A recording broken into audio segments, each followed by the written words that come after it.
Like, listen, Mark, I don't like Stanley. Stanley, the Navy man, thinks he's so wise. He reads all I think the only books person I had with been the was Stanley. squint in his eyes, spins tales so wild, like ships in the sky.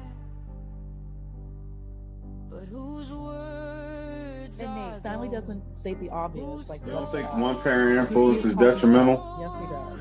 I literally said they need to understand that it's a white people problem. Okay, it's called Stanley versus the world. You just assume their character by stereotype. I think people do that every day. Okay, I didn't ask you. Do I think it's okay?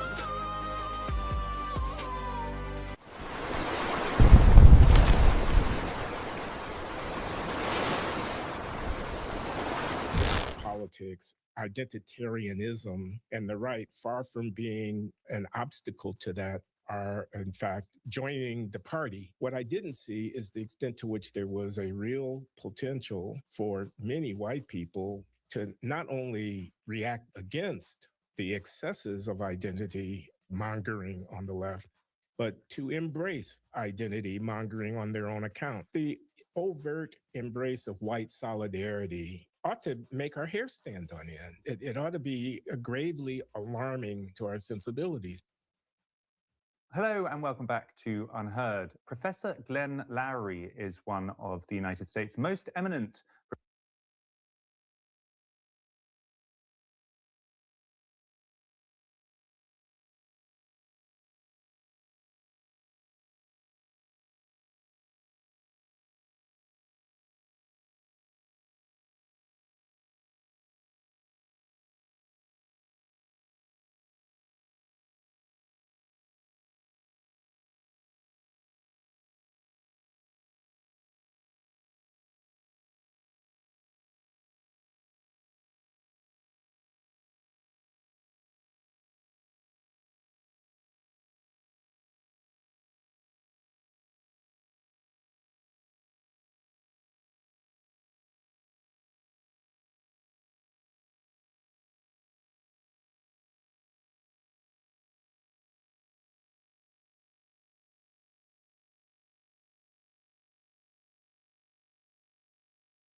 professors of economics and social science. He was the first tenured black professor at Harvard University at the tender age of 33, was famous throughout the late 80s, 90s, 2000s, thought often as a conservative-minded commentator on matters of economics and social science.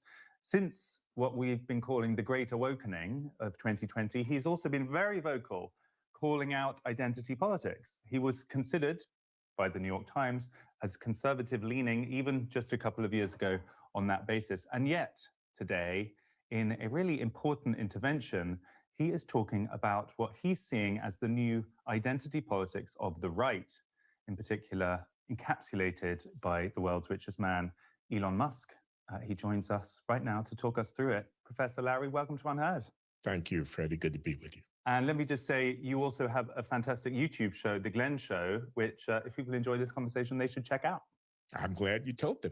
Let's just start by reading a couple of these tweets, and then you can tell me what your thoughts were, just to put our audience in the picture. So this is from Elon Musk, the proprietor, the 100% owner of the world's largest speech platform. And this is what he chooses to put on it. That is what will happen to America, he says, quoting someone who is saying that the South African scenario is our future if we don't start remigration, which is sending immigrants home. Another tweet, yes, he says, commenting on someone who is saying, what they've managed to accomplish in South Africa is what they want to inflict on all of us. The race communism that destroyed Rhodesia in South Africa, they are bringing to America to turn us into the global favela. Some other guy says, guys, they just want to eradicate white people. It's that simple. Some people really do, says Elon Musk. And this one, really most striking, an anonymous commenter says the following thing. If white men become a minority, we will be slaughtered. Remember, if non-whites openly hate white men, while white men hold a collective majority, then they will be 1,000 times more hostile and cruel when they are a majority over whites. they presumably being non-white people. White solidarity is the only way to survive. Mr. Musk quotes that with 100%, saying he agrees with it, endorses it 100%. What do you think, Glenn, Larry, when you read those kind of tweets?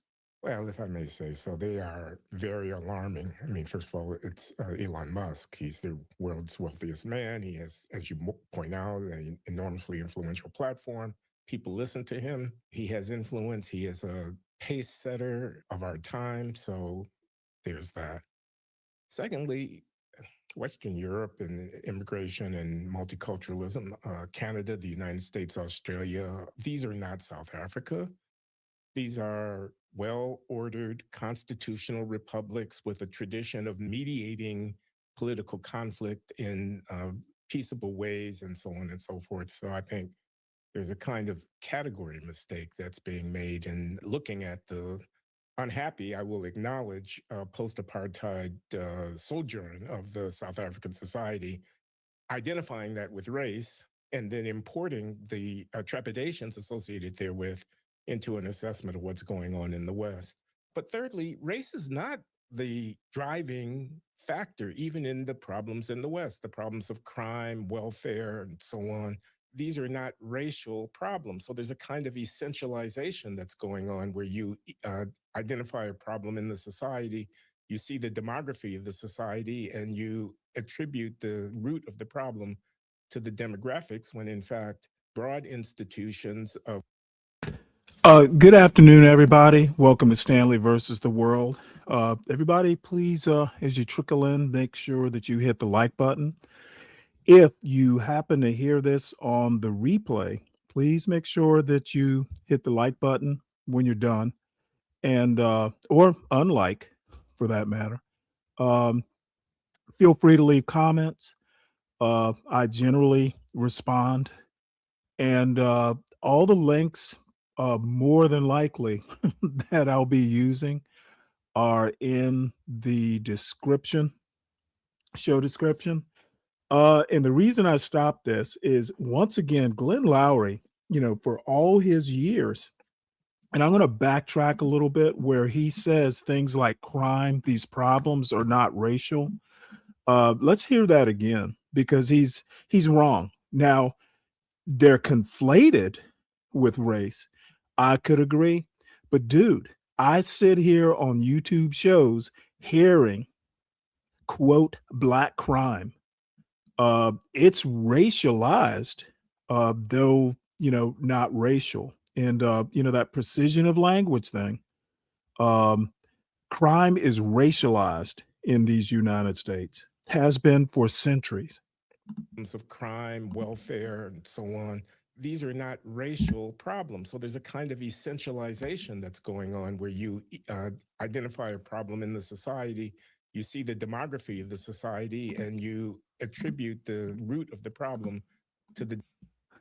Okay, again, they're not racial problems, but they are. If you are racializing a problem like crime, then it is by definition racial.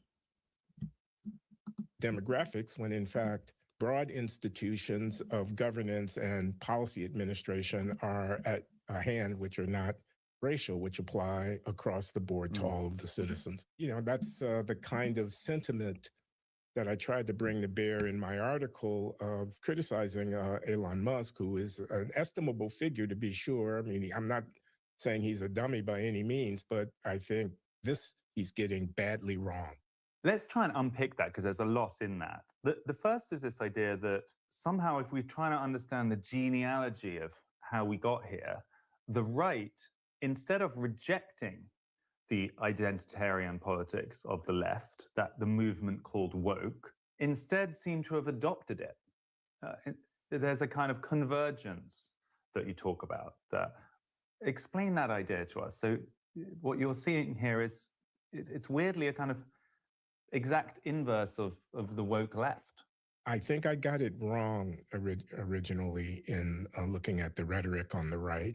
I thought of it as a backlash. I thought of it as the identity mongers on the left overplayed their hand the summer of 2020 here in the United States, the George Floyd riots and so on, the racial reckoning that everyone was celebrating on the left, talk about systemic racism and white supremacy and 1619 projects wanting to reinterpret American history through the lens of slavery and so on. And so for the celebration of certain pseudo-intellectuals like Ibram X. Kendi and anti-racism being the Bible, seminars and diversity training, indoctrinations, and so on and so forth. And I thought, well, if I were a white person and I were being subjected to that kind of thing, I might well react negatively against it.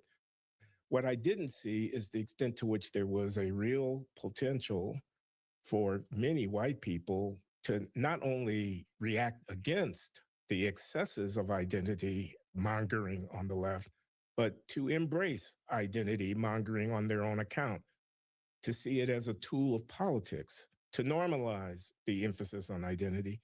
And I might just add here, I think in the post-October 7th, 2023 environment, where there's been a good deal of concern about anti-Semitism, the people who are Jewish and concerned about Jewish rights are also embracing a kind of identity politics in a robust way that is independent of a reaction against the anti-racist identity politics. And I just wanted to put that on the table, that we are normalizing in our politics identitarianism, and the right, far from being an obstacle to that, are in fact joining the party with the use of this politically destructive, in my opinion, the liberal political order. The question I would ask Professor Lowry is, when in American history was there not identitarian politics? We literally had a civil war where race was a central reason for the Civil War. There has always been identity politics, whether it was religious at the very beginning. I just don't understand how Glenn Lowry has gone all these decades and not been able to look at America through a historical lens. He wants to look at it through an economic lens. That's why I think economists make the worst social critics. It's a politically destructive tool. Because there was, or there could have been, a kind of good backlash to some of that 2020 and beyond stuff, couldn't there? I mean, you might call it a classical liberal reaction, or basically a philosophical rejection of identity as the way to judge people. There could have been, in theory, it hasn't really happened, an administration coming in and saying, no, we are going to be absolutely meritocratic in the way we think about our institutions. We're not going to be choosing things based on skin color, all the rest of it. That would have been, I think, a positive development, but it didn't happen. It got sort of very quickly bypassed by this more... Dude, that is American culture. There has never been a meritocracy. What? Dude, the Declaration of Independence was a huge joke in England to people like Samuel Johnson, because the, quote, drivers of Negroes were complaining about being treated like slaves. There has never been a time when America was not racial and non-meritocratic. Edgy, race-inflected movement. Why do you think that was? Why did the good backlash not happen? That's a good question, and I'm not sure I know. I think adhering to principle, to high principle, is not the first order of day-to-day politics, regardless of your ideological coloration. And I think the temptation to get people's juices flowing, to get them off their seats and out of their chairs, to have them feel threat, is a powerfully attractive motivation for getting people to the polls, getting them to donate money, keeping their attention. So there was a need for high-minded, visionary, public-spirited leadership And with respect to the current leader of the Republican Party and the right wing politics in the United States, which I know better than I do Western Europe, we don't have that kind of leadership. In your essay for us, you described the reach to racial identity as a political tool as emotionally energizing and cognitively cheap. In other words, it's kind of stupid almost, but it's titillating and it gets people. I don't know. Maybe I'm just kind of biased here, but Glenn Lowry's 75 or something like that, and he is just realizing this. He's acting like this is a new development. This is American history is rife with identity politics.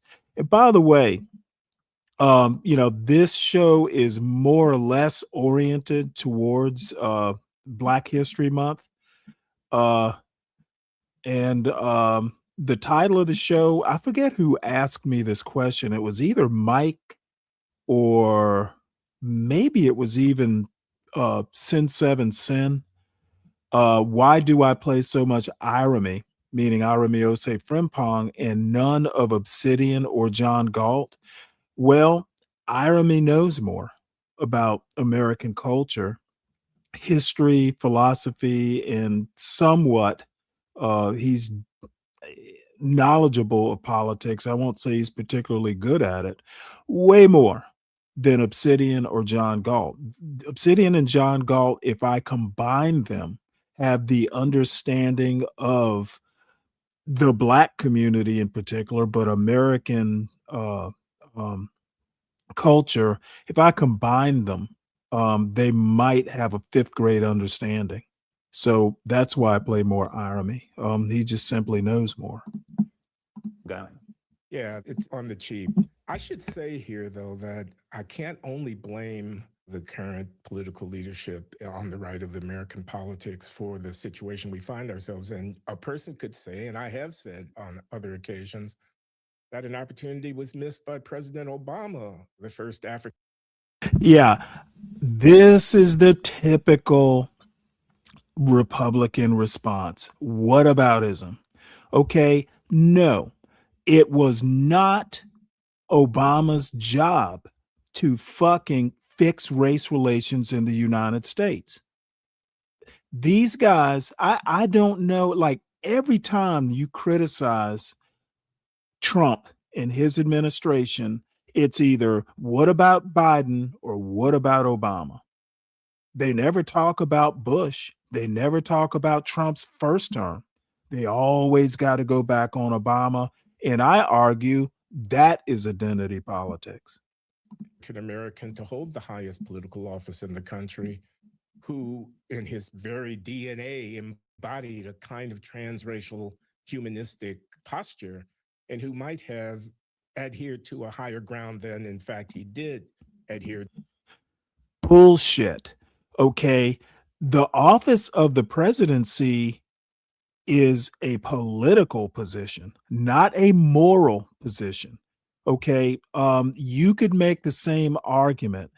If you want to talk about morality in a president setting an example by being on higher ground, what about fucking Trump?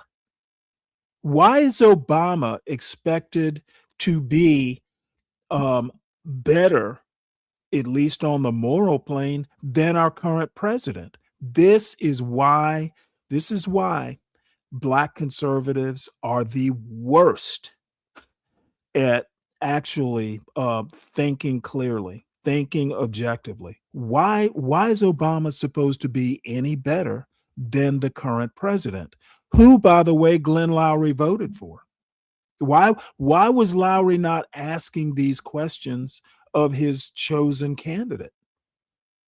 In his administration of the country's political culture over the years from 2008 to 2016, when the seeds of 2020 were being sown, he could have taken a higher transracial posture himself, and he didn't. Yeah. Obama should have been the one to take a higher transracial notion of American culture and what it could be, but not the man you voted for.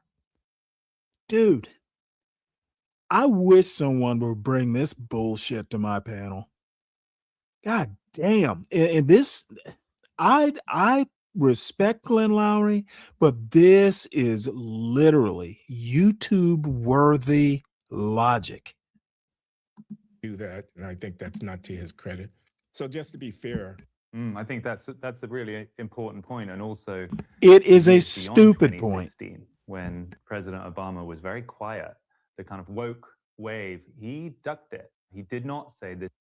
And as soon as Obama said something like Trayvon Martin could have been my son, dude, what the fuck happened? The racists came out of the woodwork, and Glenn Lowry was one of them. This is wrong. This is going to provoke a backlash. Although you sense from some of his interventions that he kind of saw what was coming, he didn't speak out. Why should he? It's not his job. Barack Obama, that he was a young man when he left office with a post-presidential career ahead of him that he hoped to enjoy quietly with his lovely wife, Michelle. And that taking the tack that you've just hinted at would have cost him plenty in terms of his reputational standing with the constituency that he perhaps is most interested in cultivating. Let's get back to Elon Musk. See, people like Glenn Lowry and his predecessor, Thomas Sowell, they want people like Obama to be magic Negroes. Like Obama, we've had up to Obama, what was he, number 43 or 44? I can't remember now.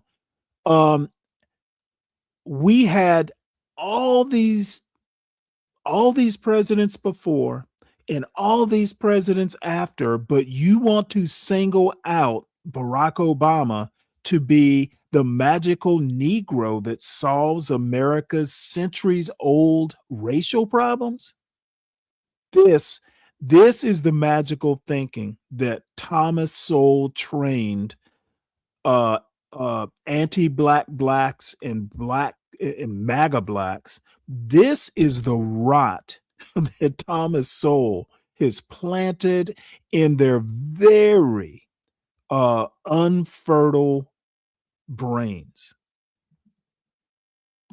Then, because the thought that you've shared with us is such an interesting one. I think we need to really understand it, which is that Elon Musk is actually, let's not forget, an immigrant to the United States. He was born in Pretoria in South Africa.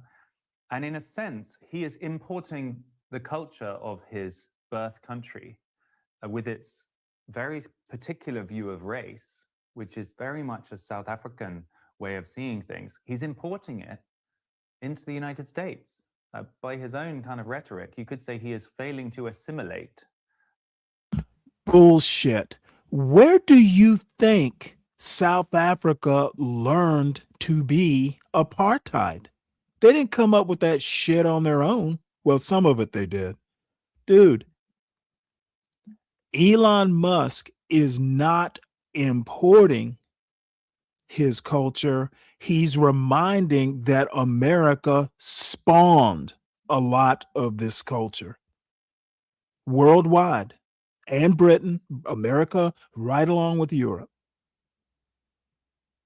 He is reminding America of antebellum attitudes towards black people, where everybody, like the Haitian Revolution rocked white people in the South, like Thomas Jefferson and others. These people were so afraid that black people would escape and slaughter white people, basically the masters were afraid that the slaves would treat them like they treated their slaves. And apparently that fear is epigenetic in certain white communities. As an immigrant. So it seems to me, I hadn't quite thought of it in terms of Musk assimilation, but I do see the importation problem. And South Africa is a historical phenomenon of its own more or less unique character. And, there was a racial fight over the control of the state, which was resolved to the disadvantage of white South Africans. And the consequences of that, as I already said, could be judged to have been less than entirely desirable and positive. That's a fact about South Africa, but it's not a fact about the United States. And Yeah. To the disadvantage of white people in South Africa. Yeah. Drawing the parallel, number one, white people are the majority in the United States, not black people. Making the comparison to me is this is why I don't like comparative culture, comparative politics sort of arguments. South Africa is nothing, even historically, like the United States. I believe Musk is making that category error. In South Africa, it's a different story. There was apartheid for decades upon decades. Everything was literally decided based on skin color. Again, what preceded apartheid? Colonialism. Okay, they're forgetting that South Africa didn't just, the abuse that apartheid put into law had been going on for a century or more. But yet, they're not going to talk about that part. They just want to talk about apartheid. And so we've now seen an unfortunate. What's up, Solid Snake? After a temporary period with Mandela where things were kind of held slightly differently. And that's a very South African problem. So the United States has had African Americans there, initially as slaves and subsequently as citizens for a very long time. And it has a very different history. And what you're suggesting is that the institutions and the Constitution of the US are stronger and less kind of existentially linked to race than South Africa. So Musk is basically confused. I think that puts it very well. The United States is not South Africa. There's no chance, in my humble opinion, that the course of events that transpired in South Africa would be seen to transpire here in the United States.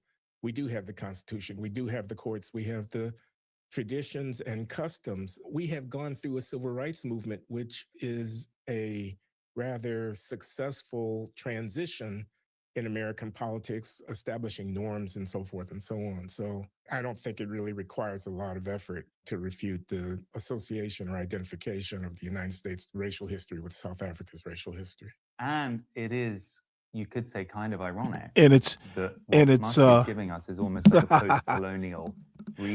And it's even easier to talk about the similarities, but let's not do the easy stuff. Reading of American history and the American moment, which is exactly what the right-wingers have been so upset about, that the left has been doing for decades. It's a sort of obsession with these kind of race struggles in a particularly colonial context. And he's committing the kind of neat inverse of it for us here. Well said. His unique position is that he owns and also dominates X, formerly Twitter. He has more followers than anyone else. When he puts out messages, they create ripples. Tell us about that aspect of this, because this isn't just any old person who is reaching to race rhetoric. You could argue he's one of the most influential people in the world. What effect in the real world do you think it might have? Well, I think it insinuates itself into people's thinking. I think ideas are the precursor to movements and policies and politics that actually hit the ground. And I think it's subtle. There's a question of, whatever you want to call it, Overton window or kind of tacit understanding. The overt embrace of white solidarity ought to make our hair stand on end. It ought to be gravely alarming. The advent of such ought to be grave. Okay, this is absolutely ridiculous, if not just outright ignorant / ahistorical. Let me replay that. This is why Black conservatives make me laugh. Listen to this. The overt embrace of white solidarity ought to make our The overt embrace of white solidarity should hair stand on end. It ought to be gravely alarming. The advent of such ought to be white solidarity in the United States should be alarming. Dude, this guy, these black conservatives are just living in their own heads. They are seeing things that just aren't there. gravely alarming to our sensibilities. And over time and by degrees, the cultivated resistance to that kind of thinking, the delegitimization of that kind of thinking fades. And it opens the door for a different kind of politics, a more chauvinistic, white. Well, you know why it fades, Glenn? Because we don't teach history, we teach patriotic education. That's why it fades. It's knowledge of this, sort of, equality amongst the races. It fades by design. That's what Trump is trying to do, and the DeSantises of the world, by emphasizing patriotic education that does not hurt their little white chillins' feelings. That's why it fades. Premises, frankly, politics.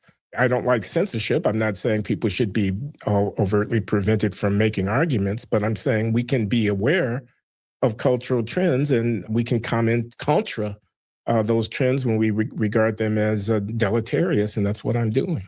So in your Unheard essay, you situate this tendency in a kind of bigger political crack up, which is the right of center has until recently been a collection of different strands, as you see it, that have now are separating. And so there's a kind of vulnerability on the right for these kind of worse ideas to come in. Talk us through that.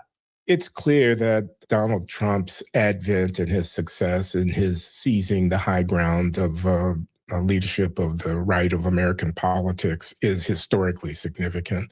And while this is not my field of expertise, I'm an observer who has been following political affairs in the United States for a half century. I remember the old fusionist William F. Buckley-esque conservatism, which was kind of a blend of hawkish foreign policy, libertarian economic policy, and a kind of pro-religion, traditional values sentiment. Those three strands being held together, there were tensions and so on, but they were held together until we get to the turn of the 21st century, where we see the forever wars discrediting neoconservatism, and we see the financial crises and a drama of economic problems discrediting, no, I wouldn't say discrediting, but certainly holding in some relief embrace of libertarian economics. And we see the advent of the Trumpian populism, of MAGA. Now, what is MAGA? It's not even... Okay, Glenn Lowry, and I really, if I were worth anything, I would go back and find some of his shows before the 2024 election. Glenn Lowry was on board with Trump, even when he was talking to McWhorter, who his conversation partner. McWhorter, not MAGA, but he's got his own problems. But no, Glenn Lowry was all in. Glenn Lowry has a history of just not being good at politics. He did not see Trump for what Trump is. He did not see the Manhattan Institute for what Manhattan Institute is. And at 75, all of a sudden, he's seeing the light. He's never been good at politics. Easy to say exactly what it is, given that Trump doesn't project a coherent ideological argument. But part of what it seems to be...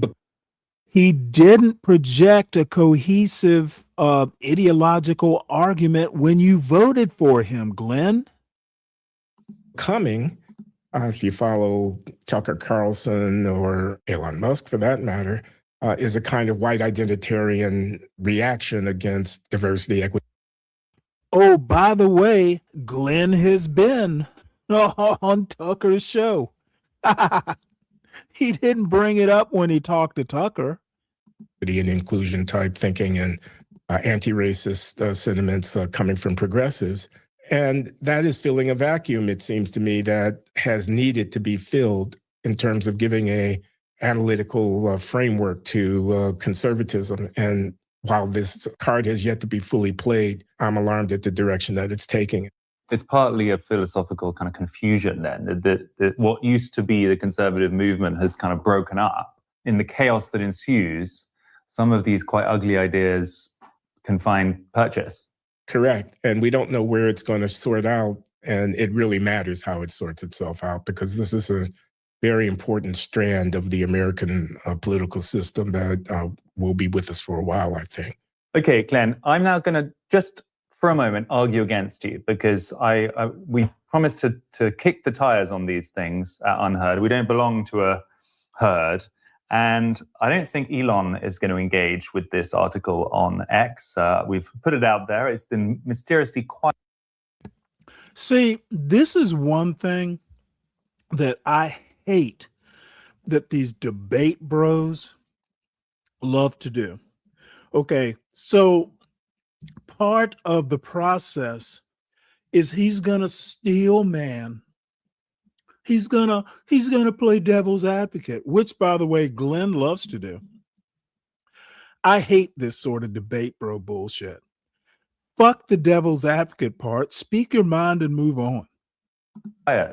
The response on his own network. I can't think why the algorithm would disfavor something so overtly critical of the proprietor, but we'll see. I think he might say, if he was sitting listening to us, you guys are being kind of weak, overly paranoid, and all he is suggesting is that the woke mind virus, as he calls it, is so powerful and has drenched so deep into our institutions that a really robust response is required in order to woke keep it at bay. Mind virus. And that means that just as the rights of minorities have been obsessed about over recent decades, it is time to speak up for the majority and make sure that the power of the majority. This, of course, he's not really playing devil's advocate. He believes this bullshit. Dude, that white people don't have power and can't take up for themselves is hilarious. It is literally whining because they're losing some power. We have to share. We have to share. We have to share power. Ooh. That's all this is. Has some sway and doesn't get eaten up by all of these communists and wokies and all of the rest of it. If he said that, what would you say back? Motherfucker, the communists and the wokies are white. This is really, honestly, this is a power struggle between I think even in one of my opening theme song things where I go, American culture is a white people problem. That is, in my opinion, the crux of the matter. These are white people fighting white people. And yeah, as Americans, Black people and Hispanics and other types of Americans, yeah, you should probably choose a side. But the bottom line is, even today, you go look at the halls of Congress and it's going to mostly be overwhelming whiteness. Okay, Tim Scott is the only Black senator. He is 1% of the Senate. So white people don't have power. White people need advocates. You got 99 of them in the Senate alone. Out of 47 presidents, one was half black. When has there not been advocacy for white Americans? The answer is never. There's always been. So having people like Elon Musk, who knows jack about American history, talking about we could be South Africa, he ought to be just laughed off of fucking the internet for dumb comments like that. But people like Glenn Lowry and Thomas Sowell and Tim Scott, they will take up for these fools. But they have a point. I'd say, why is it racial? Why are we parsing the population and dividing the polity in terms of race? I agree that normies, that is, people who are not left radicals, who are not manic advocates of a certain diversity mania.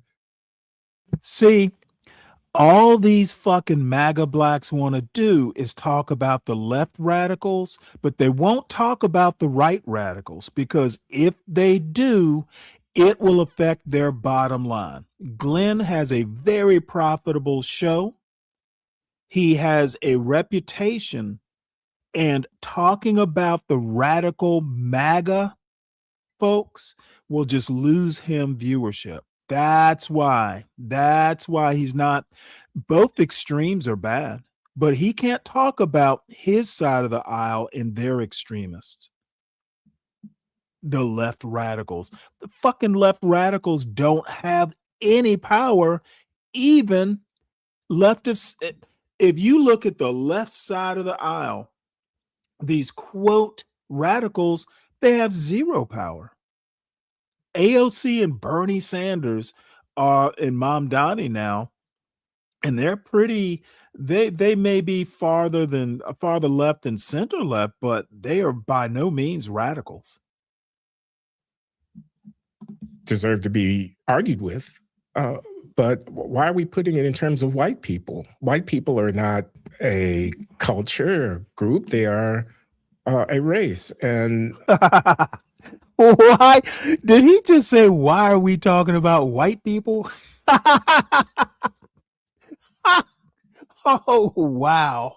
If we thought that the liberal principles of universality and so on were worth defending, then we should be reluctant to go against them in reaction to political trends that we don't like. I agree. And I mean, I've said it throughout my career that the affirmative action regime was problematic. It was problematic even for those for whom it was said to be beneficial, but it was certainly problematic for people who were displaced and discriminated against on behalf of its objectives. I agree with that. That's true independently of the fact that whites were hurt at the expense of blacks. I think that it's possible to make the arguments without essentializing the race of the people who were involved. To which I'm predicting here, he might say, I wish it did not have to be racial, Glenn. He didn't want it to be racial.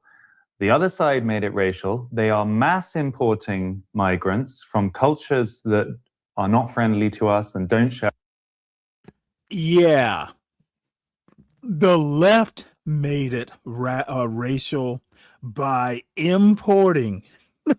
This motherfucker doesn't even live in the United States. I guess he's still playing devil's advocate, maybe. Listen to this fuck.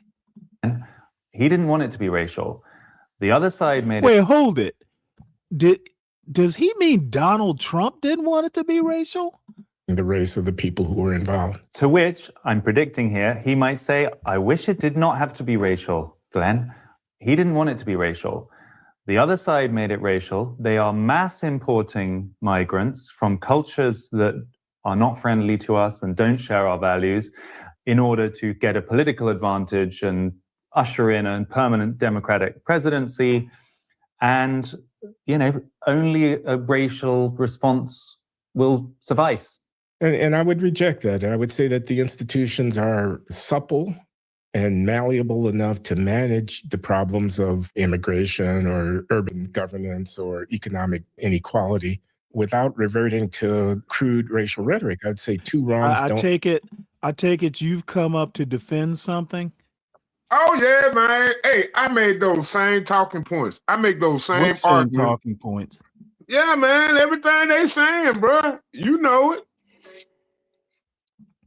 What are they Stanley. saying? You know Just out of Stanley, curiosity. this is the exact same argument we had Just time out and of time again. You just know it, and Donald Trump is the greatest president ever, Stanley. And I don't know why you wait, hold it. Who's the greatest president? Donald Trump. Right now. Oh my God.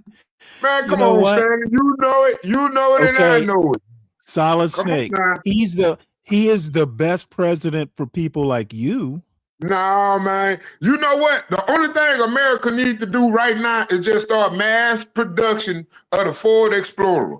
I sat here and I thought deeply about it. When was the last time America was great? When the Ford Explorer was the #1 selling vehicle on America. I'm telling you, man, we need to bring the Ford Explorer back to American So production. American. Man, I'm telling you, So man, we can make America great so again. Just bring it back. American greatness depends on a car. Yes, it did it with the Model T, didn't it? Did the Model T have a great effect on America back in the days after the Depression and everything? Come on now, it made vehicles affordable again. See, that's what America needs, affordable vehicles. That's all we need. Well, if you get a job, you'll be able to afford one. Well, I got a job. I don't know what you trying to throw. I'm not talking about you specifically. But here go my thing. Who go? You there? Oh, my bad. I must have hit that button. Yeah, every time I hit them little 3 bars down at the bottom, it seemed like it do that. I don't know why I'm on it. Anyway, yeah, I had a plan. I got an idea. I want to forward it to Trump because I think that's what we need to do. What? Give everybody a free car. Pull an Oprah Winfrey on America. Give everybody a free car. Yeah, okay. Well, all I have to say is that would probably be inflationary because you'd have to pay taxes on it anyway. Yeah, but you can live out the Ford Explorer now. You can live out that truck. You ain't got enough to Oh, I get it. So we get everybody an SUV to live out of because they can't afford houses. They can just park by the river. You can just get you some land by the river. That right there take care of your real estate issues right there. Free up all kind of property. You know what? I hope you do send that idea. Please, if you send it via email, please CC me on it. I just want to know that you followed through. No, man, because y'all be hating on Donald Trump, but I think Donald Trump one of the biggest goddamn on Oprah Winfrey type motherfucker communist people you ever seen in your life. I think he's just a Republican in name only. Because if he wanted to, he'll give America every goddamn thing if he wanted to. I don't understand how y'all don't see the bigger issue about immigration. That's what I don't understand. Why do y'all downplay immigration like this? Well, let me help you out because you were probably too drunk when I said this. I don't have a problem. I don't have a problem with Trump's goals. I have a problem with the methods. Oh yeah, you did say that. Yeah, you don't have to be putting bullets in Americans to accomplish that immigration goal. You do. Yes, you do.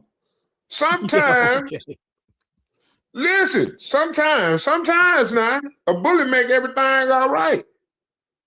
I mean, think about it, Stanley. You catch somebody coming in your house while you sleep. And they just gonna come on in your shit and they gonna come on in your house and take your shit. Now, would you be in the wrong for shooting them?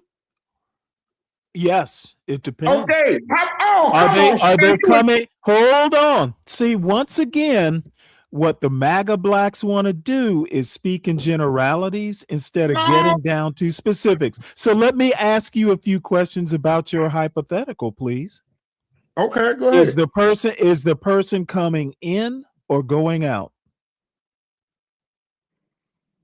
Okay, I started it out. Somebody come in your house.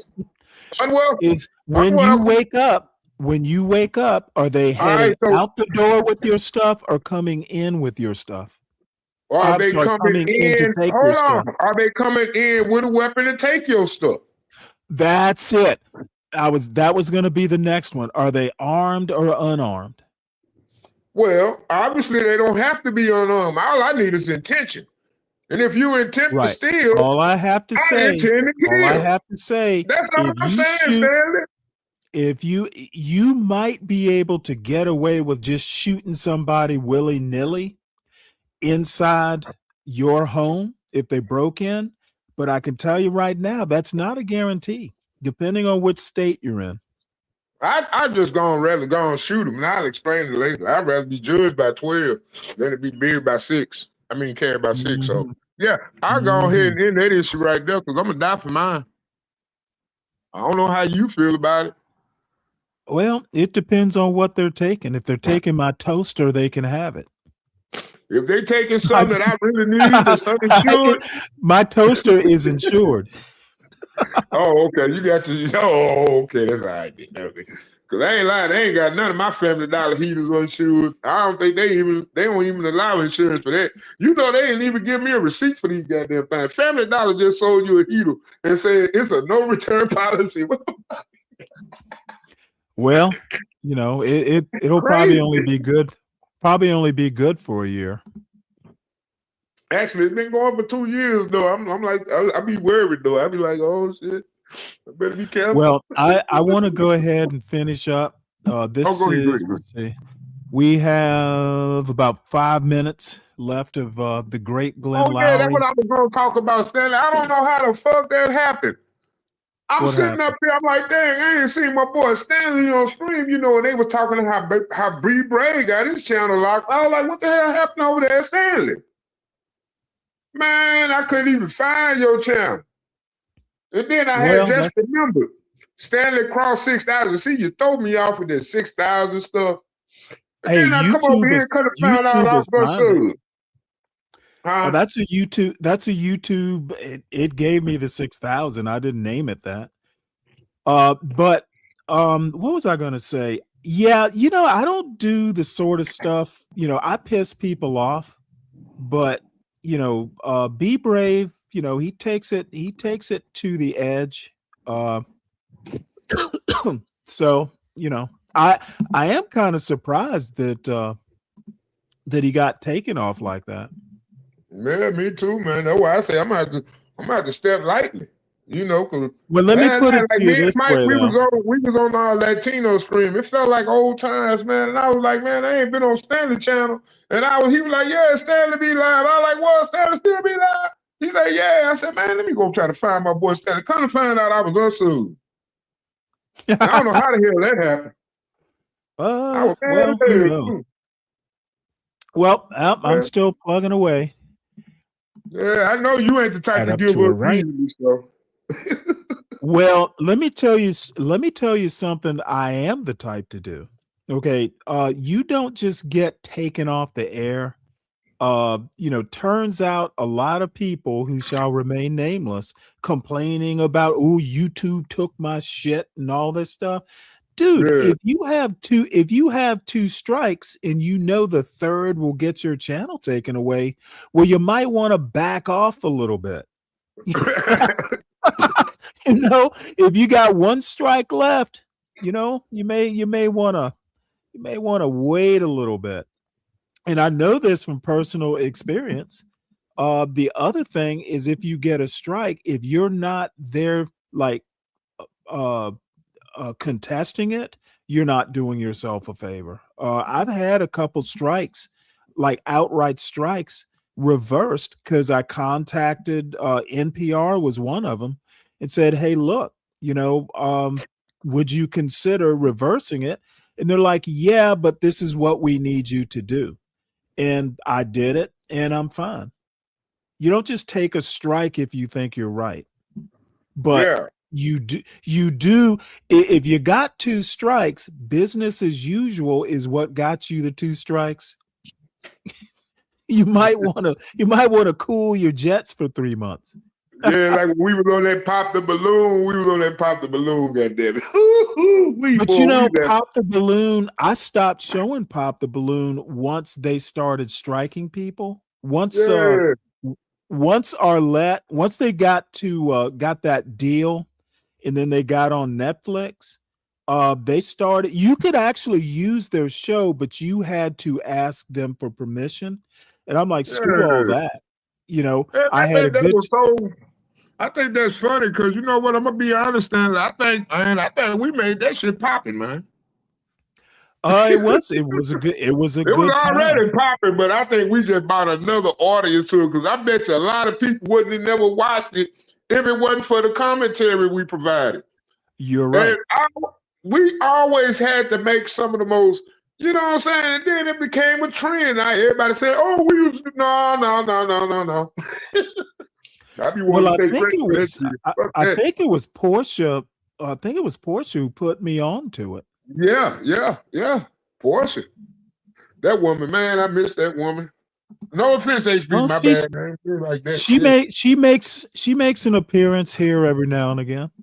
What? I ain't heard her. I seen Get Cracked the other night. He was doing a stock show. I was like, oh shit, this my boy. Yeah, well, apparently I was the reason Get Crack left, which I don't give a fuck. Are you serious? You know what? I don't know whether it's true or not. It's just I've heard it through the grapevine. But it's not a big deal.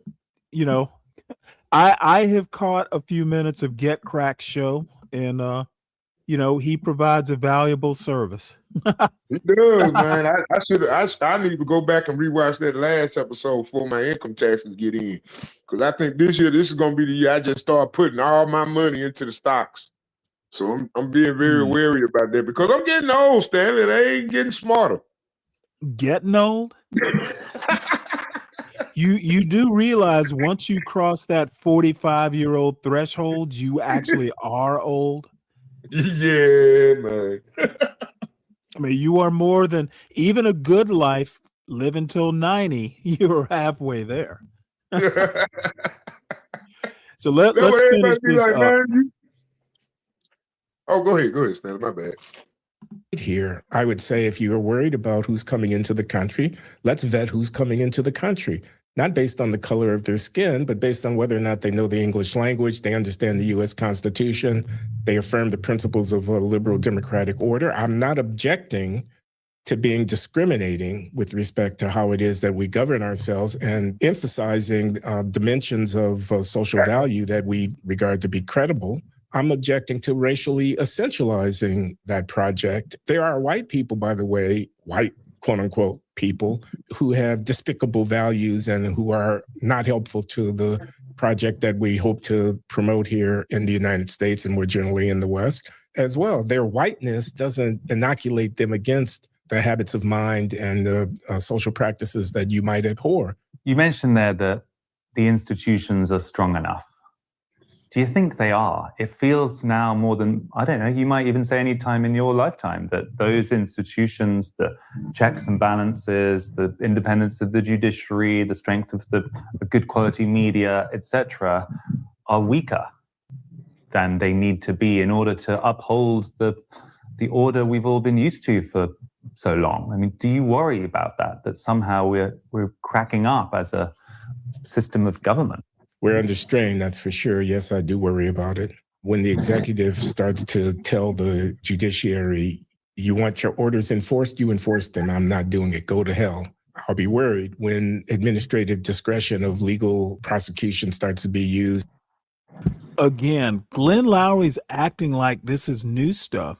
The notion that, hey, you enforce it because I'm not going to, that's Andrew Jackson. That's like 100, more than 150 years ago. What the hell is this dude talking about? Nothing new under the sun. Now there are some, there's some nuanced new things, but the sentiment of ignoring the judiciary, that's nothing new. It's been done before. People act like MAGA is a totally new thing.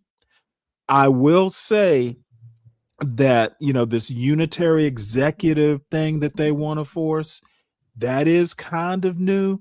But presidents have been grabbing power for decades with executive orders and things like that. So, I mean, Obama did. That's what made him so yeah.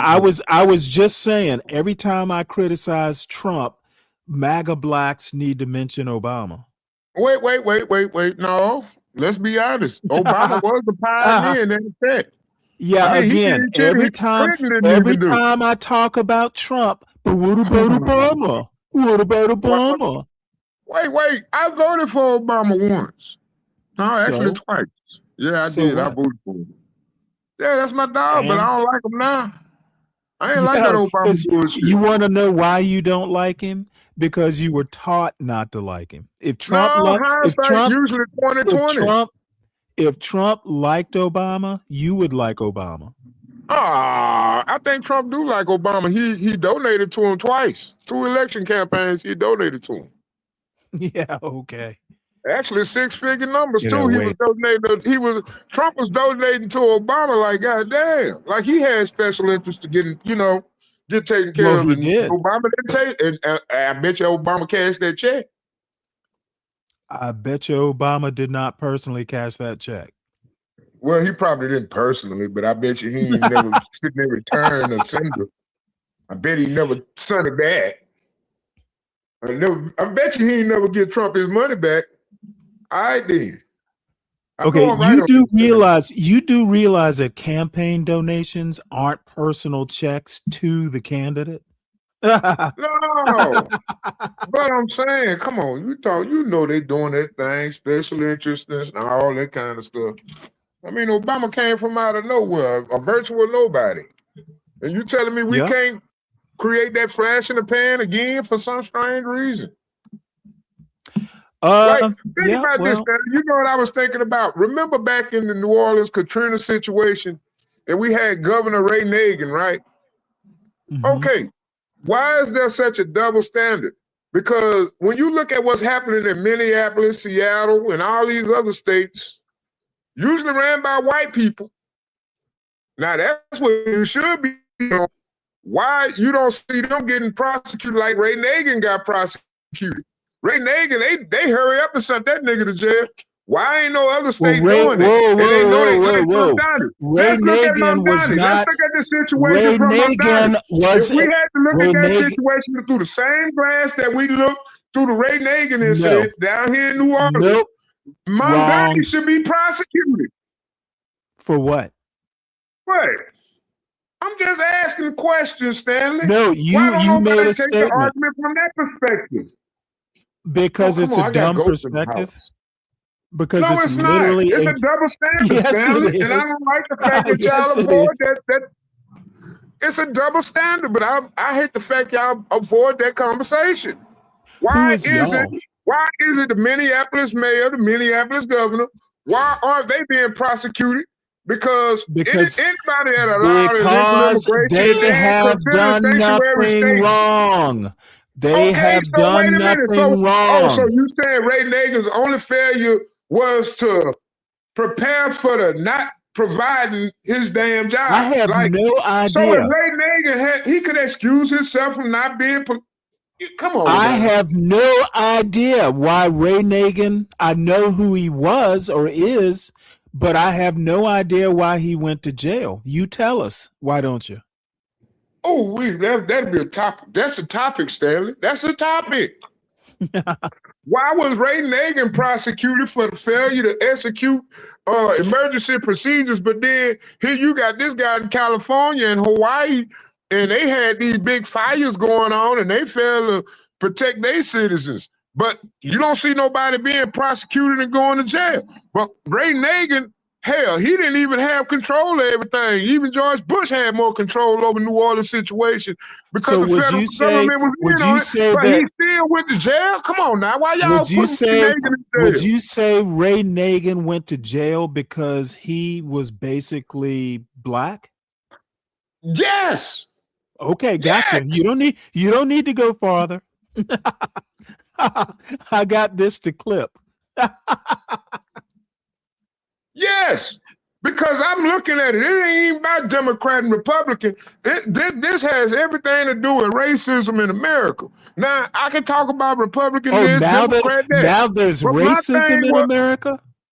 So, that was so a prime you're example. saying, so you're Okay, saying, let's look at the current so situation hold in New York. hold on. Let me get a word in edgewise here.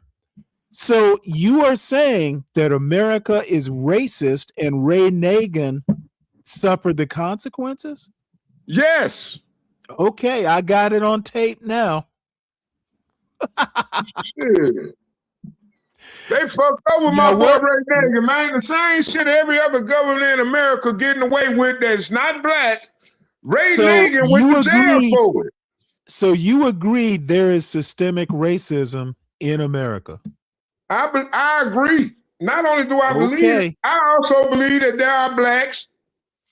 There are people of other races that's using that same status quo to abuse power and get over on people based on race. Like, look at the mayor of New York. What happened to him when he came out and criticized Biden, right?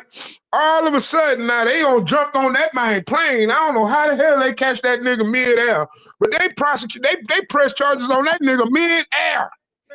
During the Hey, try Biden and administration. You avoid- know, that was a black mayor. I was I like, damn, need they you- prosecute Hey, niggas in the I plane now. need you. But all of I a sudden need now you you- can't get no goddamn prosecution for the Hold motherfucker on over there in there. California.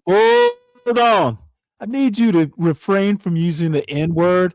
This is My not. bad. This is My this is bad. not My bad. Ertz. You know I This get is not excited, Ertz man. or My bad. Bob's panel. Oh, I come know. on now. I They saw don't even you. allow me to use it over there. Come on now. You know So I you use it come over over here and use it, Oh, dude, I've been using it over here for years. and I've been telling you for years not to use it. And I get excited, Stanley. My bad. God. All right. I just want to make sure you're How much aware. is it? How much is it? How much is that, damn it? Hey, I'm not charging. I'm not charging. Shit, Though, my by the bad. way, I'm by trying the to get way, it clean, Stanley, because we need to be monetized over here. I By want to the see way- cash out flowing. Shit. by the way, It ain't my the channel, sovereign, God damn it. My bad. the Sovereign Bear Fund is open for donations. Feel free to support the show by supporting the host with a generous Cash App donation. So there's my You know what I there's hate my though, commercial. Stanley? I sent you $5. I sent Bree Braves $5. And you know what Right. I hate about both of y'all? What's That that? $5 just sat there for a whole month, like 3-4 months. It did? Yeah, you ain't Are never you- even sent are my you $5. Are you sure you sent it? Yeah, To the I right- sent to it the to right? you. And I was like, Uh, you and Be Brave both just had my $5 just sitting there. Okay. I can't imagine that would be. I don't But know how. I apologize. I apologize if I offended you. Like, goddamn, y'all don't want my money. Man, ain't that worse than a nigga not taking your money, boy. That's some disrespect. Oh my goodness. You know what? Oh, my bad. I I'm said gonna it again. I need to My bad. find a way to have AI predict when you're gonna say the N-word and just bleep it out automatically. Oh my God, you will never hear me again. Probably. So I was gonna read this opinion, which I probably won't do now. But Go I think the title just says he's talking about Trump and that cartoon, which by the way was hilarious. I showed it yesterday and it did make me laugh. But this is just who Trump is. This is just who America is. Trump, I have said it several times in the past, Trump is the most American president we've had, if not ever, in quite some time. So no one should be surprised that he's releasing, racist themed cartoons on his social media platform. Why be surprised? I don't think that was Trump that's actually sending that. I think that was a White House staffer. It doesn't matter. It was from his account. Yeah, but I mean, so what? I mean, if you own like a Yeah, company yeah, or whatever, yeah. you Hey, have people that do post things under your account that, you know, because they over your account and they probably, you know, they probably thought it was funny. They seen it. And they well, seen guess it. what? Guess I what? think it's a snake in a hen house. The way leadership works, you take responsibility for the actions of the people that work for Well, you. that's true too. So, That's true too. that's why I don't think Trump is a good leader. Oh, He doesn't take responsibility. He only takes responsibility for the good stuff. come on, Stanley. No, man. Am I lying? Well, listen, I mean, to make an omelet, you got to break a few eggs. I mean, everybody's not perfect. Everybody you hire going to make a few mistakes here and there. Sure, a lot of them might be racist. But when you really look at the overall picture, it's much more about creating the fabric of America that people can deal with, not this fake, phony crap that everybody been digesting to. And I think that's a revolution. Wait, hold it. Are you talking about decency? So decency is fake? Yeah, decency is fake. Decency is extremely unnecessary. I think that's what happened in America. Everybody became decent and politically correct and shit. And that ain't what America about. America is about being politically incorrect. I see. I mean, what's the point of like having freedom if you ain't never free? So when I ask your feelings, fuck your feelings. So when I ask you not to use the N-word, that's being too decent for you. Well, no, I'm curious now. I'm trying to be decent when I say, hey, let's not use the N-word. But you keep using it. So you obviously think decency, you're putting it into practice. Decency is unnecessary. I will use racial slurs all I want. I mean, I'm a racist. I'm a racist, Stanley. I hate everybody equally. So racists I'm not actually a racist. I'm just a hatist. I'm like a what they call it, not Satanist. This another So term. Racists are gonna race. I get it. I mean, racism is a created substructure of culture. I don't think race even matters. I think what it is called being American and being un-American. And I think being decent all the time is very un-American. I'm gonna clip that too. Dude, I'm gonna make sure and make a short out of that. Being decent is un-American. Love it. You are giving I'm going to have clips going viral. Thank you, Solid Snake. I'm just saying. So Free Zone Lou.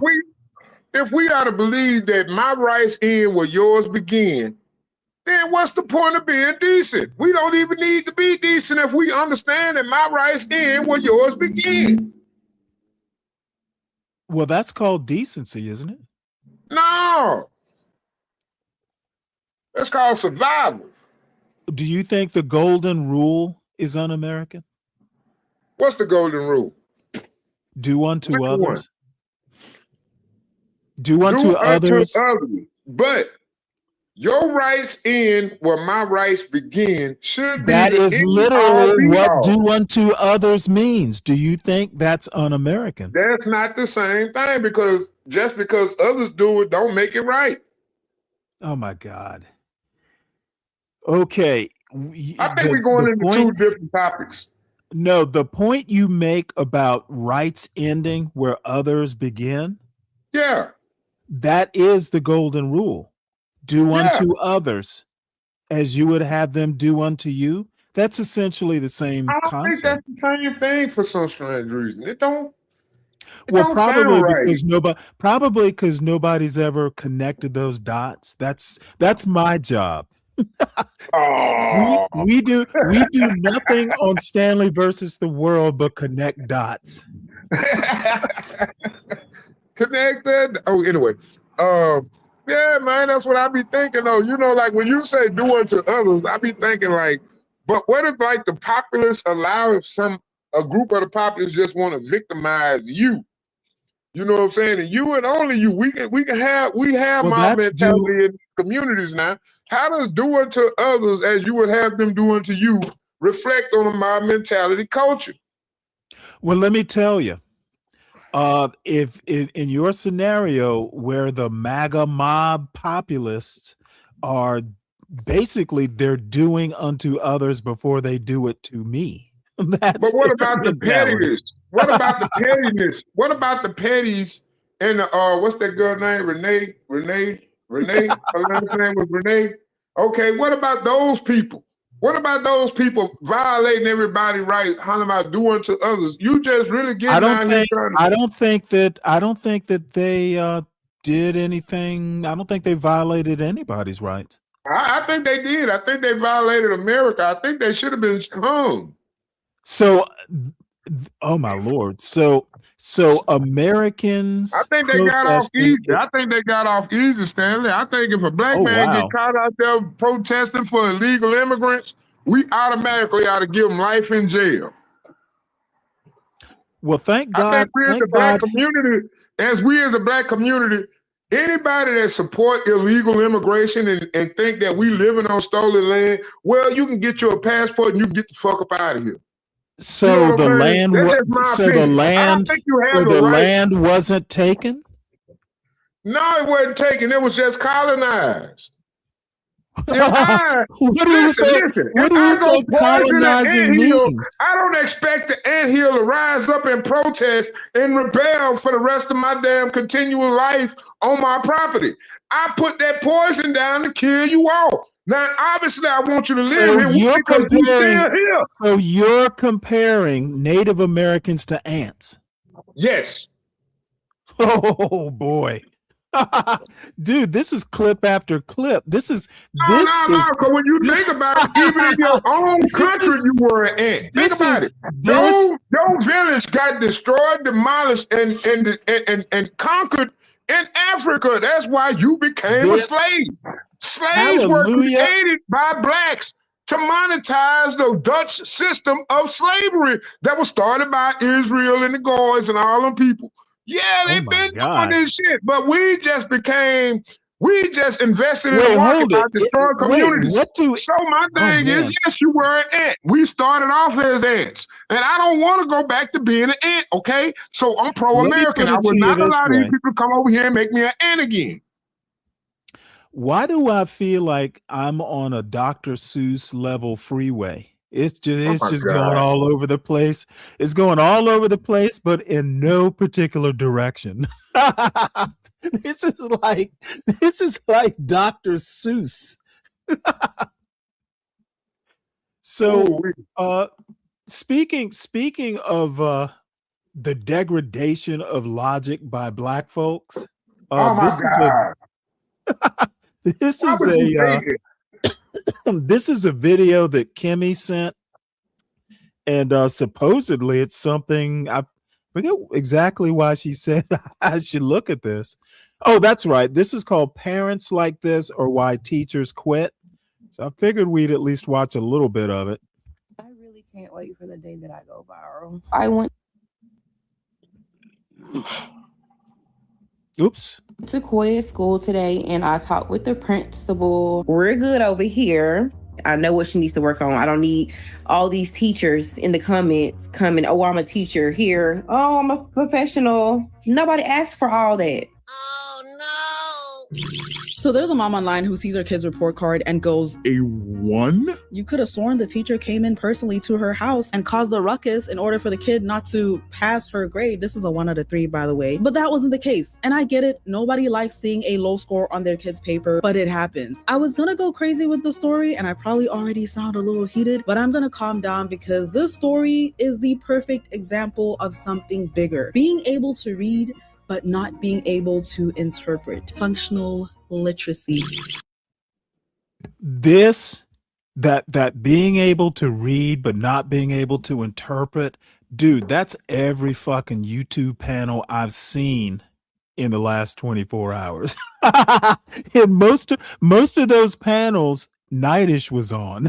I ain't gonna lie, my boy be overshooting the audience. Is that- you ever seen somebody Is that that- just know more than everybody else, but he don't never Is that- acquiesce to the level of intelligence that the rest Is of the that people in the all I have to That's nice. ask? All I have to ask is that accidental? I think not. This school really got me messed up. So Koi got home today, and her report card. These report cards are weird. I've never seen report cards like this before. But her handwriting score, all of them were 1, 1, 1, 1, 1. So on this list, it says here, 1, not meeting standards. Not meeting standards at this time. 2, standards partially met, needs more time. 3, meet standards satisfactorily. Okay, so handwriting skills, print legibly using proper pencil grip. A 1. Okay. I'm gonna the sign I'm using the pencil grip. I mean, you holding it how you supposed to hold it. I don't understand how is that a 1. Okay, first name, a 1.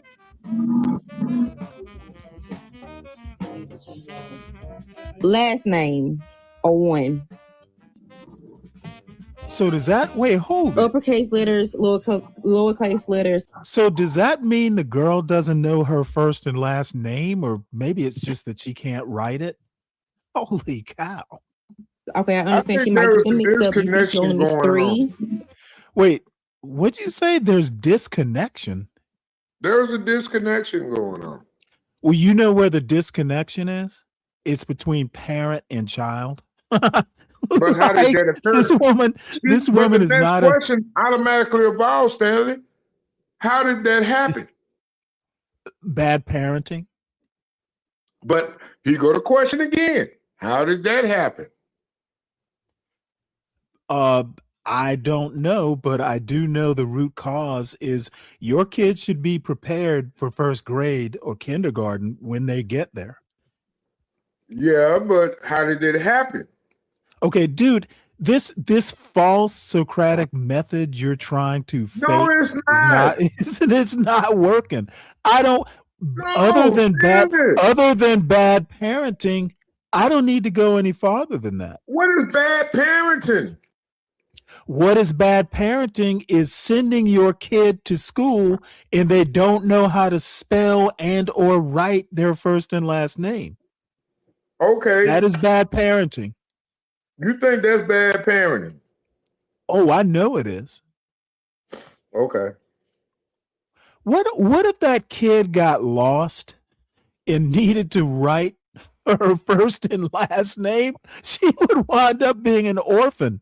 They'd have no idea who she was. The first thing you want to teach a child is how to identify themselves. Why? What the fuck do you mean why?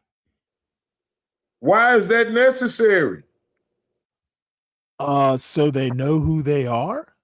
Okay, so if that's important to you, then why would you allow people to come into our country that identify somebody else? Okay, see, what you want to do, no, I don't want to do anything. I'm just asking what questions. you want to do, you want to connect dots. See, if someone came here not speaking English, I could probably understand why they might get a 1 on their writing test. But the difference is this little girl isn't an immigrant. Okay. She's being raised. But she could be well educated by an immigrant, though. That's the sad part. All I have to say is the woman that's in this video talking about her daughter doesn't appear to be an immigrant. Okay, but here go my point, Stanley. Why would you allow it to happen in the first place if it's that important to you? It shouldn't be that important. That's not a requirement of life. Hey, I'm not here to identify why about a person I don't know. All I'm here to do is I am here to give my opinion about the video that's up on the screen, and I think this is a good example of poor parenting. So did you all ban Avery Roman from joining the panel? Ban who? Aries Roman. No. Oh, okay. Why he up in the chat like that then? He need to be on the panel. He talking all that. Well, you Come know on what? up, man. Come I've on known up to him. the panel, I've dog. known him. I've known him for a while, and Mhm. it's late. It's late over in Britain. So Oh, yeah, Britain. Oh, hell, I know I ain't got no goddamn. Ooh, wait a minute. Oh, Lord. I know you ain't over here talking about American business. Hold on. Man, come on up on this panel, Aries. Come on, Aries. Come on. And then that's my zodiac sign. You oh boy, now he wants to fight another American revolution. Ooh, the British are coming. The British are coming. Oh boy. What's up, Juan? He's gonna throw more British tea over Lake Pontchartrain or what? You goddamn right. I'm gonna throw that motherfucker right to their face.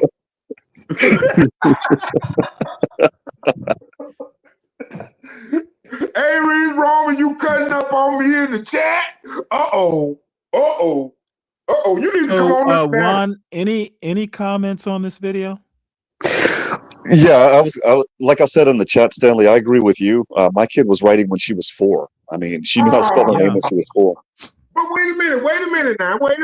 Everybody want to use education as a platform to live in this America. American education was devalued by illegal immigration. Right or wrong? What? What does that have? What does that even mean? What does that even mean? Why they read a right to come into this American citizens? Okay, so what you're saying? Reading and writing as an American first priority to come into this country. You allowed everybody to come into this country regardless if they can read or write. So why all I have to say is you are every panel that I've watched in the past 24 hours. No. You are the personal embodiment. You are the personal embodiment. I'm on the Stanley Cross channel, and I got a come on. I ain't gonna do no curse. In the fuck? Yeah, I'm on Stanley Cross channel today. Yeah, I put a hole in my blood. Shit. Stanley, I have friends that are undocumented that have PhDs, and there are some undocumented students that are studying with your son at Georgia Tech. So what? I got people that can do my roof that can't even read a measuring tape. Why are we basing society on? I want you to say it so I can clip the fuck out of it. Why are we basing society on education? Is that what you're gonna say? Oh my God! I'm sorry for laughing. Oh my God! Whoa! Oh, that's definitely going to be this is Clipapalooza, folks. Stanley Cross clips. This should be the main. Dude, I am going to be the hit of the internet with all these clips. No, but the reason why that was important is, like Stanley said, it was for identity purposes. If my kid were lost, she would be able to at least write her name. And at that particular knowing all this, it will still allow for illegal immigrants to transport and traffic children into America that couldn't read or write English. You know what? Let me make a comment. I want to know, how can you say we can fail a child in elementary school for not speaking I have English no clue properly? where this is going. I mean, damn, you didn't give a damn about language when you allowed everybody to come over here. Why you give a damn about it now? Okay. Let me make a comment here right quick. Again, this is the embodiment of every black panel I've watched in the last 24 hours, where one takes generalizations and pass it off as actual knowledge. Oh my God. Dude. Seriously. I'm sorry. That's such a general and abstract connection. I don't feel a need to address it. We're talking about this specific video, this specific mother, and this specific child and bad parenting. If you want to bring immigration into But it. why Do we do can't have that just on bad another voters? panel. Do it on Ertz. Don't do it on mine. Well, speaking of this report, Stanley, and that's why I jumped up here. I had a question I was going to ask you, and that was regarding Sure. that report. Is it a report card or a progress report? Because I was actually confused at the numbering system myself. It doesn't, to me, it doesn't give, the metrics don't give that much room for the kid to improve. So that's where I was confused at. Exactly. You know what? She called it a report card, but you know what? Knowing, from what I suspect of this parent, she probably is calling it a report card, and it's like a Like a weekly progress report or something like that. Yeah, exactly. Yeah, because I remember when I was. And by the way, you know what those numbers actually mean? That one means, hey, parent, you need to spend some time with this child. True, but that's what it means.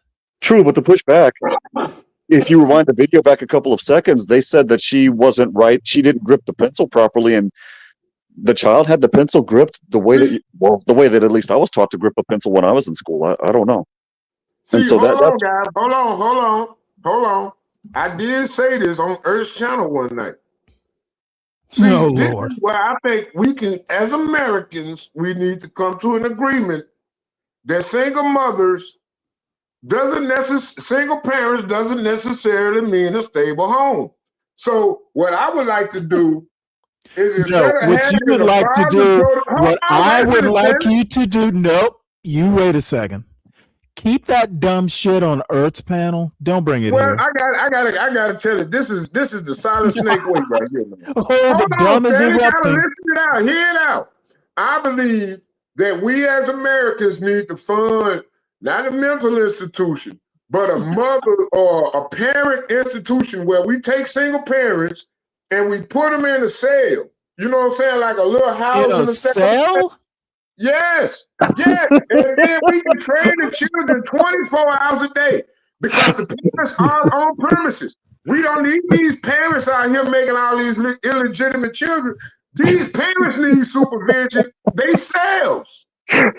That's how that happened. That happened because that woman wasn't doing her job. She don't need to do her job, but she also, if she can't do that job right there, she don't need to be out here. She needs to be housed in a housing facility. And that way she can do all her deviousness on prison, on institution. I was going to say, you literally just described a prison. Like, what the? Well, all I have to say, and I need, let me set, we don't have let me prison set, guard. We don't have school for adults. We have school for children. let me set the context here. Children how to read and write. Because this is Let me what's set happening the in America. context here. We just freely getting out this welfare money. We don't need This to get is out freely the getting out ranting. welfare money. They need to have a commissary. This is the ranting of a man who is drunk and high. Let me just Stanley, do the disclaimer it's here. right. You know I'm right, Stanley. No, I think You you know I'm are right. drunk and high. Okay, yeah, that's beside the point. That's a perfect plan. We need to Beside take the point. these. If we find a child like that, we don't need to just take the child from the parent. What we need to do is take the parent away from civilization. I'm just watching I a think the video. parent needs to be housed You inside are of coming up with facilities where they solutions. can You better. are coming up with solutions, and we haven't even talked about any problems yet. The problem is that child can't read and write. Yes, And how did that happen, Stanley? poor parenting. How did the parent become poor? How did the parent become poor? I don't care. How did because it don't have enough guidance. See, listen, we need to have parental training facilities. See, You as know long what? as Isn't that where plantations were? yeah. Yeah, But I mean, we can word it, bro. so you're saying we probably need to just go all the way back to slavery so massa can teach us the basic skills? Because listen. Great, He good doesn't realize time. I'm kidding, right? Hold on. Listen, because we need to cut this off right now. See, we living in good times right now, and these good times gonna create, guess what the next step gonna be? But real I quick, say tell us. uneducated time because these parents are not taking the time out to take care of their children properly. So But- if we see a child where we see, hey, this child got F's on his report card, you know what we're gonna do? We're gonna take the parent and we're gonna say, hey, here go a facility we need you to stay in. You ain't gotta worry about rent, gas, none of that free world shit no more. That's a We gonna prison. take care of it. That's All literally you prison. gotta do is stay your ass in the cell with this You know child. what? And I when he come to propose class in the morning, Solid we Snake want be to the see straight warden. A's on that report card. And guess what's gonna happen? You're gonna see a change. You're gonna see a shift in the culture. You gonna see that change. Sometimes you gotta whoop a nigga ass. Hey, Solid Snake, Solid Snake, you know, Solid Snake, you know what I would call your proposal? Ghetto Maoism. We're just gonna do some. We're just gonna do some re-education. Hold on, Stanley. You talking crazy. I'm gonna tell you a prime example. Look at your stereo receiver right now that you normally buy $200. So you're a communist. That big, right? That's You an are AV a communist? amplifier, right? Why in China they got these little China amps? They run off of how they call them? They digital. So it's I was like gonna say they rice or real bamboo, small, but that they would just got be like a racist. power supply be like yay big. But guess what? It's unobtrusive and it works. And it push big 15-inch speakers, just like that big monstrosity they call an AV amplifier. Not only that, it consumes less current in your house. Your light bill gonna be cheap because of that digital amp. Fuck that AV amplifier. But that's something that the Chinese Leon people, Trotsky. you can't hate the results. Because one thing about it, I can send 600,000 goddamn on poor non-reading Asians over here to this country to any one of these damn universities, and they will excel and succeed only because they've been trained to be as such. We ain't doing that over here. You're right. That's my point. Bad parenting. So let's get on with this video, We shall need to we? reduce the bad parents, and we can make America great. How do you propose to do that? I told you. He already proposed I it. told you we need to start taking Basically these round them up and parents send them with to failure re-education camps is what he said. and we need to just take away their property. They got to earn it back. Listen. Oh, wow. I've already been giving you reparations when you sign that agreement for that mortgage. Yeah, that's proof right there that you're a free man. Listen, you ain't no 3/4, not 3/5, nothing. You was always important because you were responsible for that bill on that mortgage on that house every month. So I'm gonna make my thing sure is, and I'm gonna clip take this. all that away because your child can't read. Because the next time I hear somebody use the word communist and his name is Solid Snake, I'm gonna play all this back. This is literally Trotsky, Leon Trotsky. Yep. I don't hate the Circa ideology. I just 1946. hate the way it's been applied. You know what I'm All saying? right. We Well, I applied it wrong. backtracked the video a little bit so you could rehear this one. Well, not really hear it, but look at First her name. hand, Stanley. A one. Look at her hand. Pause that real quick, Yeah, Stanley. there's nothing wrong with the way There's she's nothing holding wrong with that how she pencil. has the pencil. So that's where I was wondering because And to be honest, depending on what grade she's in, her handwriting doesn't seem that bad. no, it doesn't. So that's where I'm wondering. Okay, what are the expectations or the metrics that they're trying to set in order for this child to get Hopefully to she's improve? not in the 6th grade. Well, if she looks too small to be in the 6th grade, but Yeah, I'm if kidding. this were like a Precious type of moment, you guys know what I mean. If not, watch the movie. Then at that particular point, I'd say, yeah, you know what? We have a huge problem. You're 12, 13, 14 years old, and you're barely learning how to spell your name. That's a problem. But this little girl, I don't know. I'm wondering if there's a confusion as to what they're Well, I'm expecting. kind of wondering if this is, what her commentary is in this video that we're looking at, if the two Gotcha. are synced up. Because she doesn't seem to have the problems that her progress report Porter's says. saying. Exactly. Last name. A one. Uppercase letters, lowercase letters. Okay, I understand she might get them mixed up. You see, she only missed 3 right here for the uppercase letters, and she missed 5 for the lowercase letters. I mean, they'll get it mixed up, but she know her ABCs. So I'm just trying to figure out So then in that how particular she case, she score a could possibly be tested for dyslexia then, is what that sounds like. Right, but then the thing is, and I don't know this for sure, and I'm sure she did. I'm going to give this lady the benefit of the doubt, but these questions are not for YouTube. These questions are for the teacher. Right. So I want to hear what the solution was besides getting on I YouTube know a and complaining. solution, Stanley. We call it the Leering Centers. We call it the The Leering what? Centers. The Leering? Leering Centers. Oh my God. You know what? I'm not going to take the bait. It's made for parents with failing students. We're not going to blame the child no more. You can't blame the child because the child is not responsible. You cannot give a child rights because he is not responsible. You need to blame the parent. You need to punish the parent.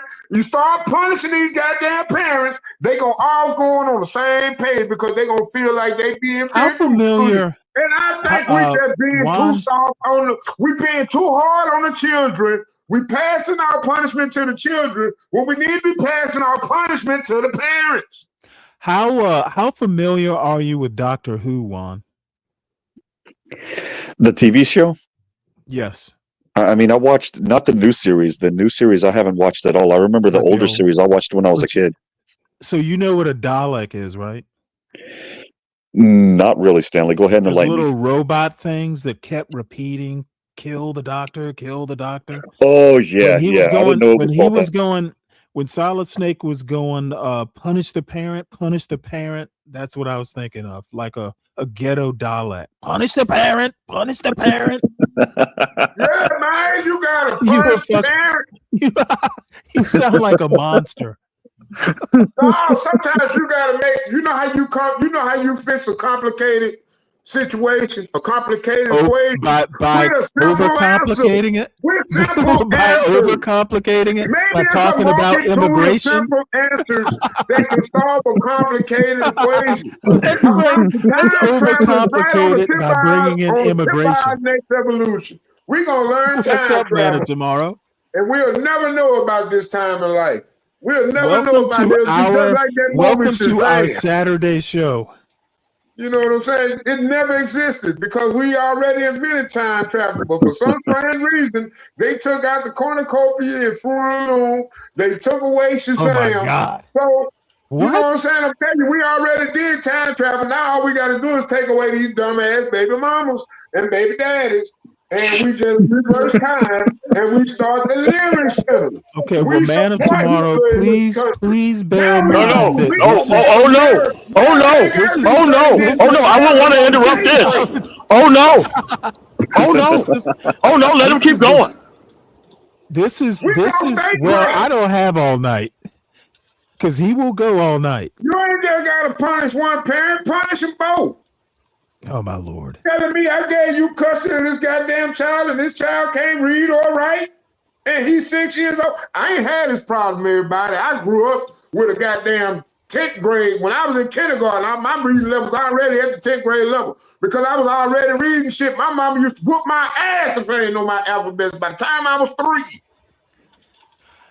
Whew. I had Well, a let's tough get back. mama, nigga. I was potty trained when I was 8 months old. Well, let's get My back mama to ain't play no the. game because she ain't had time for that shit. Let's get back to the video. Maybe 3 this years old, girl my should be ass out whooped. there with every other goddamn child in the hood. Shit.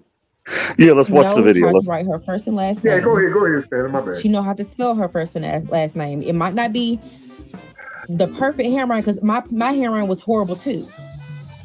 So So it's I'm trying to genetic. figure out like what's really going on in this school. Like I'm really about to change schools again. Coosa, I don't care what they say about Coosa County. She loved that school. I want to read some of the comments. Everything you're showing is proof to the ones she received. If that ain't the truth, I don't know what is. Parents get offended because they in the... You're not helping your case here, but we're going to keep going. Parents get offended because they're in the same boat as the kids. Mom, don't get defensive. Just work with her. The report card clearly states a simple scale. 1, not meeting standards. 2, standards partially met, needs more time. And 3, meets standards satisfactorily. Now, the mom's argument here is, my child can write her name, so she should at least get a 2. The handwriting skills section isn't just about, can your child spell their name correctly? Can your child spell their name one time. It's a list of skills that are bundled together. Things like printing legibly using proper pencil grip, first name, last name, uppercase letters, lowercase letters, so a kid can write their name and still not meet the standard if the standard includes multiple requirements. Now that's where the mom gets stuck. Obviously, she's treating the score like it's grading just one thing. She's thinking, can she do it? Yes, therefore she deserves a 2. The goal here was to be calm, but it's not working. I also feel the need to add, because she mentioned it, changing schools won't help anything. And when you watch the clip, just like I watched the clip, you notice things right away that explain why the teacher felt the need to give the kid a 1. The child has a pencil in a full hand grip. Now that is common for kids, yes, but if the standard is... We save money in America if y'all just follow my plan. My plan is get rid of Section 8. Just wrap it into the big prison fund. We don't need Section 8 Yeah, no make more. the kids homeless. No, they gonna be in a nice, cozy bed. You know, it's gonna be like a big structure with bunk beds. It's gonna be like a homeless shelter, but it's gonna be multi-level. Stanley, so treat them like immigrants? No, worse. Stanley, you know, he just... Real quick, Solid Snake, I'm sorry, but you know what, Stanley? Solid Snake literally just described to a T a concentration camp. Wow. There was a certain group of people that had this back in 1939. You ain't got We won't get into that right now. You ain't got to worry about it. You ain't got to worry about it. I tell you what, I can put you over here in this chicken plant. I can put you over to his glass solar plant manufacturing facility. I can put you over here in this chip manufacturing facility. All you doing is making chips. Hey, and if you ever want to quit, we got a suicide net outside for you. What all the? you got to do is just jump off the building. Whoa. Get it out your system. We're going to put you up in lockup for 2 weeks, and we're going to put your ass back on the line and then after that. You know, I mean, we can do all of this. Basically, something like Jim Crow? No, it's better than worse. Jim Crow because we building a functional society. Listen, slavery wasn't the worst thing ever happened in America. Actually, that's what made America great, slavery. We need Talk to about not politically correct. No, we need to bring back slavery, man. Listen. Oh boy! Ain't no need You know what? Let me start up management. Let me start up this video so I don't get taken off the air. Yes, you don't want Stanley to get be brave, man. No, no. Some of these kids ain't hold on. Hold on. Yeah, let me mute. None of these ideas or opinions reflect that of the host or the Stanley versus the World show. This is the disclaimer, folks. The opinions expressed are those of Solid Snake, not Stanley. Not any of us, not any of the rest of us on the panel. Nobody even remotely associated with this show approves of this message. Okay, go ahead. I promise you, you know, if I was the mayor of a city that had a Home Depot and a Lowe's, every child that skipped school, I stand their ass out in front of that motherfucker. You better learn plumbing today, motherfucker. You better learn steel. Wow. If you don't want to stay in school, you better stay your ass at this damn stove. I want your ass to learn a skill. You ain't gonna be out here on these goddamn streets. You better throw the basketball. You better learn how to catch a football. Kick one. We got soccer too. By the way, I think if you want to be hands-on, we got a wrestling school right over there. You go over there, you can just wrestle motherfuckers and train for the WWE. How much money you need, Vince McMahon? I'm president of the United States. Hey, that's a whole goddamn school program right there. But Stanley, getting back to the video real quick before I jump also, North Carolina Duke is going to start in about 30 minutes, and I'm a North Carolina fan through and through, so I got to watch that game. But the thing that you mentioned before Solid Snake came in, there is a point to that, because what she did say after complaining about the one that her daughter got was regarding to how she could write that was legible. I mean, she knows how to write, but she doesn't write clearly enough. if that happens, yeah, there's a problem. And switching schools, that's Yeah, it only would be the going. worst. Yeah, that would be the exact worst. But not only that, what she's going to do is she's going to see that her kid's not passing in that school, and she's going to Yes. go to another school. And you already know when that happens more than 2 or 3 times, the common denominator is you. Well, look, I'm of the mind, and I know you and I have talked about this before. My son, and he knew this from first grade onward, probably kindergarten onward. The teacher's always right until you prove her wrong. If the teacher says it, it is law. It is law, exactly.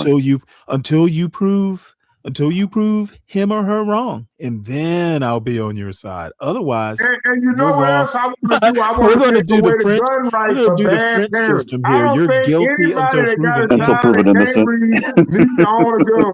I We're don't going want back to no the gun Napoleonic rights period for when it bad comes to parents, period. leaving our kids. Daddy is no Democrat.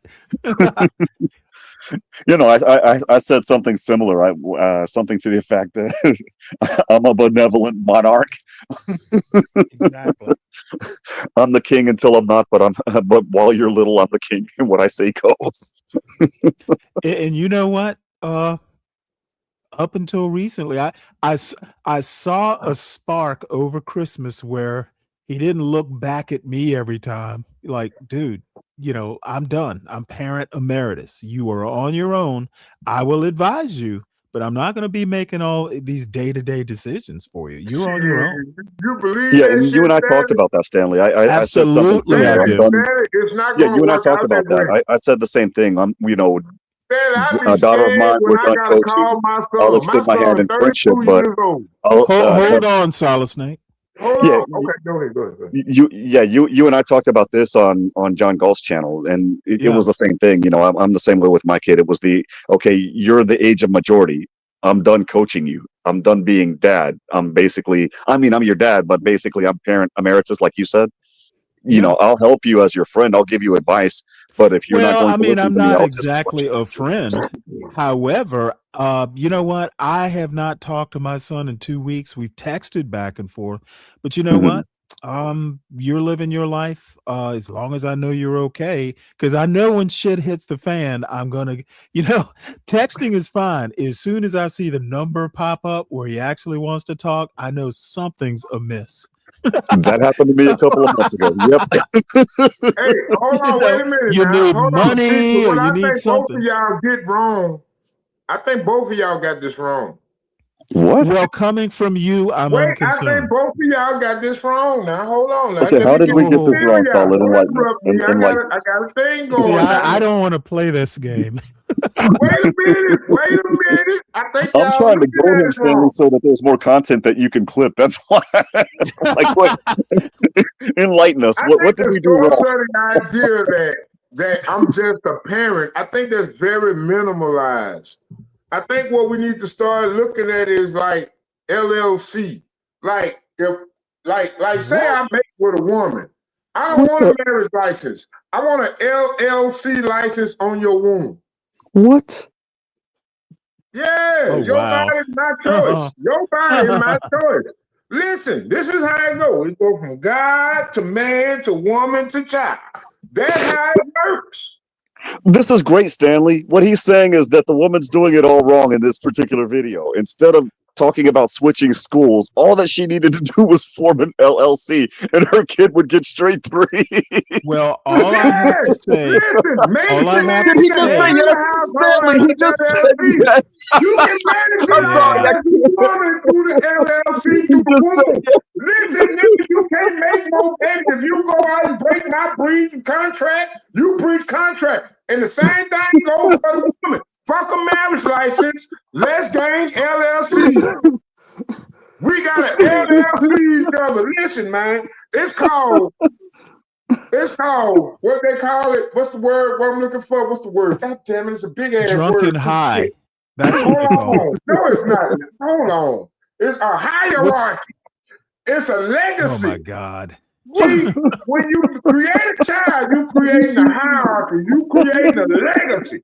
That means each and every child born through this woman is bonded to the father. And the father needs to be welcomed through the mother. And you only allow What? 1 or 2 mothers throughout your life. And the only way out of that contract is death or infidelity. She break that contract by getting pregnant by another nigga. Or Well, let's let CKJ3 weigh in on this. Salute As a- CKJ3. As a Oh, currently shit, married father, he I'm gonna interested hold in stuff his up. I point know of view. my shit perfect. You Well, ain't gotta come over here and I criticize just me. came in on what Snake was saying, and that was pretty stupid. But whatever. Well, come on now. I He's a wouldn't have known shit on a quantity. great idea. It's a terrible idea. Now, think if you would have said that, creating like a trust or something, but I don't know what they have to do with like education, you know. But No, this is what I'm saying. You legally responsible and liable for bad production. yeah, but you if could they- put that in a trust. No, we ain't gonna do I'm no telling trust no you, you more. can put Ain't that no in more. We trust. want LLCs. That way, Hey, you Wow. financially bound to this country through your name and your name only. Listen, we gotta Hey, stop this that's why illegal you create immigration a shit. trust. A trust. Well, you can do that too. You can still do that, but I mean, I want something legally binding for the hierarchy of the That's family, why you like the create a kings did trust. shit. You know what I'm saying? I go All out right. there, Well, let's get back to this cute woman and us. Let us let No, us. I I want to know wonder. why CK think it's stupid. Hold on now. We got the living centers, already got the facility side Okay. up. Well, We apparently don't it's need not Section 8 self-evident. homes. Those Section 8 homes need to go to working, productive families because that's how a home gonna mainstay. As long as they working and they productive, they gonna take care of their home.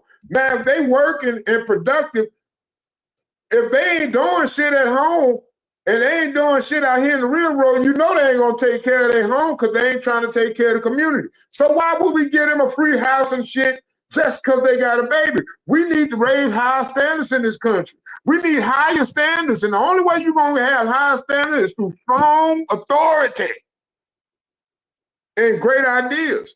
And see, and we ain't got no great ideas because this damn child can't even read his name. Why is that parent still receiving welfare and government benefits? How do you know any of this? You have no idea what benefits she's getting. Well, I don't give a damn. Even if they pay taxes, Obviously. they liable. They liable because we need a productive America. We need to start from the LLC of the individual. Every individual not only has a social security number, but that social security number is tied to the industry of the United States. And goddamn it, I want each and everybody's social security number employed by these United States, and goddamn it, you're gonna be a laborer, and I want some goddamn results. I want some this money is in the funny. motherfucking box. Fuck taxes. This is called insurance. We insure a great life in America, and the only way we can procure a great life in America is Wait, through don't leave great me alone goddamn with him. guidance. And even that means no All child right, left Solid Snake. behind. Let No me parent left read this. behind. Listen, Let me read let me read this comment. And I think it'll have to be a show title. No wonder we need immigrants. that pretty much says it all. That's a show title. Oh, you anti-American blacks is the problem. All right. Well, let's get back to this video right quick. And again, this is something that Kimmy recommended, and I can see why. I can't believe you call me an anti-black black and you anti-American. You don't see the greatness of my ideas. No. I think Profit Hitler should have grid, won. then that's Fuck. literally one of the check boxes, and it's something that can be improved. You can get little tools online. I'll put them on the screen right here that can help your child with that. The second thing I saw in the video immediately was the capital letters and the lowercase letters. If first and last name casing is mixed up, that's another strike against the standard, against her marks, aka her grades. Another big thing that I noticed was the spacing. There's no spacing between the first and the last last name. And that is one of the big issues because spacing is part of readability, and readability is a handwriting standard. So even if the child knows her name, knows how to write her name, the teacher might be grading the skills around the name and not just the letters themselves. And here's where it also gets messy, if it wasn't already. Instead of correcting the behavior, the grip, spacing, letter sizes, casing, the mom has the child write her first and last name over. This is interesting. I wonder if Kim knows her. Her accent actually sounds like Kimmy's. And over and over again in order to prove that the child can do it. But I may argue that repetition without correction is not proof, ma'am, and you don't need to be on TikTok blasting all this business when the real issue is greater than just your child knowing how to write her name. All I'm trying to say is if your kid writes it 30 times incorrectly, the only thing I can applaud in that is commitment. She is committed to continuously doing it the wrong way. And I say she is committed. I'm not blaming the kid. I'm sorry, I have to correct myself. The mom is to blame in this. The parents are to blame. I never look at a kid and say, oh my gosh, you got a 1, blah, blah, blah. I'm saying, where are the parents? She reacted like it was a personal insult, and now nothing's being solved because of it. Until she wrote a letter to the teacher. We're going to get to that. Something I do want to point out before we move on even further, because there are plenty of videos that she made. Obviously, we won't be covering all of them. Some people in the comment section were saying that the kid may have a neurological learning disability, which is known as dysgraphia. So I don't want to just ignore that part of the issue. I'm not the one to diagnose that, but in the meantime, maybe let's listen to the teachers. Next video says, update from Koya's teacher, and she got in trouble today. Okay, so yesterday, y'all know that Koya got her report card, and I wrote the teacher a letter. Don't talk about my handwriting. I graduated high school, and I did some college, so. Anyways. Let's have a look at her handwriting. Obviously she does not know how to write in cursive. Tell you, Stanley, I'm right, Stanley. We need leering. We need leering centers. Leering or learning? Leering. Okay. Do you know what leering is? Yeah. It's okay. right. Just checking. Leer. So I asked for a conference and I asked for a change of classroom because I just feel like she's nitpicking with my daughter. It's been multiple occasions with her getting in trouble in the classroom for like the smallest things. The stuff is like really retarded to me. I mean, like they're in kindergarten, they're still kids. Like you don't have to report everything back. Like, oh, she dropped the pencil off her desk. Now I'm gonna send her to the office. Like it'd be stuff like that. Like it's really just nonsense. So I requested a conference, and she wrote back and said that I can come tomorrow. Now y'all get mad at me about my vocal skills. Hold on, Stanley. Y'all be talking about me and my intelligence all the time on these platforms. Hold on before you go farther. I haven't talked about you in forever. See, that's sad. That's sad. So don't lump me in. Well, I'm just saying. People think I'm stupid. But you don't think this woman's stupid? My child went to college. My child learned how to read. My child played video games. My child won Metal Gear Solid. My child played Metal Gear Solid when he was 4 years old on the day of the release. God damn it, I went to work. That motherfucker was already at that motherfucker with the big machine gun. I'm like, nigga, how the hell you been up all night on that weekend? So you called your son the N-word? No, I'm just saying that's that. And then the other question, and this you is wait till that nigga grow up. Oh my God, my son's gonna be awesome. Lord have mercy. This is actually something that I noticed. Like it's been catching my attention for quite some time. Why does everyone resort to your own experience to make larger points? Like this woman has no idea from experience. What's more?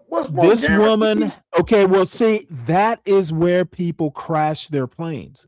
Okay, your Okay. son is not every son in America. Your experience is your experience. It literally Exactly. means if we isolate Solid Snake's experience, it means nothing to anyone other than Solid Snake. Exactly. Right. So, what does your experience have to do with this video? I tell you what, I knew how to fucking read. I know one thing, my child knew how to read. You know what? I bet Okay. you. Well, Hey, great. hold on, Stanley. Wait But a minute. Reading the is fundamental. video is thing not I- about your child. It's It ain't this gotta be video. about my child, This but it needs to be video a is not representation. What's about the point of having Solid a video, Snake. Stanley, if we can't have a conversation about it? Okay, well, if we're gonna have a conversation about it, how about let's have a conversation about the video and not you or your son?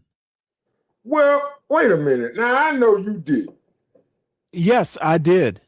So what you trying to say is you're a better parent I'm than me? trying to say this video has We very talking little to about do. parenting, Stanley. We talking about parenting. Okay. Why you gotta play Yes, victim for yes. this woman? We are Why talking you gotta about defend this woman and parenting, her failure? and Now you we getting are mad not. because I'm telling the truth. We are not. You're telling your truth. No, I'm telling the truth. No, I'm afraid not. Listen to the mama. The mama can't even read, Stanley. How How do the hell you she know know this? what the hell on that paper? How do She's you paying know a she funk. can't?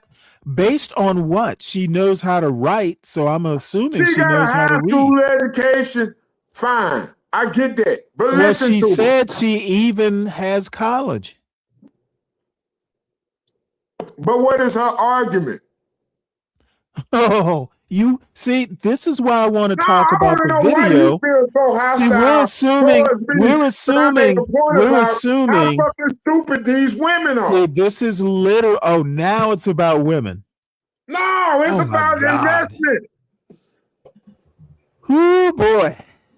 And now we got Knight. Somebody needs What's to be up, held Knightish? accountable for this. Somebody, you see it, Stanley. Somebody need to be held accountable. I don't care what y'all say about And me. it's not Somebody needs to you. be held You do accountable. not need to be held accountable for this video.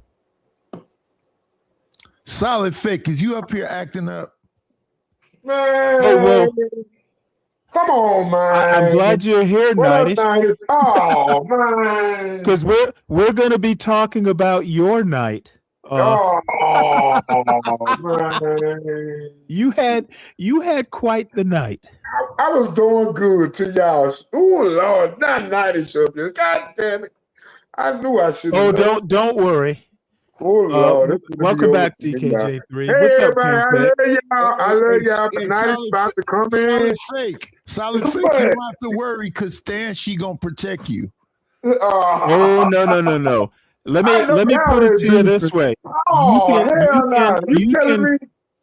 You This can might be my use that greatest day joke. ever. Knightish You and can- Stanley beefing? Hold on one second, Solid Snake. No, solid fake. I love Stan. That's my guy. Knightish, you can keep using that stand sheet, that stale ass joke you've been telling for the past week. You're on my panel now. So just so everybody knows, at some point we are going to be reviewing at least one part of Knightish's panel, the one on Taz, full of stuff that I'm going to react to. So I just want to be upfront about what's gonna happen. And you're welcome. Hey, to Stanley, is my mic good, Stanley? Yeah, you're good. Oh, you sound good. What I was saying earlier, I got a phone call. I was saying that you could create a trust. You don't need an LLC. You could create a trust, Snake. That's what I was saying. Is this Mike 123? No, hell no. Hell no. That nigga sound intelligent. What you mean? That's CKJ3, man.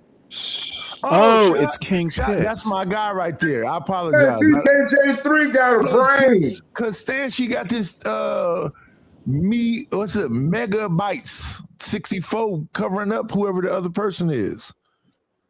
He don't know how to put. I have no idea who. There is no Stan Shi on this panel, and if there was, You know But what? There will be I wanna there will appeal to be her. Let me consequences for appeal to repeating. Stanley. There are Stanley, consequences could you for put the repeating bad Stanley, jokes can on you this put the panel. megabyte That 64 joke down died. so we can see That the other joke person? died. Hey, whoa, Stanley, whoa. Stanley, I'm not trying. Okay. That joke died with your reputation overnight. Ooh. So, so you might want to be very careful. Oh, can you take the stand sheet? Oh, I can take it till I start reviewing your panel experience overnight. Yeah. Be kind. But can you take the megabyte Oh, 64 I'm gonna down be so we can see kind, the all other? right. What is that? Let's shout out to CK. I didn't know that was you. I apologize. I thought that was that goofy ass Mike 123. Yeah, well, you know what? You were calling people white when they weren't white. You just had quite the night. Have you gotten some quality? Have you gotten some quality for that too. quality sleep? I apologize for that too.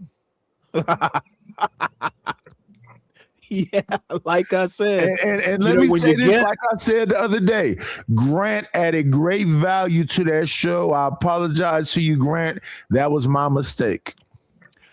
All I have to say is sleep is an old man's best friend. I know from experience. Yeah, but I got a thing where I can't sleep like that. I'm like a baby that fights sleep. That's why you're narcoleptic, nigga. That what happened to you, motherfucker. Always fight and then sleep. Wow. Solid fake. How you get that pattern on your roof? Man. On the ceiling, where it looks like it looks like your house made it through a fire. How did you get that pattern? How you get some smoke patterns on your roof, guy? Hold on, I'm gonna show you. Hold on, goddammit. Was it Newports? No, I think it was that weed. Look, see that damn thing right there? I fucked around one night. I put some diesel in that bitch. Cause I think diesel was like 3 grades lower than what the fuck I really needed for it. And I thought it wouldn't be so much soot and smoke in it. And it really saturated my shit. So what you seeing is the result of me doing deep cleaning on this bitch. I even got a crack in my ceiling right here. See, and I ain't doing nothing else right now because I don't already fuck these people house up enough. Shit. I'm trying to get this motherfucker, but goddamn, I gotta do better than this. That's somebody else's place. That's not yours? Not yet. No, not yet. I mean, my whole thing was all about property ownership and shit. But then, hanging around these spaces got me to thinking differently. So it's like, now it's like I don't put myself in a hole, but I got to fight my way out of it. And that's all I'm doing right now. So fuck it. It is what it is. All right. Well, let's get back to this video, shall we? In school, it says Koya had to sit with another teacher 2 times for not. Listen close.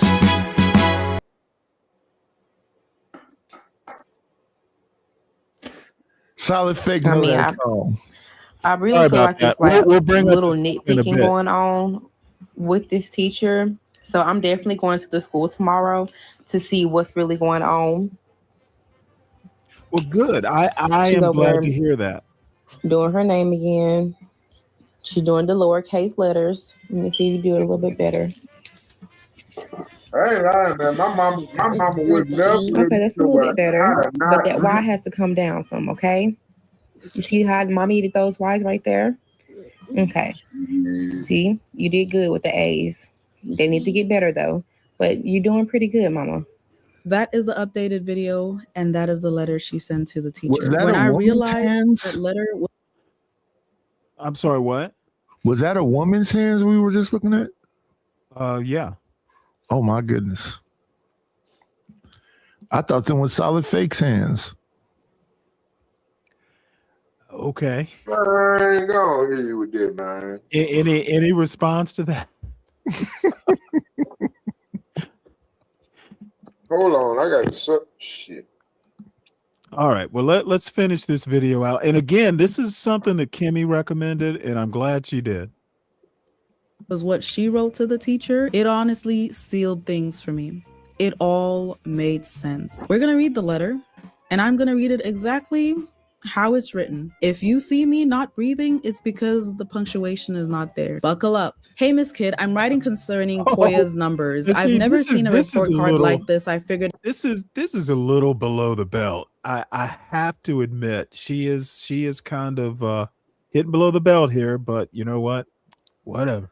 it out Them though. bottom teeth look What crazy. I'm not understanding is why she scored all ones with Well, you know, she's actually making some of the arguments that I make about people that are on these social media platforms, you know, talking about all this bullshit when they can't perform themselves.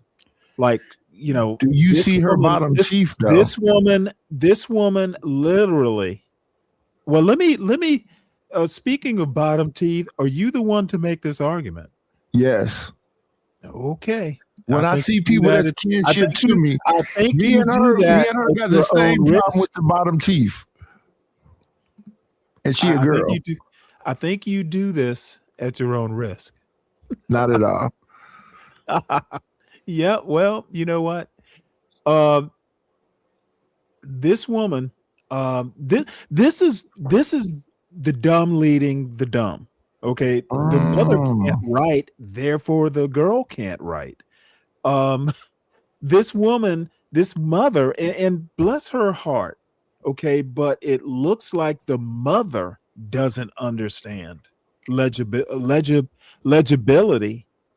So how is she I going was to about to say, not my well-read man that can't say legibility. That would have been crazy. Well, I can't actually say it. And the other thing is there's zero punctuation. I'm sure this is probably 2 or 3 paragraphs. This is literal. This is what I mean about parents knowing shit. So The basically, mother what you're trying to say the is that I'm mother this person. doesn't have writing skills, and it's really hard to. So you saying low your kid IQ, low if you don't intelligence? know it. I'm sorry, what? Low IQ, low intelligence. That's what you're saying? Yeah, I didn't say anything about IQ. Well, Okay, low intelligence. By the way, IQ is not necessary. Do you even know what intelligence is? So that's what I'm saying. That's Do what you you're saying even about me, know right? what intelligence is my question. Right. So that's what you're saying about me. No, That no, I'm no, low no, no, no. IQ. Do you know what it is? What intelligence is? Because IQ isn't intelligence per se.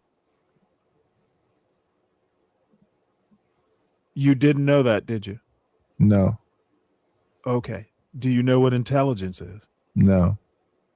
Okay, it's the ability to learn. And IQ is just a measure of how well you learn stuff. So IQ itself is just a measure. It's not really intelligence. So that makes you better than me. Intelligence. So that makes you better than me, Stanley. Well, you know what? I'm better than that joke you keep making. I make better jokes.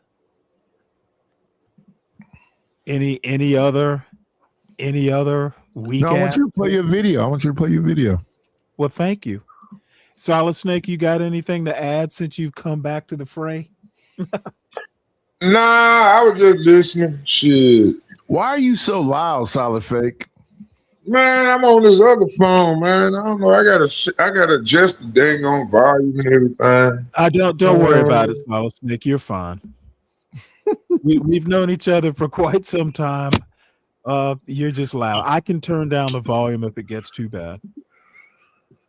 with handwriting and she knows how to spell and write her name. Yes, I understand she gets uppercase and lowercase mixed up a little, but scoring a 1 on handwriting is ridiculous. Don't you think? Maybe as if anything. I didn't understand that. This is not to shame the mother, by the way. Otherwise, Yeah, I'd it be is. laughing. It's actually very Yes, it sad. is. I've been having problems with her behavior nonstop about small things. I keep record of this. I need a meeting in person because this is really unacceptable. I am not saying Koya isn't in the wrong for not following directions, but some things need to be handled differently, like time out for the student when it gets too out of hand. For the teacher, could she sit For the teacher, could she change classrooms if possible? Koya comes home and tells me a lot about the class. Also, we just a meeting ASAP. I guess need a meeting ASAP. The teacher responds, "Good morning, Mrs. Hoyt. I hope I'm pronouncing your last name right.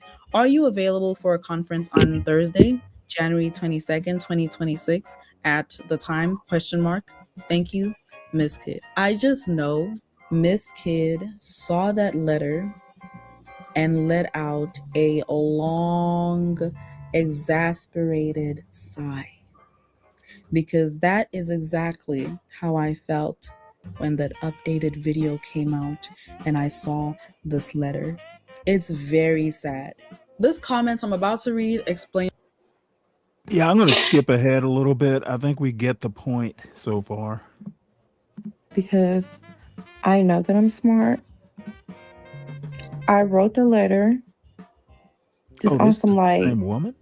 mad fast stuff. Like, I know that some of the stuff really wasn't misspelled, maybe used the wrong wording, like what, it's different words for wow. It's like 2 or 3 words for different things. So like what and what. I think you're I being missed mean the H now, out of Stanley. what and No, I think I'm listening That woman is carefully. being mean to that woman, and now you're being mean to slow people. That's what you try to do. Solid Snake is an advocate of being mean to people, right? Solid Snake.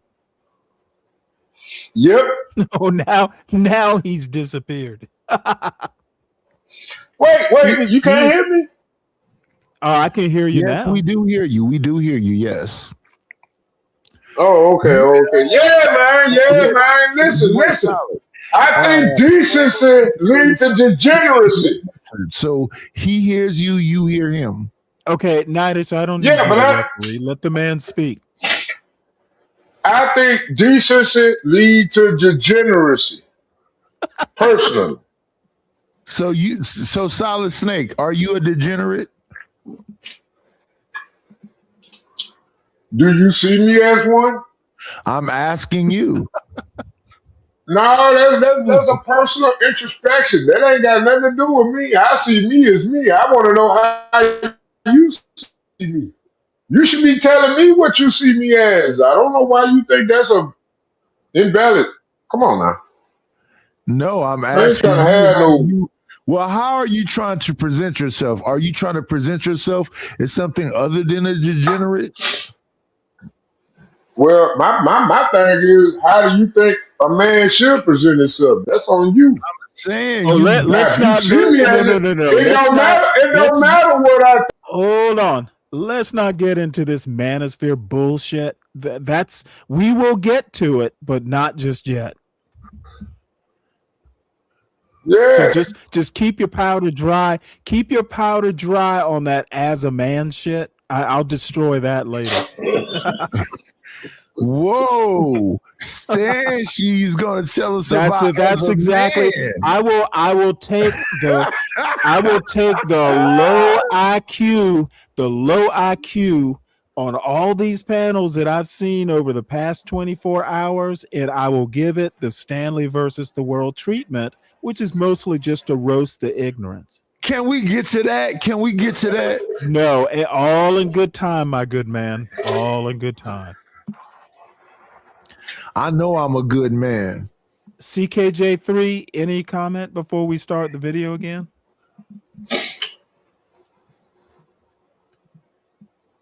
He may be. I think CK and all of us are waiting until you get to the good part. No, I think CK is probably busy. Through and shit like that. Okay, yeah. Hey, it is what it is. I could care less.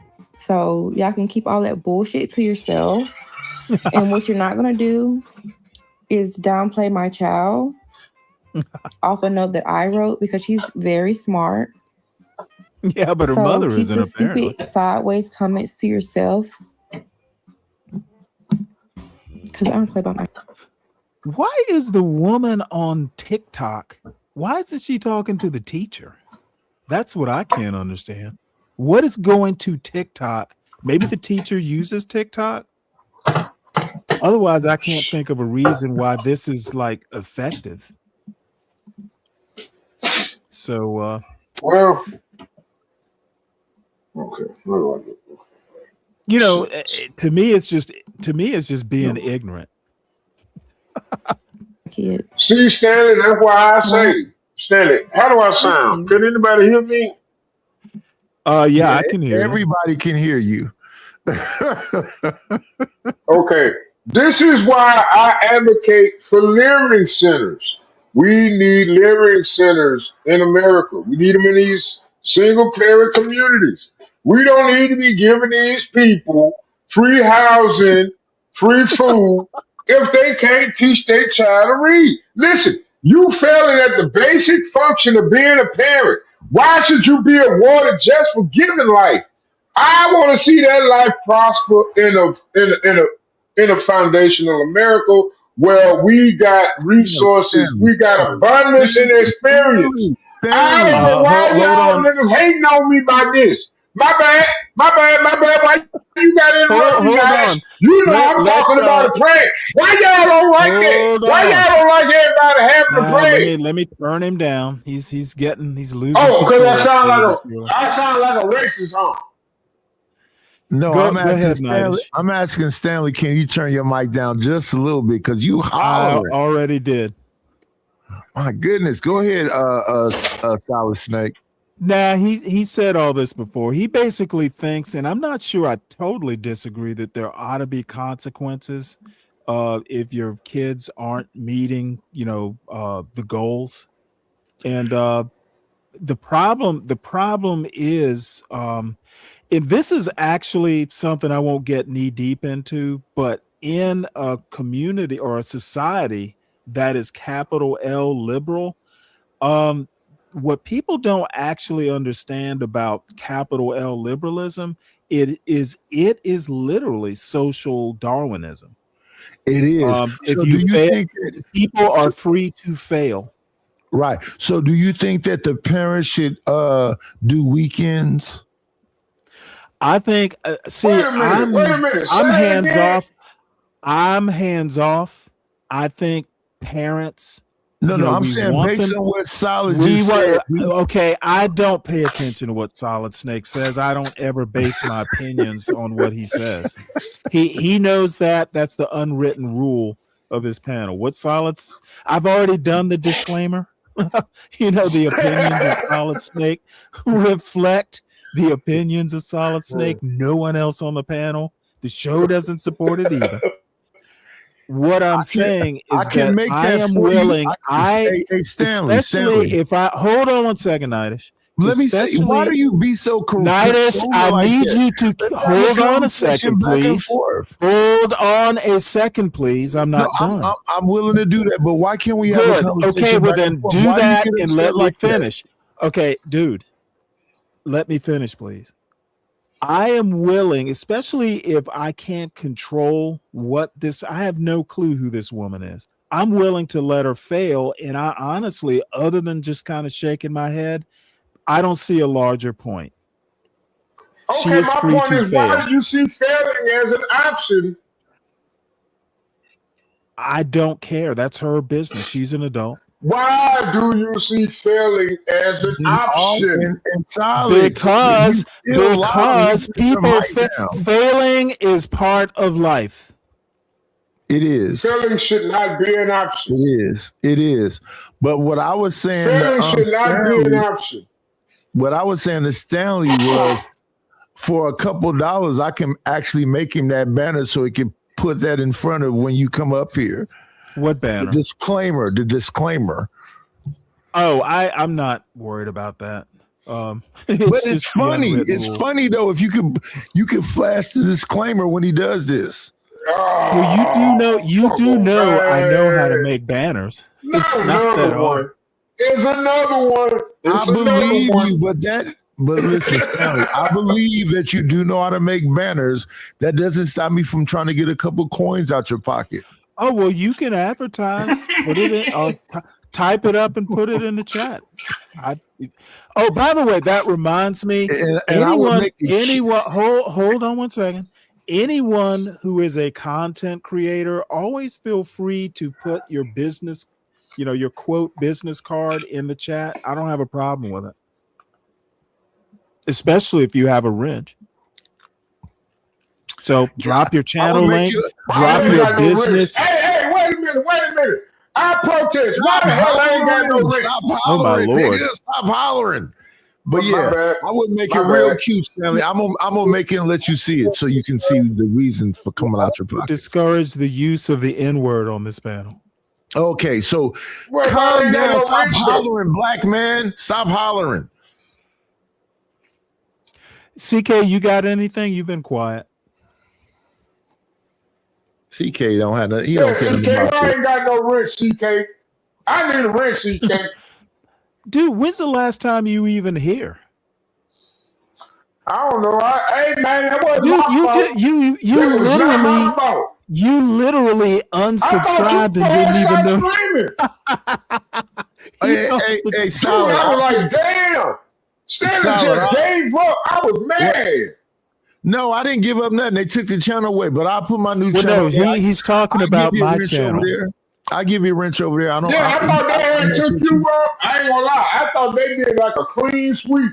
I thought they took you. I know they said you and Brain. And then I was like, damn, they got Stanley too. And you know, and I'm like, God damn, man, why they got my boy Stanley, man? So, fuck. Then I come back and I said, nah, hold on. Stanley is not important enough to get rid of yet. Well, shit. CK, if you're trying to talk, we can't hear you. And Dawn, hopefully I turned him down a little bit more. I don't know how he gets his mic so loud. I don't know either. It's a phone mic. Man, my That's bad. what I don't get. I think it's the AI, man. Hey, solid. I just put my link in the thing, so just hit that channel, and when I see you in the chat, I'll just give you the wrench when I see you. All right. I can't believe Stanley ain't gave me a wrench, man.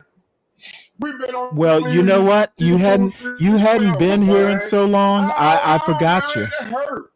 That hurt my feelings, Stanley. I thought I was okay. I'm sorry, Solid Snake. But let's see what else this. I skipped ahead a little bit on this video. I think you and John. I salute you and John on becoming friends again because I told you. Wait, hold it. Wait, whoa! We buried the hatchet. That doesn't make us friends. Buried the hatchet sound crazy as I don't know what. What you mean by burying the hatchet? Well, it means if he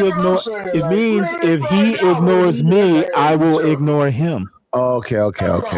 I'm not going to go out of my way to insult or denigrate or whatever. You know what I did the other day? I was on a panel with come on, Solid. I was on a panel with John the other day over there. Were you? Bands. Yeah, and I made John rage quit. Oh wait, was that like a month ago? No, just the other day. Okay, This was Saturday. That was Friday. That was the other day. Friday. I saw. Oh, okay. So it was like in the last week. No, I missed that one. Yeah, I made him rage quit. He left the panel. John does that. Yeah, he started talking about intelligence in the blacks, and I asked him, why did you ask that man to rate your looks? Wait, that's old. That's like a month ago. Friday, Thursday or Friday. Because I remember that was something you asked him. Like, Angry Man was up on that panel for a little while. This is like but he over a month came ago. back again the other day on Izzy channel. It was either Thursday or Friday. And I saw him up there. I said, let me go up there and mess with my old friend.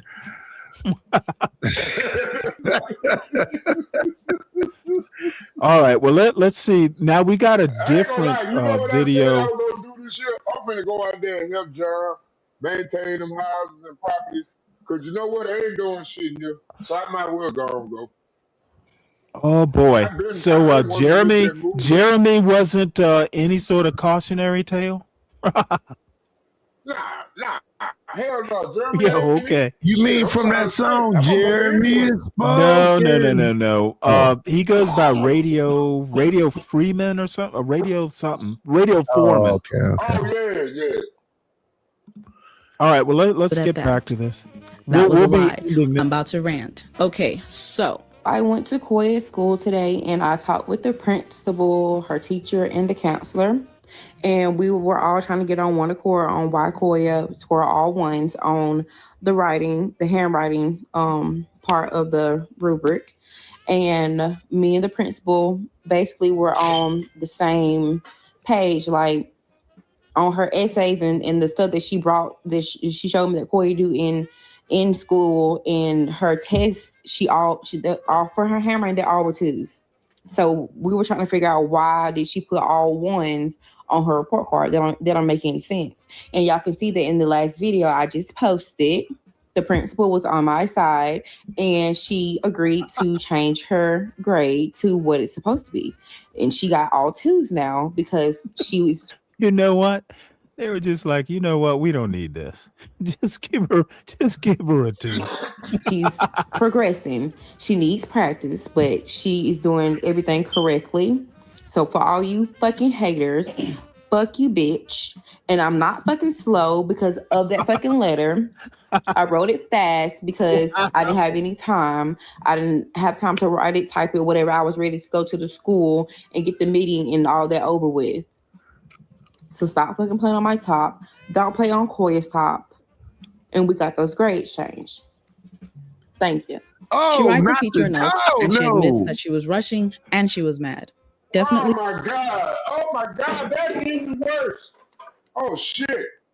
That's even worse. Did he break something? I don't know.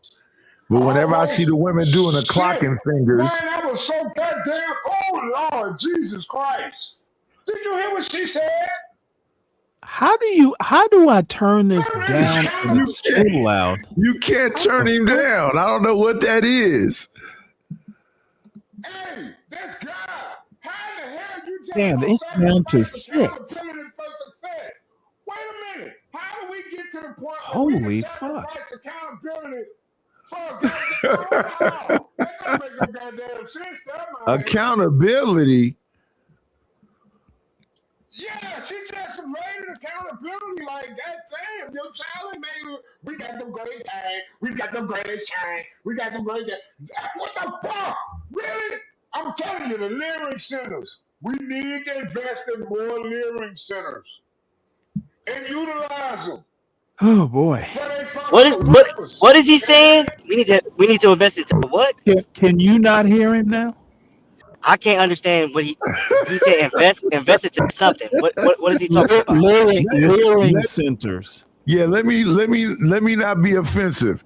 Whatever a leering. CK, can I ask you a question? He knows the word is learning. He knows the word is learning, but he keeps saying leering, and I haven't been able to make sense of it. That's what them people in Minneapolis did. The Somalians, they had a Leering Center too. Okay, what's a Somalian? You mean Somalis? Somalians. No, Somalis. They don't call themselves Somalians. I don't give a fuck what they call themselves. Somalians. Well, I do give a fuck, and we're not on your panel. Yeah, I don't. Hey, Stanley, can I ask Snake a question? Let me set some records straight here. You don't have to give a fuck, Knight, but I do. So you can, and that's okay. And I wouldn't change nothing about you. Please don't tell me what I can do. I want you to be. I'm trying to be subtle. I'm never trying to change you. I'm trying to be subtle. Stanley, I want you to be who you are. I never want you to change who you are. It's because of who I you am are. literally. I will be getting to you next. So just keep your powder dry. But in the meantime, I give a fuck. And if you don't, then stop saying Somalian. Find another word. I love Somalians, though. Yeah, well, you're gonna love them. You're gonna love them on your own time here, pretty quick. What were you saying, CK? We need to start that. I wanted to ask him who needs to invest into the learning centers. Is it the parents or Successful black Taxpayers. Americans. He's talking about some Mao stuff where we put the parents in re-education camps. Like, hey, if you can't get your kids up to speed, we're just gonna take your Section 8 in the food stamps and put you in a concentration camp and force you to be a good Yeah, parent. that's some small mustache shit. No, that's some Snake. Mao. That's some communist shit. Well, they believe in that. That's where they coming from. They coming from some communistic mind state. If you're not gonna do it on your own, you're gonna do it for us. I think y'all just thinking wrong. I think Now I know now that Stanley actually turned you down, but you still loud. How can you be turned down low and still loud? I think y'all gaslighting me, but okay. I'm not gaslighting nothing. I can tell that Stanley turned you down, but you still hollering. Well, all I have to say Hey, is you. Snake. Y'all niggas be listening. Snake, did you do that with your son? Yes. Did you hear me tell you? No, I wasn't here. I wasn't- wasn't here. He was not up here, Solid Snake. He was not up here. My son beat the game. I bought the game. He watched me play it for 3 days. Going through the first Oh wait, hold it. You levels. talking about a video game? Trust me, Stanley. I know what I'm talking about. Let me tell you. Oh, I know you know. Nobody else does though. Yes, Stanley, he's talking about a video game. Yes, Metal Gear Solid was my favorite game. He right? bought the video game. He played it for 3 days. Go ahead, Solid. Yeah, okay. So one day I go to work. I had this little thought over there. You know what I'm saying? I had this little bop over there. Education. With me. Hold on. Wait a minute now, Stanley. So the See, little this bop was is standing what there I sitting hate. Hold on. Dude, Jesus Christ. You know what? Jesus I am Christ, stone Stanley. cold sober, and I don't fucking have patience for this shit. Okay, Get wait, to the, Stanley. what does it have to Wait, do with wait. education? That's what I'm trying to tell you, Stanley. You couldn't beat Oh that my game God. if you didn't know how to read. Oh. My child was already at Revolver Ocelot in the final scenes of the game. When I got off work, I went to work Hey, at Snake, 11 Snake. o'clock. My Snake, son Snake. was already fighting a boss I hadn't even made it to in 3 Hey, days. Snake. My son made it at 4 years old. My son was already fighting Let me a see. big boss Let me mute him right quick. He won't notice. Look. Hey, This Stanley, is my this is the- brothers used to play that game. I wasn't really into video games. Well, all but I have to say is I'm still this is trying sad, to connect man. the dots. There's no dots. So here's a question I want to ask. That's CK. what I was afraid of. But I have to hold on. CK, Yeah, I'm listening. are you a brother? Yeah. What? Okay. Why does I it don't matter? know, Stanley. Well, I let me know tell it. you. Hey, CK, you'll know what you'll know why it matters in a little bit. If you speak even remotely, if you speak English even Fuck you, remotely Stanley. well, Fuck you. Nidus thinks you're white. That's why I'm gonna start calling him whitish. But Stanley, you don't understand. Go ahead, whitish. Hold on, Stanley. I ain't said shit. Stanley. That's smoke. That's solid smoke Hold that's on, talking. Stanley. Hold on, Stanley. You gotta understand. That's a great achievement for a child at that mental capacity, at that level of age. You don't Hey, Stanley, understand, Stanley. I have no doubt it's a great achievement. Solid Snake is the problem. He's the problem. Why would I be the problem? He's the problem. Because you. Well, see, I'm not gonna go that far. I No, don't really Stanley, care. Stanley, he is the problem, Stanley. He's the problem. Let him talk. Stanley already know. Stanley already know. That's why he got him up here. He Oh thinks no. playing a video CKJ3 has game. known Solid Snake as long as I have. Yeah, No, but he I'm thinks playing a saying- video game is compared to after school learning, whatever he want us to do. Yes. So what I'm saying, Stanley, is I agree with CK. No, I don't. Oh my goodness. Can I? Hold on. Wait a minute. I think understanding context. Who you saying? We ain't talking. You the loudest motherfucker up You here. learn that shit, but what I'm trying to tell you is my child learned construct and structure very early. Okay, Solid Snake, you and I have had this conversation. Your child has nothing to do with the point. My child is very intelligent. So what? You talk about IQ. You talk about IQ like I'm not talking about his IQ. His IQ is very high. Okay, see, this is what fucking annoys the hell out of me. We're not talking about your son's IQ. Go ahead. Yeah, only Solid is talking about his son's IQ. Nobody else He's is. on Planet Solid Snake. All right, well let's finish this up. I took note of that because that part matters. It's very important. I actually had a pause. How the fuck can he be louder than the video? Hey, Stanley, he is the problem, man. I keep telling you, he is the problem. I know you're right. That was advanced enough to understand literature. So Solid Snake. He's acting, dude. He's acting like we can't even hear what this woman is saying. He's the topic of this video we're showing. I don't get it. Let me ask him a question, Stanley. Snake. If he so once you figured out he beat the final boss or whatever he did, what did you do next? I told him to get out there and catch a football. Damn. This and CC, he is the problem. Not beat the final boss. That's crazy. He is the problem, man. Now, was it actual football? Or was it the game, like a video game? Was it Madden? No. What you gotta understand is the desire to finish the mission. See, y'all fail to realize one thing y'all ain't got is a damn good completion percentage. Completion? See, everybody want to be successful. But you know what? You skip over so many of the little parts that you never get the big.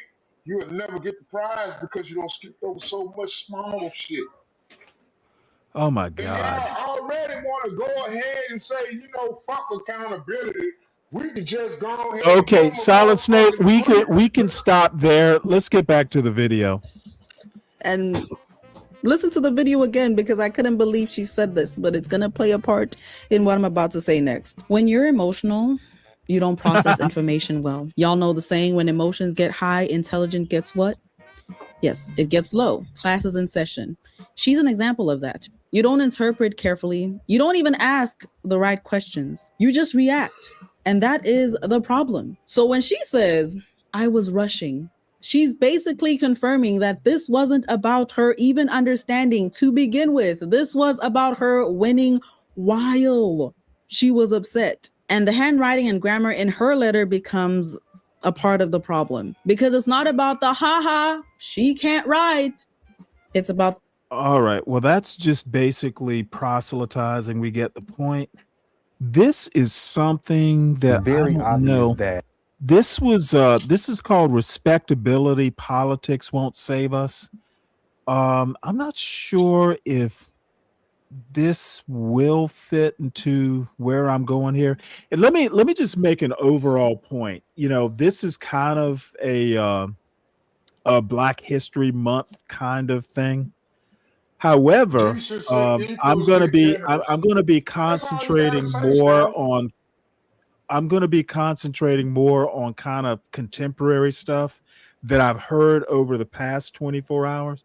I called an audible. I was going to show a bunch of boring history videos, but some things have come to my attention that are A, funnier, and B, easier to just make fun of. So that's where I am. History is made one day at a time, and I'm just going over some recent events. And I already talked about the title. which was KingPicks. Finally, I got around to crediting him for the show title. Why do I play so much Irami and none of Obsidian or John Galt? And the answer is Irami knows way more. That's pretty much it. I don't think Obsidian knows shit. I don't think John Galt knows shit.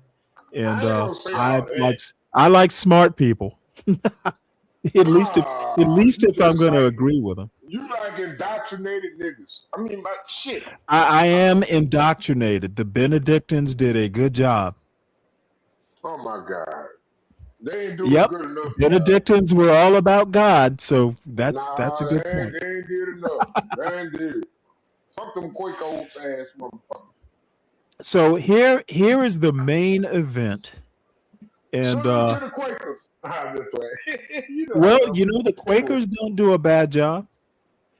So I don't know where to begin on this video.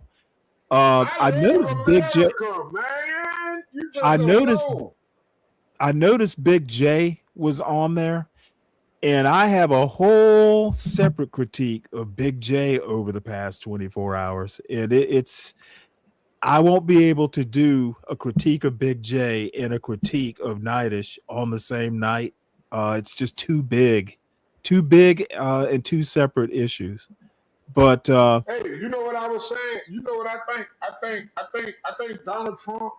I think everybody. Oh my God! What the fuck does Donald Trump have to do with this? No, because I was looking at this guy. I don't know. He like in World War II or some shit. He was like one of the great generals. And he looked just like Donald Trump. And he what? Donald Trump? Yeah, he was a military. I think Donald Trump daddy. I think Donald Trump got the wrong daddy on his birth certificate. I can't think of that guy's name. He was a you know what? I have no idea how to approach that. I just went off topic. My bad. But I think Donald Trump daddy was originally a military officer because he looked just alike, and they was honey badgers, and that's where Donald Trump get that fight from. So you spend your time wondering about Donald Trump's genealogy? Yeah. I spend my time doing. Okay, well, you know what? I don't have to say any more about the MAGA blacks. Well, I'm just saying, I do a lot of shit, man. I'm just saying. Oh, you know a lot of shit, all right. That was his name, Patton. General Patton. I think that was Donald Trump's dad. Look at the picture. And look at how they aging at the same age. No, thanks. You know what? As a matter of fact, since Nightish has graced us with this, we might as well just play it. Oops. Once a strong man had a plan, had a glow. Now he's rolling with a bottle and a pack of smokes. Every night he screams at the wall, talking loud to the air. Eyes red, veins pop, but nobody's there. He's lost his way. I'm sorry, I didn't hear what you were saying. You and Nightish, y'all for both, and you played it too. Yeah, I love that song. Well, with Nightish's permission. I ain't gonna lie. Hey, bro, Nightish, I can't hate on you on that. That shit was real because that's exactly who I am. Shit. Everybody know it. Everybody know who Silent Snake is. Shit, but yes, we do. So anyway, let me set this up. This was a really kind of an interesting conversation, and there's a young lady that pops into this that I was actually impressed with. She was quick on her feet, and was. Of course, you would be impressed with her. Of course. Well, I mean, I wasn't impressed with you, and you're my friend. So, I mean, if you were impressive, I would have been impressed. But I also understand that you were up like on T's panel. You were up all night. So how you did it, I don't know. So, I mean, maybe there was reason she ran circles around you. Maybe you were just fatigued. I love However, Hey, shout out it's to T, man. Salute, salute, salute. however, you make kind of your standard arguments, which I tend to have a problem with because I don't think they're good arguments anyway.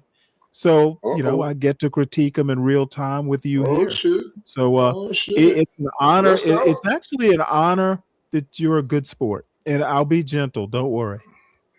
Oh Lord. Nidish ain't gonna be gentle. Nidish is a dirty motherfucker. Oh, come That's on a now. low down there. It's No, going. It's like going. Nidish. Did you hear that It's song? it's gonna I got a be. bottle and a pack of smokes. I know It's I'm more oh my important to the lord. This game is than that. this I this cannot is believe Nidish disrespecting me, but I appreciate this is main character syndrome engaged. He thinks it's all about him right now. I knew I shouldn't have played that song. I love y'all. All right, niggas, so fuck this shit.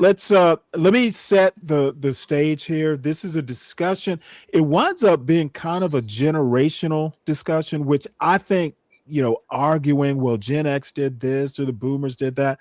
I think they're stupid arguments. I think they should never be had because it is literally an open-ended argument where you can just squeeze in generalities and just I random agree. observations. They just do not make sense. Yeah, because it's a blanket indictment for people. Class arguments or race arguments in race we all know is a construct, but generations, you got to have statistics. Okay, you got to have data to justify the generalization. People want to discuss. Okay, Solid Snake, let me finish. People don't seem to understand that personal experience, personal anecdotes are not facts. They're not data. They are personal experiences. And what may be a fact or your experience is not universal by any means. They don't make good argument type of they don't make good arguments. What happened to me, if you're going, well, hey, this happened to me, this is my advice, great. Don't present your personal experience as fact or even generalizations for that matter. So the bottom line is, I think arguing, and young people seem to be the ones doing it where they want to blame generations and shit. Dude, don't blame your personal failures on anyone other than your parents or people who raised you.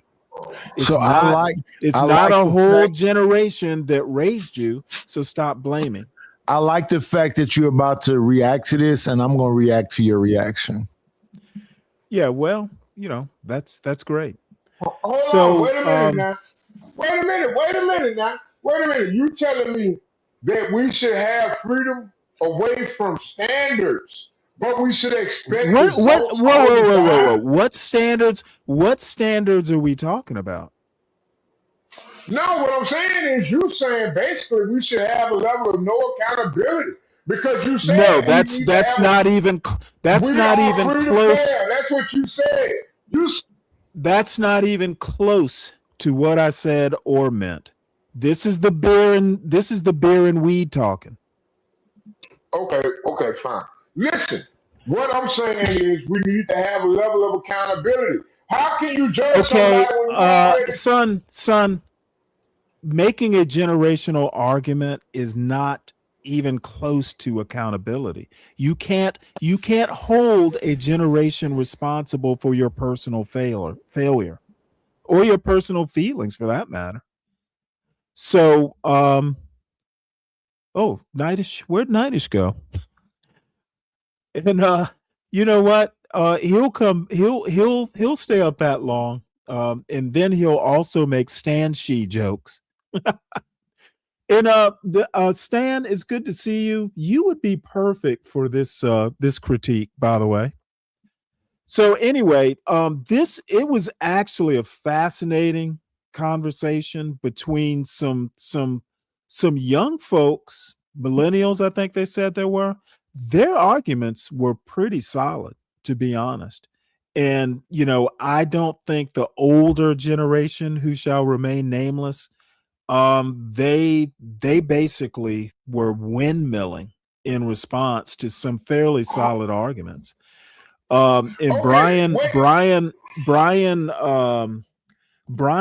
Nichols, one of the few things we agree on is that whoever Bella Rose or whatever her name is, she was, she was nimble, she was knowledgeable, and she was quick, and she tore some folks up on that panel.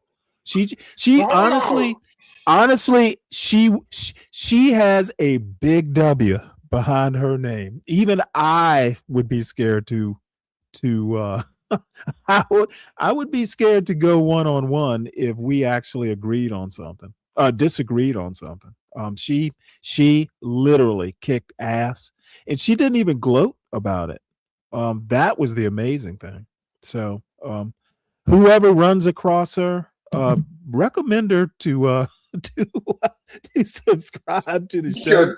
I would love to have her up on this panel. So anyway, now let me talk. Hold on, Stanley. Let me talk. Okay. Hold on, how much time do you need? Hold on. Because to make this argument, you gotta eviscerate an entire thing called accountability. And what you're doing is basically, because you say everybody should be free. Hold on one sec. Let me respond to that sentence by sentence. Okay, I think since you want to talk about accountability, when you get up on a panel and you start talking about something, you need to know shit. So how about be accountable for being knowledgeable about what you're talking about? And half these motherfuckers on these panels are arguing. I should be knowledgeable about what you've been indoctrinated. Okay, half the motherfuckers up on these panels are arguing either from their feelings or shit that sounded good on another YouTube panel they were listening to. Feelings created this country. When I start talking about what I've read, like, dude, like I'm quoting directly from a book, they literally don't know shit. And when the means they have to know shit, they can't be held accountable, because when you do, you're shitting on their experience. Fuck that. That's my mission, to take these motherfuckers who argue from anecdote and mock them. That's my mission. Dude, that's you my mission on literally YouTube. arguing from anecdotes. That is Stanley. my mission. Literally arguing from anecdotes. Let me arguing about people that argue from turn that volume. You turn that volume back up to overtalk me, and I'm not having it. I will mock fools. That is the purpose. The purpose of the Stanley versus the World panel on Saturdays is to mock the fools. They need to be accountable for their ignorance. Well, my purpose is to mock the indoctrinated. Yeah, okay. Great one. You know what? Tell you what, great one. Send me 20 bucks and I'll unblock. Listen to you. Okay, just hold on one second. Just so everyone knows why Great One is he can be in the chat, but one too many times using the N-word and just other objectionable shit. He had just come off of pissing me off about what he was talking about, Mike 123 being deceased, and then he wants to turn around and try my patience doing other shit that's objectionable. You want back up on here, Great One? It needs to be 20 bucks. You need to just come up with it. I don't give a fuck how you do it, but until that happens, you're free to chat. and I don't like doing bounties and shit like that, but you know what? You need to pay bail. You're in YouTube jail or StreamYard jail. You need to bail yourself out. All right, so let's get into this. And there is no good starting point, so we'll just start here. You just gonna leave me in the back? You just gonna leave me in the back though? Wait, you're not in the back. What? You left me muted? Well, you don't know how to unmute? Well, damn. But damn, Stanley, why you gotta do it though? Well, because you're over talking me, and I'm not. See, I'm not in the mood to be over talked. Talk me back. Be a man. Why you waiting on the government? Why over talk you when I can just really be a man and mute your ass? Hey, my love. Hey, See, muting your ass is the ultimate expression of power, and a man with power should wield it. Salute, my love. How you doing, girl? Yeah, I got that nigga ass on the ropes today, y'all. I got that nigga ass on the ropes. Yeah. So anyway, we're just gonna now. Anyone, the link is pinned if anyone wants to come up. Stan, you especially, because I think you'd be perfect to discuss this, since you and I both are men of a certain age, and Solid Snake nominally is. And let's start and love you too, Mo Love. That's a fucking lie. Oh wait, hold it. Let me turn this up. 20s, I got married. I got married when I was 24. Okay, so what we're doing is we're catching up with Nightish talking about his personal experience apropos of nothing.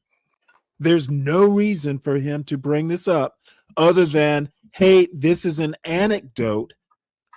This is what happened to me, but literally it holds no value for the larger argument.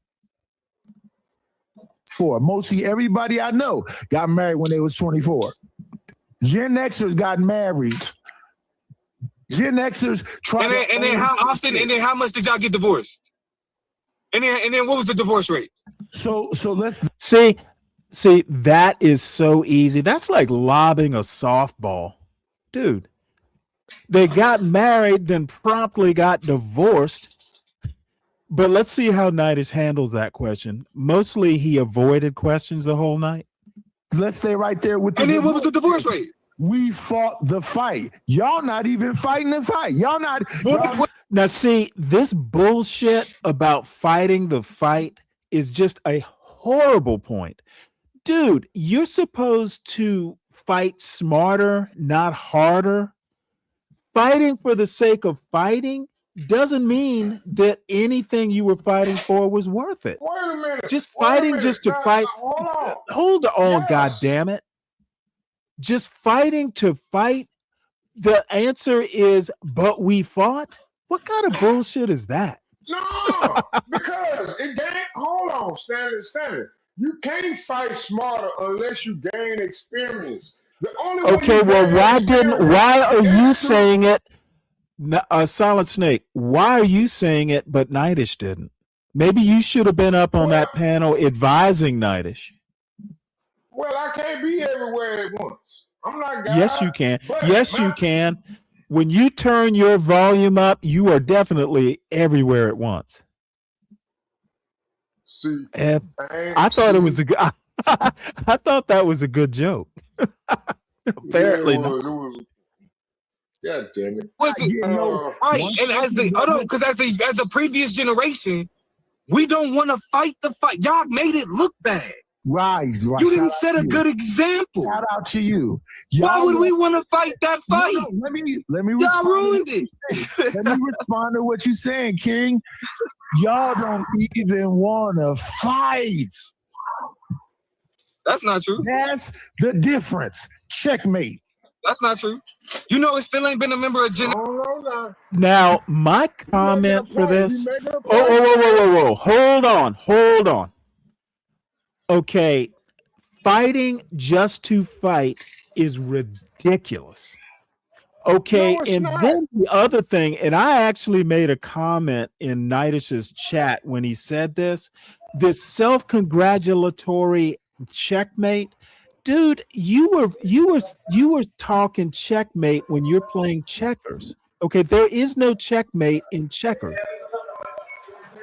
Why he thought he won something by totally avoiding the premise or the point that what was the divorce rate? Getting married and then getting divorced. I guess that's the fight he's talking about. Well, motherfucker, you fought and got divorced. At least is the point. At least we got married. Dude, that is just ridiculous. Any comment there, Solid Snake?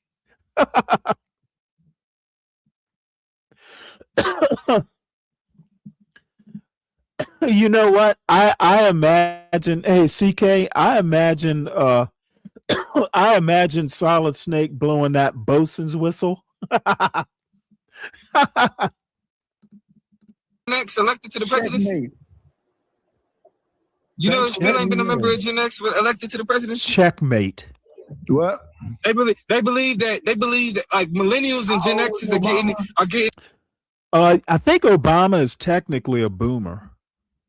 If you're older than me, then you're a boomer, and so. How old was Obama? See, this is the other thing. Okay, so you're here having a generational argument, and you have no clue what year's Gen X is or were. Ridiculous. This is what I mean about just arguing just to argue, fighting just to fight. Dude, how about I don't know? Let's look it up. Don't go on mute now. How old is Obama?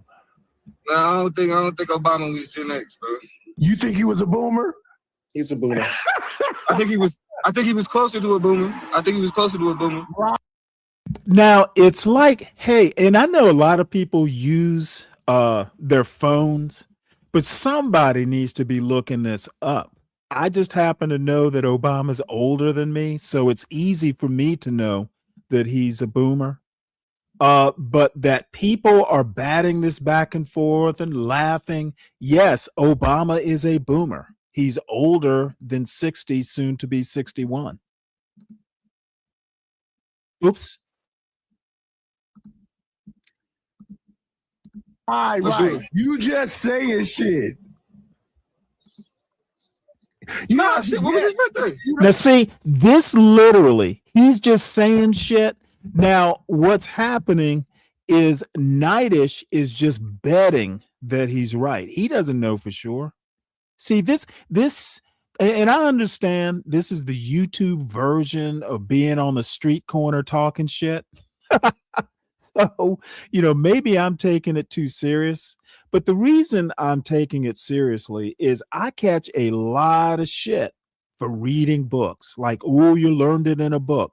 Well, most times when I spout out a fact, I've read it somewhere. So I'm not just making shit up and then laughing like it's a street corner. If I'm going to get up on a public platform, and YouTube is a fairly public platform, I want to at least be close to right. And too many Black content creators in this, whatever we call this sphere, they don't give a shit about being right. They give a shit about, I don't know, but being right isn't what they give a shit about. You don't have to guess. We in the future. Google it. Right. And I'm an adult now, right? Because you talk, and that's what I'm saying. And this is the lack of accountability. This the lack of accountability that come from that Gen X hubris. I said to you, Damo. Okay, well, there is no accountability at the generational level. So that's kind of a ridiculous premise. But I was hoping Solid Snake would hear that accountability point and chime in. But I got a blank screen here, so who knows why. I apologize for the baby mamas and the crack epidemic. I take accountability. But hold on. But now, why would someone be apologizing for crack in baby mamas? If you didn't do either, if you did not contribute, what the fuck? And see, the other thing is this weird notion that, you know, the community is a hive and we all think the same way. So one person can fucking apologize for a whole group. That's just truly dumb. Yeah. Thanks, Stan. Yeah, he's a boomer. Gen X started in 1965 and I happen to have been born in 1965. So I just kind of know that off the top of my head. Now he's a very young boomer. But now, how can you come and say I'm not willing to take accountability? No, because then you're looking at brother. I'm saying for my generation. But you asked the question. I can answer your question. I can answer your question. The shit that you apologizing for. I'm gonna let you answer the question, but I want to make sure we understand how we frame this and how we began. I said I apologize for the baby mamas and the crack epidemic, but I don't have no baby mamas. I was married. And this is a perfect example. So he's apologizing for something he didn't do, and then he wants to talk about himself. Like, dude, arguing from anecdote, and you can't apologize for something you didn't do. You know what? I don't know. It's just amateurish. It's like, why do we care about this other than, hey, personally, blah, blah, blah, blah, blah. But he's acting like he is actually answering an argument. You don't. Anecdotes are like the weakest way to defend a point possible. And then, as it turns out, you know what? I'll let it reveal itself. Him being married really has nothing to do with anything. And there's another reason that this is a silly point, but and my daughter, I wasn't married, but my other two kids with the same woman, I wasn't. There we go. There we go. Why bring up that you were married and then smack down your own point so it's a useless point? Okay, so I won't go into details, but it's painfully obvious. And this is the other thing. People actually think that they know how to make an argument. Where the fuck? I've never taken a debate class or been on a debate team in my life, but I know what a cogent, tight argument is. And you don't see them very often on YouTube panels of any kind. It's not just a black panel thing. YouTube is like the home of the sloppy argument. And not enough people get held accountable for these shitty arguments. So the point is, he got married, but no, my daughter, we weren't married, but it's just sloppy and irrelevant, to be honest. Wait a minute. All right, but why would it be irrelevant though, Stanley? You weren't here for the. Let me back it up. Maybe it'll make sense if I back it up. I get what you're saying. I've been listening. Okay, well, all I'm saying is that number one, the anecdote, his personal life really doesn't matter, yay or nay. It's not a plus or a negative. It's irrelevant to the point. And then the other guy, Domo or whatever his name is, he's trying to make a generational argument. It's really a stupid argument versus a stupid argument, and they're competing to see which is stupider. That's my opinion. Well, okay, here go my opinion. You said earlier that it's irrelevant, right? Anecdotal experience. I mean, it doesn't have to be irrelevant, but the way we usually use it on YouTube panels, it tends to be. I don't agree with this, Stanley. Of course you wouldn't. I just don't agree with that. Okay. Yeah, of course, there's no reason why you disagree with it. You just generally disagree. Yeah, it is. No, because this is the prime example. Wait a minute. On one hand, you want to say anecdotal experience don't matter, but then you want to say when we come in and create an argument for the anecdotal experience, we wrong. Which one Okay, is right? I have no idea what that means, but let me try again to explain. Anecdotal arguments don't have to be irrelevant, but 90% or more that I hear them on these YouTube panels, they are irrelevant. If you're talking about marriage rates, say in hold on. If you're talking marriage rates, your personal experience has nothing to do with marriage rates. The rate is a set of data. It's a data set. Okay, you are just one little cog in a huge data set that's generational. Okay. Your marriage is statistically irrelevant. Statistically, So by nature, everyone's experience is what? Anecdotal, right? yes. Okay. And So how unless but when you talk about a group of people, your personal experience is just one of 1,000, several thousand, a million. But you only coming from a certain perspective of anecdotal. I don't even know what that means. All anecdotes come from God damn it. All anecdotes come from a certain angle. That's why you depend on data sets, statistics, whatever you want to call them, because anecdotes by themselves are not powerful data points. Exactly, it is. It's from the perspective. Come on, Stanley. You're making this more Okay, complicated than it needs to be. again, data sets, large numbers tend to point out trends, and they're meaningful, and they're not 100. Okay. They're not even 100. They're not even 100%. You know, they're more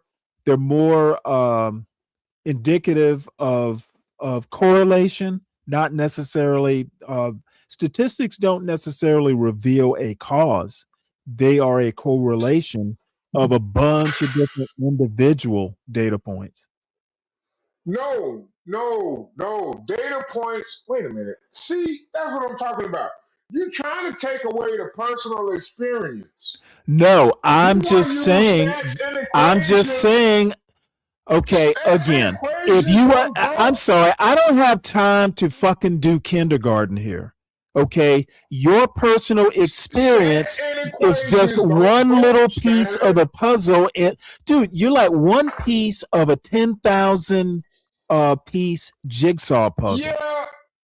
Okay. Yeah, but stats and equations don't vote, Stanley. Everybody has a political. Okay, opinion who was based on talking about personal voting? experience. Wait, hold on. No, What does voting have to do with Nidish's argument? Explain this to me. You can't listen. What you're doing is basically trying to use stats and statistics as a representation of the American environment. I'm trying yes, to you are. explain. Yes, you are. I am trying to explain why an individual experience doesn't work when you're making, say, a big point.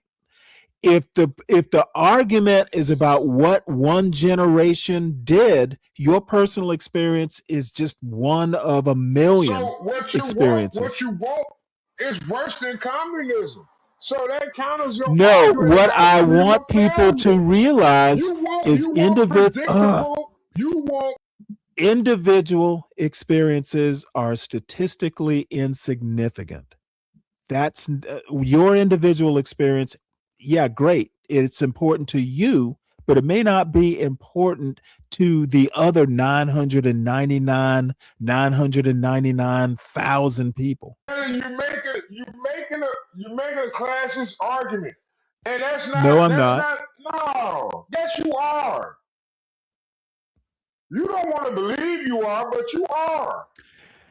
Yeah. Okay. That's a very classist argument. Listen. Okay. Personal experience affects those decisions. Your decisions as an individual. Personal experience affects personal decisions. But we're trying to create a monolith. We are not crying. See, there is no we. You and I have talked about this ad infinitum. There is no we. Okay, there is no we when we talk. Yeah, well, we've gone round and round. I don't even feel like rehashing this. So let's get back to the video. That's what I'm saying. Like, you can't apologize for some shit and then be like, and y'all should, and the new generation need to replicate it. Wait. Why would we replicate the shit you apologizing for? Wait. So that's my point, my brother. Y'all not willing to do shit. Who fuck is that? Yeah, that ain't true. That ain't true. We just take it more serious. Yeah, I mean, we just take it more serious. What does it calculate? Listen to what his point was. They don't have points.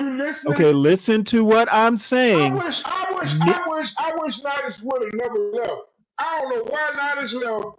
Well, Nidus left because he has tender feelings. Back up here and explain himself. He doesn't need to explain it. What Nidus wants to do is he wants to explain it on his panel where there's no one to contradict him. And I can go a certain way about it too. Be honest with you. Hell yeah. No, Nidus, man, bring your ass back up, nigga. I know you watching. Don't worry, he'll come back if he wants. He'll come back if he wants. Okay, let's get back to the video. Pierce saying y'all not willing to do shit.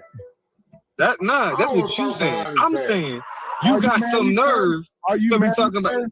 Yes, I am. Yes, I am. Congratulations. I'm happy for you. Yeah. You know that most of your generation not doing that, right? Now, where is the statistics to back this up? This is what I'm talking about. Let's make fact-free generalizations. It's like data schmata. I'm just gonna say some shit. I'm just gonna say some shit off the top of my head just to keep the conversation going. Why do people feel? Why do people live such a fact-free existence? I guess that's really my question. Oh, Stanley, our life filled with facts and the results of them. No, there people up on these YouTube panels, they are fact-free. I'm not fact-free. I wasn't talking about you. Yeah, and that's fine. Most of your generation is crying. They not fucking on nothing. Thumbs big than a bitch. Peanut allergies. Bro, because we don't think like because we don't think like this, my nigga. That's cool. Listen to how you talk. As an adult, I know that though. But as an adult, myself, I may be the. Hold on, listen. I'm from a younger generation than you, but we both adults, right? Yes. I'm listening to what you think niggas should be doing in my generation, and I'm thinking like, as an adult. And I want to reemphasize this battle between generations is just, it's literally fluff versus fluff. Arguing these sorts of generational arguments, it's just something to do on a Friday night, in my opinion. Like, that's fucking ridiculous. Do you disagree? I disagree with you on that. With what you just said? Yes, thoroughly. What did I? Of course you're going to disagree with me. No, because I think it's more substantial. I think we as elder Americans need to be guiding these young men, and we shouldn't be criticizing them so much about their No, arguments. But we nope, should do is create a platform for the argument. nope. We should do I no know it such sounds thing. stupid, Stanley. Yes, we No, I'm not should. saying. Yes, we Look, should. okay, hold on, God damn it! It doesn't sound stupid. It does sound utopian. It's not. It's a Well, nice that's what we're goal. trying to create. No, it's That's a the fool's purpose. errand. There is. Do you know the translation of utopia is nowhere? It does not exist. It cannot exist. We should actually No. look.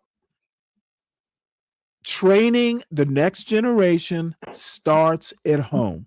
It's not a group project.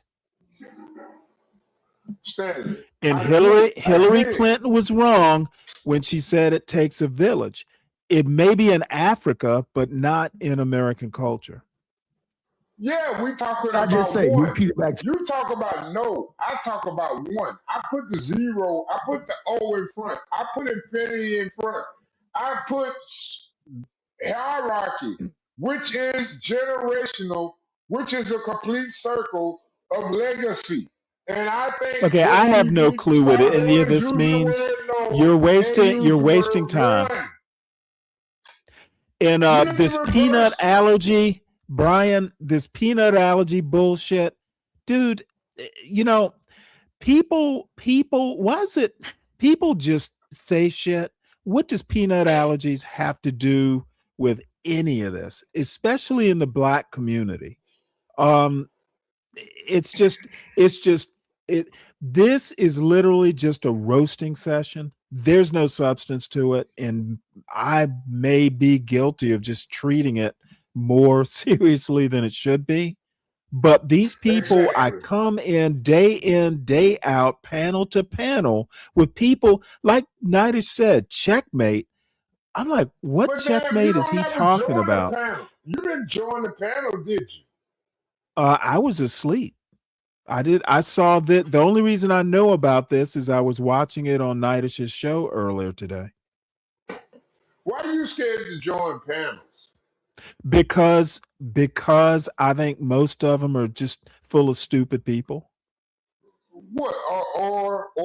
Or you afraid that you will be downvoted by the populace No, of the I'm audience? afraid that on these panels it always winds up being like 6-on-1, and I on a Okay, good and day, that's why I don't go. it's I went Stanley up on versus.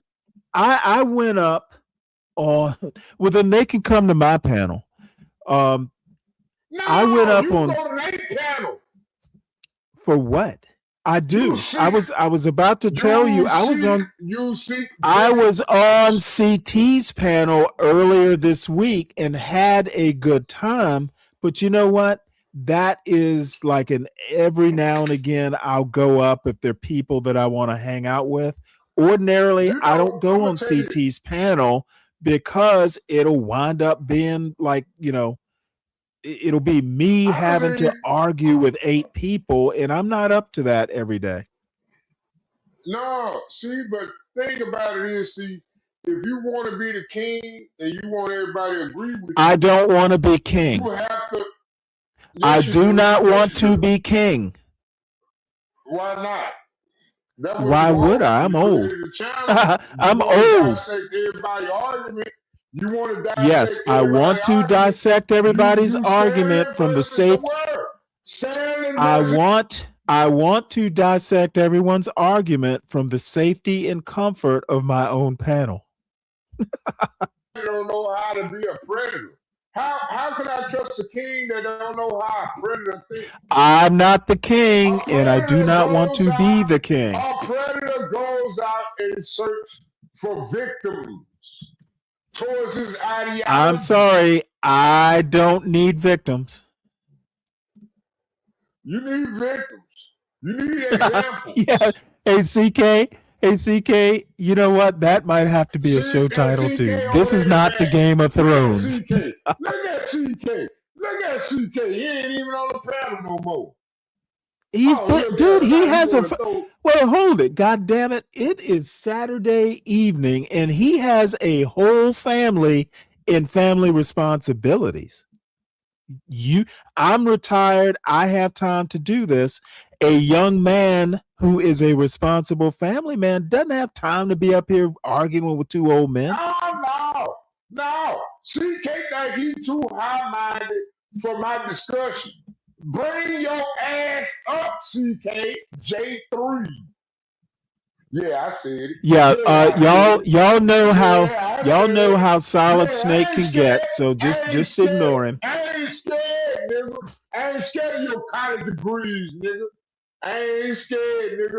I'm 400 degrees, nigga. Oh my Lord. Now, you know what? I need to start charging for use of the N-word up here. My bad. So anyway, again, my overall argument is, look, I'm just being kind of persnickety. I'm just kind of being petty about it. But these people, and Knightish is chief among them, will want to talk about, Stanley, you don't know nothing if you don't read it in a book. I'm like, dude, how else do you know something? Yeah, I don't think you know shit. I don't believe you know any damn thing, Stanley. I think you know what? Thank God. I don't think you have any personal experience. First of all, thank God. You don't know how to play spade. You don't know how to play domino. So you don't even. Thank God my existence does not depend on your high opinion of me. I think you're full of shit, Stanley. You and a bunch of other people. So let's get back. I'm waiting for the highlight. I think you hold on. I think you have endeavored on a very virtuous journey that you are now allowing yourself to be destroyed to grow stronger. I think you want let me put it to you this way. I have been up. Oh my God.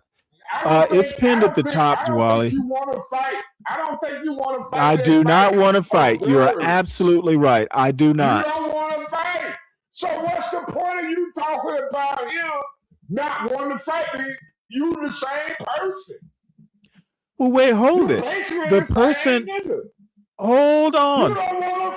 Hey, the person who I'm critiquing ran. He was up on this panel. I got venom coming out the side of my mouth. Hold on. Was it me? Okay, this dude is just on some weird black version of a Faulkner novel. Just a bunch of run-on stream of consciousness shit. I didn't run from the panel. The person I'm critiquing ran from the panel. So you can shut that shit up. I just dropped the link to Wally. You knew I was a snake when you let me in here.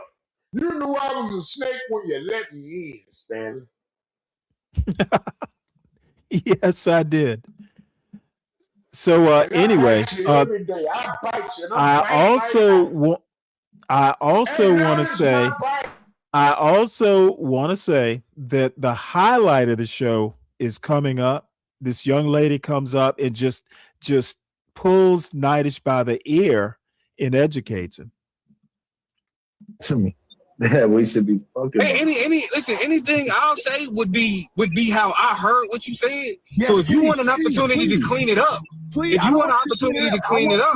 I want you to tell me how you interpreted what I said. Please, I'm begging you. That we should be out here fucking. That's not what I said, sir. You literally just said that. Like I said, if you want to clean it up. Yeah, there was just all kinds of wild stuff that was thrown out there, and I call this style of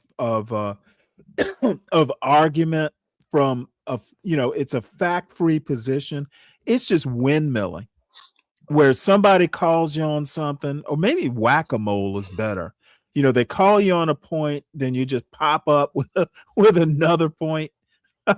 You just keep popping up all over the place, looking for an argument that works. Here's my thing. Don't nobody do that better than you. I knew you was gonna go to that, and I'm gonna tell you, don't nobody do that better than you. That's what you do, Stanley. That's what you do better than anybody else on these YouTube streets. You find an argument that works for you. No, I basically find an argument. Yeah, you do. I find an argument and I reinforce That's why you don't join panels. You don't criticize people. Like me, Stanley, you think you special? You think you special? No. I know creators out here that criticize me due to my demeanor and my decorum. Well, wait, hold on. Are you equating? I will confront anybody. Are you equating you with me? Holy shit! Oh, god damn it! You know what? Hold on one sec. You got these guys. You got these YouTubers. I X'd out the wrong link. No, I get on panel, but they won't let me up. They don't want to let me up because they know one thing. I ain't gonna do nothing but tell the goddamn truth, Stanley. Your I can truth. do it from here. Yeah, my truth. Exactly. Not your truth. My truth. I'm only a panelist. I couldn't have a channel on YouTube. I gotta be on Rumble. I gotta be on TikTok. I can't be on YouTube. You know what I'm saying? Yeah.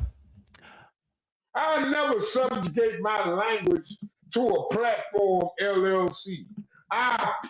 Man, y'all got me fucked up.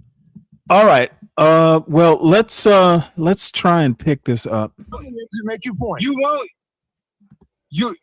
I haven't said any ad Be hominem. right back. No ad hominem. I'm saying that when the question gets posed, not me making a claim about Gen X, but if we're asking that question about where our X or XYZ leader, yes, Gen X is the one that has to have an answer. Gen X is the one that's supposed to be able to say where they are and who they are. Yes. Because that is where Gen X is currently positioned. Yes. As more generations come, as us millennials progress into our 40s and our 50s, yes.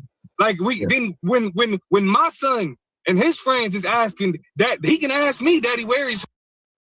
Okay, let me make and this is a little bit of a maybe a hot take, but this whole thing of where is the leader in the Black community, it's just misbegotten. Okay, we are not a monolithic community with one leader. Where is the leader? Well, if you aren't the leader, like of your family, all these people talking about leadership and followership, they're asking where's the leader? Well, motherfucker, y'all talk about leadership all the time. You're the leader. You're the leader of your family unit. Whatever y'all are talking about leadership, if you're asking where is the leader, then you are lost. You are the leader if you're talking about leadership. And you know what? I don't care how this sounds, but if we are waiting for another Martin Luther King, we are wasting our time. We need to be our own leaders. And, Nightish in particular will talk about, Stanley is an individualist. Well, damn Skippy, I'm an individualist. I don't need another motherfucker telling me what to do if you're not my parent or, related to me somehow. I don't expect to turn on a TV and look for someone to sound good and be my leader. I think it is childish. Okay, What's you know that? what I think childish? I think calling somebody black is childish. Yeah, well, you know what? That's just my opinion. You don't have to take it personally. What's up, Kimmy? Yeah, Hey, but I Kim, mean, by the way, I think we watched that video that you sent me. Is the content creator, do you know her? Because her accent is a lot like yours. Is she salute Brooklyn. My bad. is she a friend of yours? Or does she have the same background as you? I guess is what I'm asking. It was a good video though. It really was. So It anyway, really that's is. my thoughts on, we're supposed to be looking for a leader. We need to be creating a leader. No. If you are if you have a family, you need to be the leader. That's all the leadership you need. No, well, you gotta set a trend. You gotta have. I believe we need to have a unified voice on what creates family structure as black No, men. I don't think we do. We Yeah, I know do. all I that. don't believe in We your already know it. Stanley, We already I know. do not agree. I do not agree with your I don't premise care if you of freedom agree. of I was failure. not looking for agreement or Exactly, disagreement. Stanley. I don't agree with that. I The don't agree show with is not failure. about I Solid don't agree Snake's with opinion. freedom of failure. I don't agree with freedom of failure, Stanley. Who cares? Exactly. The audience cares. Let's have that argument. No, let's not have the argument You because I've said already covered it. yes. Yes, It is You not. can't argue about failure if you ain't rooting I'm on not success fucking or arguing it. right I'm along saying, or oh, establish a goddamn, platform dude. for it. Look, I always make the mistake of people kind of actually knowing what they're talking about. American culture, which is based on Enlightenment culture, a capital L liberal culture, a capital L liberal democracy, you are free to fail. Whether you like it or not, whether you think it should be that way or not, it is American culture. You are free to fail, just like you're free to succeed. In a meritocracy, which all these anti-black blacks want to venerate, not everybody's successful in a meritocracy. It's literally winner take all. No, it's not. No, it's not. And if you What is a believe that, meritocracy if not a what the hell zero-sum are you game? talking about? Are you What is a serious? You don't believe none of that meritocracy shit. if it is Oh, not a what? zero-sum game? No. What is a meritocracy? A meritocracy is based on accountability, Stanley. And here you are talking about a freedom to fail? Oh boy. Come Okay. on, Stanley. Okay, are you Look talking at your about whole are argument. you You're talking talking about Okay, are you talking about blacks in particular not being free to fail, or you mean Americans in general? what I'm talking about is American culture raised by black men. I want to know Okay, so how you you're can say okay, so you're saying black people are not free to fail? What the fuck are you talking about? you got a right, you believe in a right to failure? Yes. You say, I'm an anti-black, but you believe in failure. You believe every American has a No, right to I fail. believe you have the right to fail. I didn't say I believe in failure. Exactly, you believe that we have Yes. a right to fail. But you want to Yes. call me an anti-black. You're free to be an anti-black black. Oh, but I got a freedom to fail too, right? You yourself said you're a racist, so how am I being offensive? How does that benefit? How does that benefit black culture? It doesn't. Oh, wait a minute. So you say you're irrelevant? No, I'm saying that freedom to That's what you fail, just said, freedom to Stanley. fail. You got a right to fail. You got Yes, a right you to do fail. have You a don't right have to any fail. right to accountability. We don't have a right to accountability, right? Okay, accountability and failure are not the same concepts. What is it? Okay, so wait. Oh my God, dude, you don't even listen to yourself. Okay, you know what? Your hearing is drunk. Your hearing is drunk too. Stanley, how can you say you pro freedom to fail? I'm not pro freedom to fail. I'm pro. Yes, you are. You I'm just said everybody needs to have the freedom to fail, but you. See, this is the perfect example. You're just hearing what you want to hear. Your hearing is as drunk and high as you're talking. I am pro freedom, and one of those freedoms is the right to fail. Damn. But wait a minute, you free of accountability.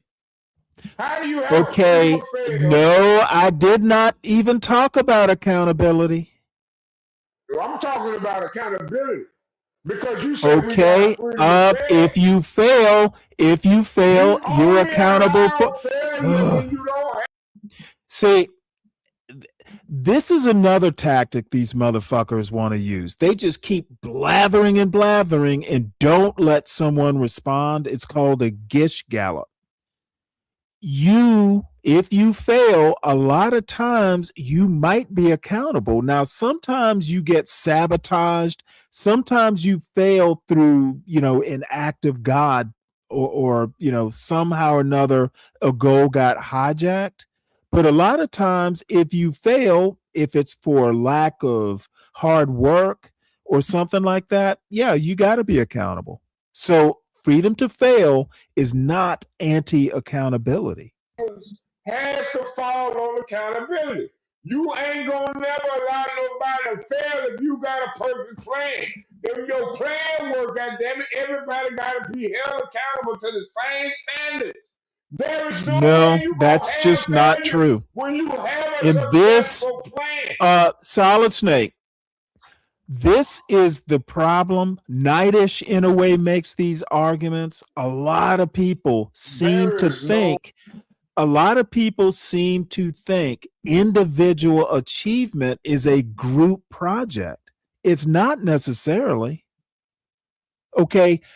The Black community should not be held accountable for some individual failure. Neither should it be held accountable for an individual success. Now, sometimes, your family or a coach or, but the community coast to coast being accountable for a failure, that's what a lot of these anti-Black blacks want to do. They want to act like every little thing that an individual does, they'll go, these blacks.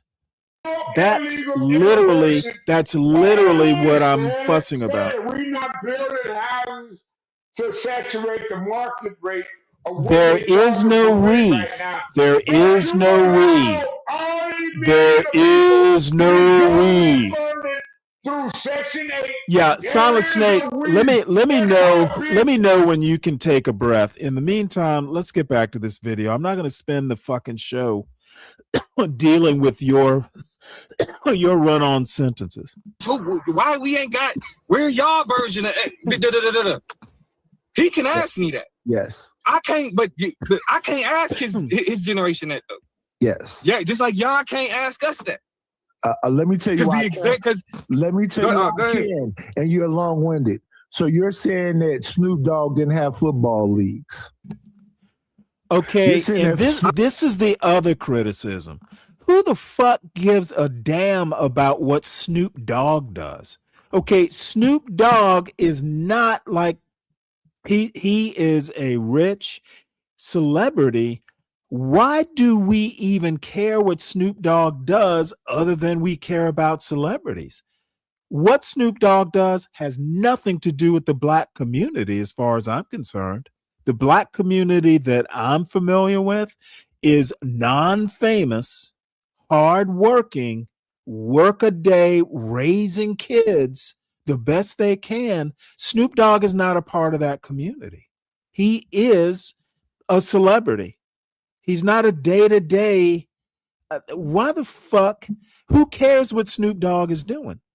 And Nidus seems to think talking about Snoop Dogg in a football league is a solid answer to, and again, the premise, this generational argument back and forth. I think it's a ridiculous, premise. Hold on. It's a ridiculous premise. But Snoop Dogg, you're not gonna run into Snoop Dogg downtown.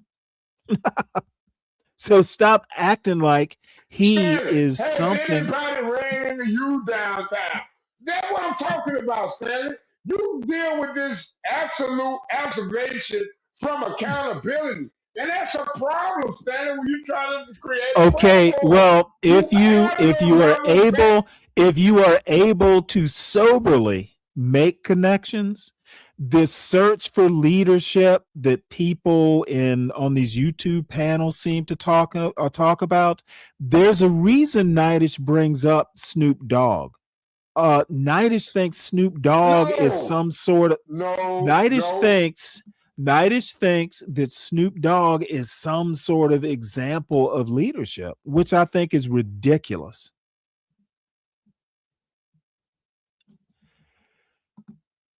Ridiculous. Go ahead, Solid Snake. You think that Nidus, hold on. First of all, you got a damn YouTube platform, but you think what Nidus thinks about Snoop Dogg is ridiculous. But here you are. You do realize I'm reacting to a video as people do sometimes on their shows. Just want to make sure.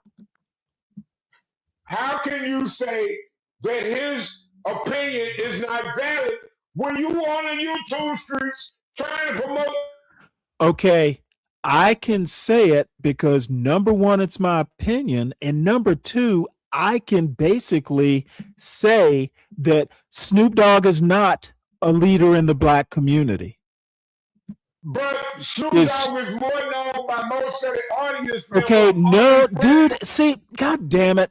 Being known doesn't make you a leader, fool. Irrelevant. I don't think Snoop Dogg is relevant at all. I don't think Snoop Dogg is relevant to the everyday black folk. You go to work smoking a joint, crip walk your ass into work smoking a J, you're not going to be applauded. They won't think highly of you. I don't give a damn. What the fuck? I look like crip walk. Motherfucker, crip walk into. I want you to. Your fucking arguments, which are ridiculous and childish. Each and every point you making is very childish and ridiculous. I want you to crip walk into work smoking a J and see how long you hold on to that job. 20 years.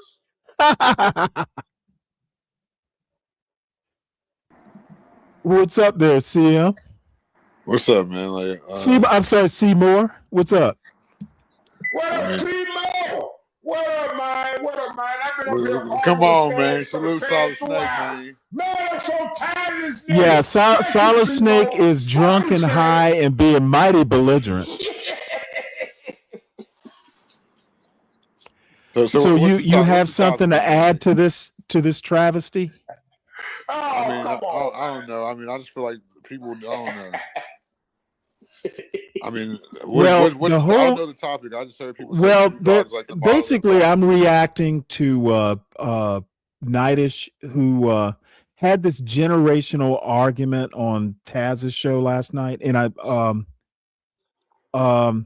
think Nidus doesn't make good arguments. I think he talks a lot about his personal experience, which when you're number one, this argument back and forth between Gen X and the boomers, these generational arguments are really just, I don't think they hold water.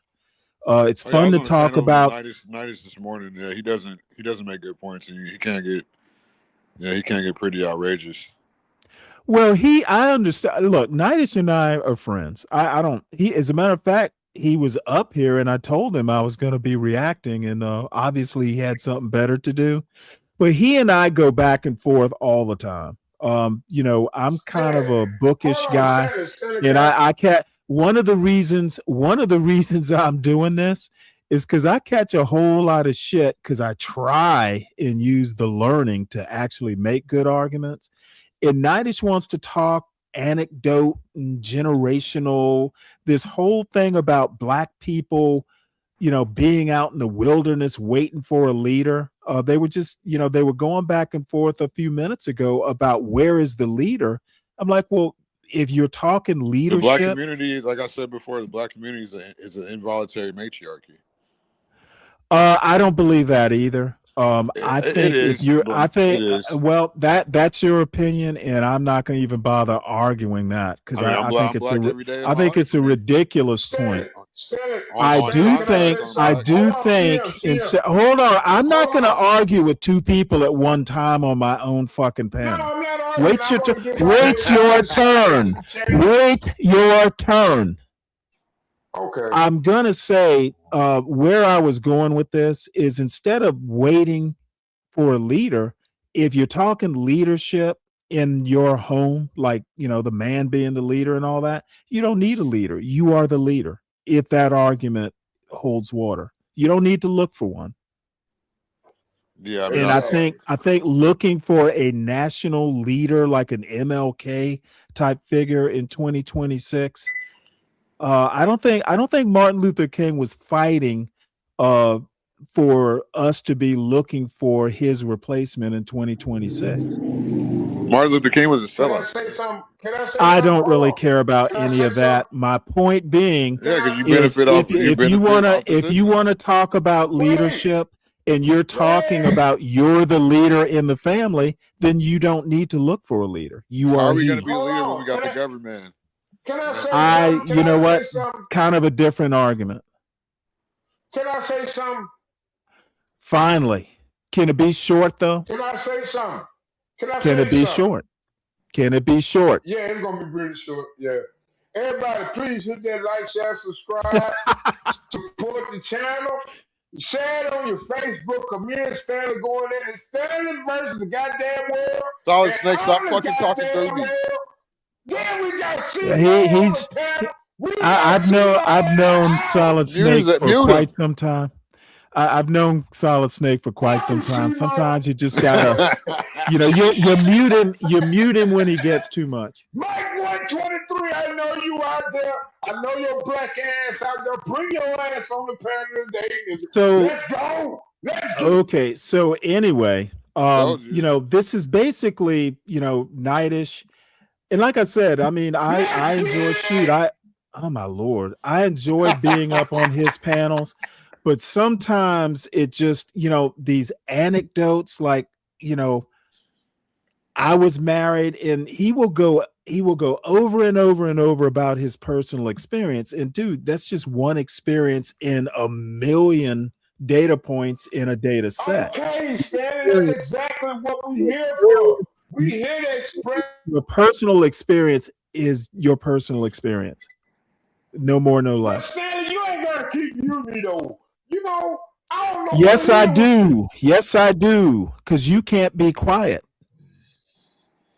Talk like don't talk through us. Be respectful. Respect the show. No, I'm used to it. I'm not. Shit. Oh shit. That's a lot better. I ain't trying to control your tone. CM, I ain't gonna lie, CM, you go through a lot of. He's excited to see you. Streets. No, I ain't gonna lie. See, I'm a motherfucker, man. So anyway, the whole point of the show is not Solid Snake. It's really just critiquing these arguments. And then there's a young lady who comes up who just basically causes Nitish to windmill these arguments. And it was just a sight to behold. So I felt back up here. I felt compelled to just kind of critique the argument. And, a lot of these arguments Nightish in particular, they're fact-free. It's like, how do you live a fact-free life like this? Come up on a panel and, this young lady came up and Yeah, just it's like slapped me to him believe around. like any of this is like relevant to my reality. Hey, Stanley. Hey, Well, Stanley. it can be, you- but more times than not, it's irrelevant. It can be. Hey, can you clip with Brooklyn Wild? But you also, I don't have a problem with anecdotes per se. Solid Snake, As stop long smoking as crack. I just put him in the back for a minute. I'm not anti-anecdote, but preface it with, in some way like, hey, this is my personal experience. Let me tell you a story. That's what old people do. I'm old. We love telling stories, but stop acting like it's some universal, this happens to everybody. Yeah, You like gotta, universal, like it's just universal law. yeah, you gotta put it in context, and Nightish needs to do more of that. Yeah, I was just on a panel with him for the first time this morning. Oh, He was really? yeah, on some show. Yeah, he was definitely kind of out there. Well, it's late at You know how night. you old heads are. Well, I'm not gonna be offended because we can be problematic. So, I'm not going to defend that. I just think that, look, Nightish is anti-book. He's anti-knowledge, and a lot of these people are anti-book and anti-knowledge.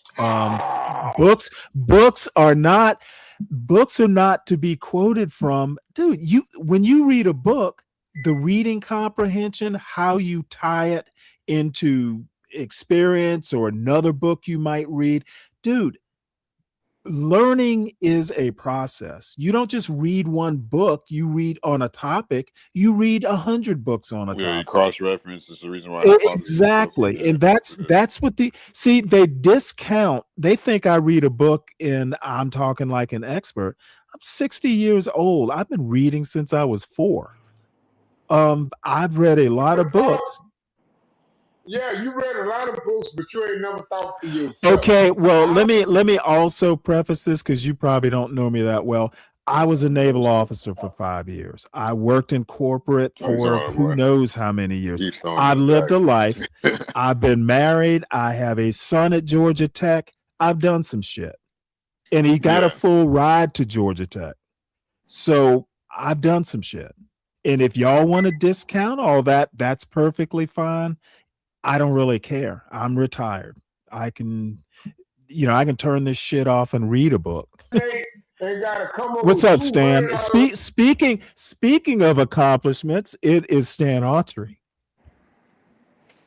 Hey, salute Stanley, salute panel, salute chat. Hey, Solid Snake, what's up, man? What's hey, up, man? Hey, man. Hey, wait a minute, man. Let me speak to you first. I ain't seen. I ain't talked to you all. Wait, hold it. You gotta understand. He is not only in his cups. he is knee deep into Solid Snake land, and the only way to control him is to mute him. So yeah, that's the only way. He hears you. He just needs to talk about it. I love you, Stan. Salute. Salute to you, my brother. Lord. So here's the deal. It's petty, I'll admit, but Solid Snake talks a whole lot of bullshit about Stanley and his books and wants to make all these cheap shots. And like last night was vintage Nightish. It was a fact-free argument. And I just thought it was funny. So any input, Stan? Because you've been listening for a while. Nah, man. I was out moving around. So I'm catching bits and pieces of it, and it's just the typical clicky clack, man. I don't know how someone, right? So I look back, like in life, right? There's no way that I can say that I'm apologizing for something. And I did hear you say that part. There's something I don't even get that part. Yeah, I'm like, okay, Well, people through every generation they had the forged through. Some made it, some didn't. Uh, Sorry, I didn't. Went out in the street selling. I was a street pharmaceutical guy, and I didn't do these things to the community. So why am I apologizing? I have no idea what was going through his head. Well, actually, I do. Nightish thinks that the black community from coast to coast, from north to south, should be thinking on the same wavelength. And that is literally, you can blame it on the civil rights movement, but whatever the problem is we are not, as tight a community as we were in 1926. Yeah, I mean, And that's and true. even then there were multiple communities. Go ahead, Seymour. I'm sorry. I mean, you're definitely right. I talk about it on multiple platforms. Like they don't. Yeah. People seem to just go right. Like they seem to go to. I call it the white man gangbanging politics. The Republicans and the Democrats. So. Hold on. Snake, stop yelling at me. Damn. My bad. I forgot. Man, listen. And his listen. believe it or not, his volume is down to like 17. It's like, I don't know how he does it. Yeah, me either. I was just telling my cousin he drinks Bud Ice. Great American product. Yeah, that shit'll mess you up. Motorola. No, I mean Best Ice, not Bud Ice, Best Ice. Well, any of those ice beers, a lot of them have like malt liquor in them. And I cannot drink that stuff. I can't. It messes up my stomachs up and fierce. Oh, there's Nightish. What's up, Nightish? Dude, talk about his hair, talk about his stomach. Wait, hold it. We can't. I'm sorry. What were you saying, Nightish? I'm coming here to say this. What people will do is they will blame generations, and even though they're dumb for doing it. They're dumb for doing it. Okay, I agree with you because you can't make blanket indictments. They should never say all. So when you hear me apologizing for Gen X because they say Gen X made the baby mamas and sold crack to everybody, what I want them to understand. Oh my God. What I want them to understand is that when they talking about Gen X, they talking about 13 and 14 and 15-year-olds. They talking about kids. Gen X was selling these drugs to the boomers. The grown folks that had the money was boomers. Okay, here's my critique of that. If it happened in your neighborhood, it happened in your neighborhood, but it wasn't happening from coast to coast. I agree with you. There is no you can apologize for what happened in your neighborhood or your experience, but you don't speak for 45 million black folks. How many million? You know what? Google it. No, you're sitting at a computer. Fucking Google it. I'm not going to sit here and quibble over nothing. Here's the thing, though. You have said Nightish at least 20 times in the last. Well, hour. You want to know why? Because I'm critiquing your shitty arguments. Right, and you see how. And I get to do it on my panel uninterrupted. So you see what the issue is, right? I think you don't know how to argue points. That's the issue. No, y'all definitely don't. Y'all made that show. Hey, I ain't gonna lie. You made the show bad. Y'all start talking about lady boys and shit. Like are you serious? And like you literally made a boy in the show. Like, and yes, like that's why I go straight to blaming politics and the system in place for everything that goes on. It's the only thing that is. So Seymour, you think I made the show bad? At the end, yes. When you got the floor, you start talking about wild shit. Let me tell you why I didn't make it bad, because you're talking about it now. No, I was talking about how bad it was. Like you made it cringe. You and this you start talking about lady boys. Talking about it now. Y'all talking about it now. Lady boys. Come on now. Nobody wants to hear that shit. We're talking about Well, let me tell you. I was in stop here yelling at me. Snacks. No, 1 second, Seymour. I was in here making my snacks. listen to you and Stan. She talk about me. Say my Oh, name. see, he's gonna keep making that stand she joke. All I have to say, Nightish, is really the only reason I'm even reviewing this is that young lady came up and she beat your ass. And then you got all in your feelings about it, and then you really started being ridiculous. Night, didn't I tell you I was born? You let a young lady come up there and literally she ran circles around you. I didn't think that would be possible, but you kept making it worse. Can I ask Night something real quick? Can I ask No, you a please question? do. Can I ask you a question? Night, didn't I tell y'all were boring on that show earlier? After Seymour is done. Night, didn't I tell y'all were boring earlier? Like y'all, didn't I say y'all were boring and glazing each other? Didn't I tell y'all that? And everybody laughed. Including the chat. Look, all I have to say, and this is meant to be constructive. I just think you need to argue from some solid base of knowledge or fact. So this is Stanley striking back, and I can recommend a book or two, even if it's just how to make a point. What's up, Dave? By the way, hold on one sec. It started out, and I didn't start all the way at the beginning. I didn't listen to the Big J part. However, what's up, Snake? When you start arguing generation to generation, that's literally fluff versus fluff. Both generational arguments are just barbershop talk, and maybe that's what this panel should be. Barbershop talk, but the thing is some of this stuff gets passed off. Like when you went checkmate, I laughed. I'm like, you're playing checkers, but you said checkmate.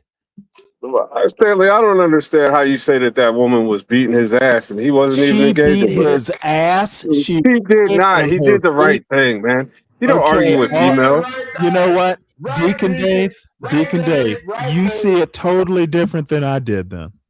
I know how you see it. You just want some female to kick dudes in the nuts. That's like your fetish or something. You know what? When they deserve it, they need it. Maybe it'll wake them up. She literally didn't say anything. Maybe it will wake them up. See, this as a man bullshit.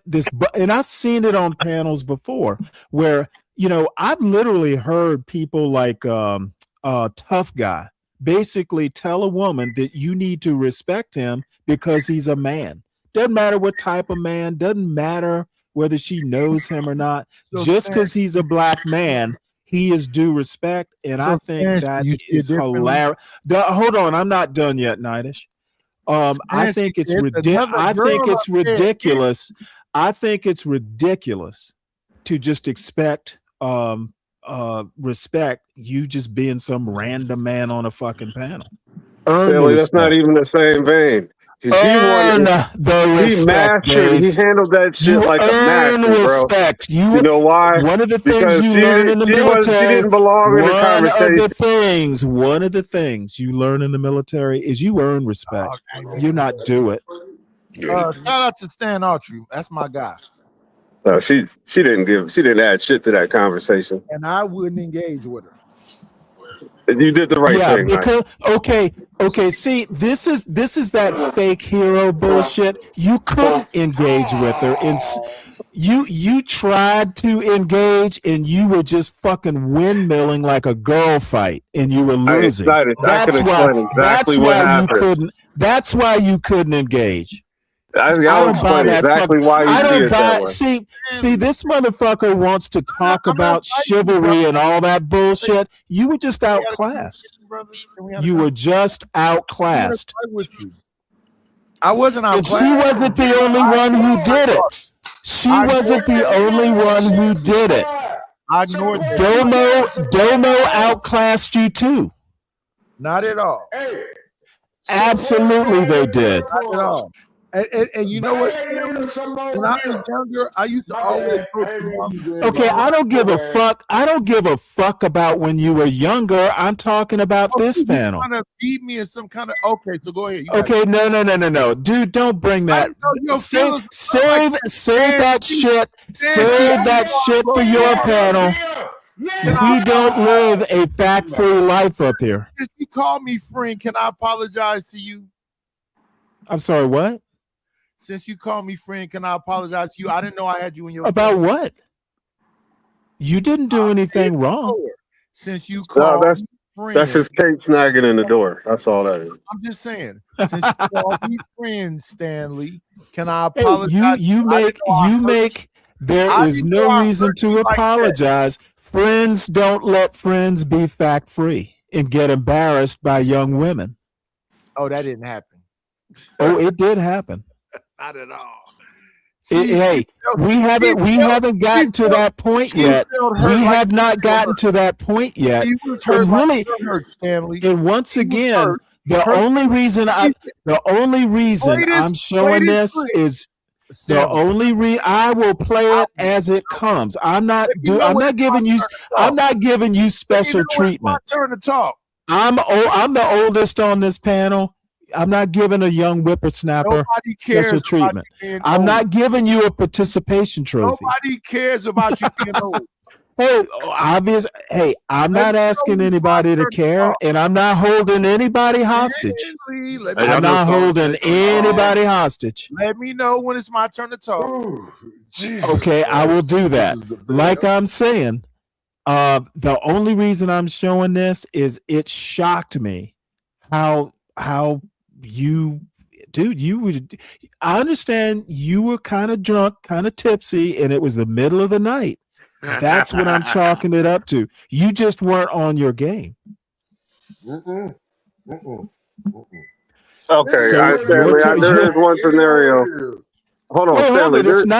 Let Nightish talk. It's his turn. Okay, so since it's my turn, I didn't know I hurt your feelings, Stanley. Oh, no. It's my turn. What are we doing? Whoa. I want to correct this right now. You didn't hurt my feelings. It was fucking amusing, if not outright hilarious. So the contrary, you did not hurt my feelings. Can I say something, Stan? I agree with please you. do. I told them that they made the host in the show. They was that bad. Like they started talking about lady boys, literally when they had the floor. Well, see, I didn't watch it all the way to the end. I know Taz. Taz stayed out of it. Taz didn't even get involved in it. Hell no, Taz wasn't even trying to talk. Now you're not screaming at us. Thank you, Solid Snake, for not yelling at us. What did you think Taz is the God Almighty of panels or some shit? No, I do not. There are plenty of things, and I don't know Taz. I've never even talked to him. I do subscribe to the show. However, I watched it unbiased, and like I said, the only reason I was shocked at how good this girl, and I call her a girl, young lady, how good she was. She just, it was almost like, I don't know what it was. She was just on her game. And she didn't back down. She did not apologize. She was unapologetically herself. And I like that. But you're not gonna let me talk. And that's crazy. Okay, well, if you're gonna talk, do it. You gotta compete with Solid Snake though. No, I don't have to compete with Solid Snake. Solid Snake, they're talking about me. So let me say this, Solid Snake. Give me a moment. I can't wait till you come back up because I don't like talking behind your back. I don't like talking behind your back. I think you need to be on panel. Yeah, you talk over a nigga, under a nigga, you. around a nigga. No, but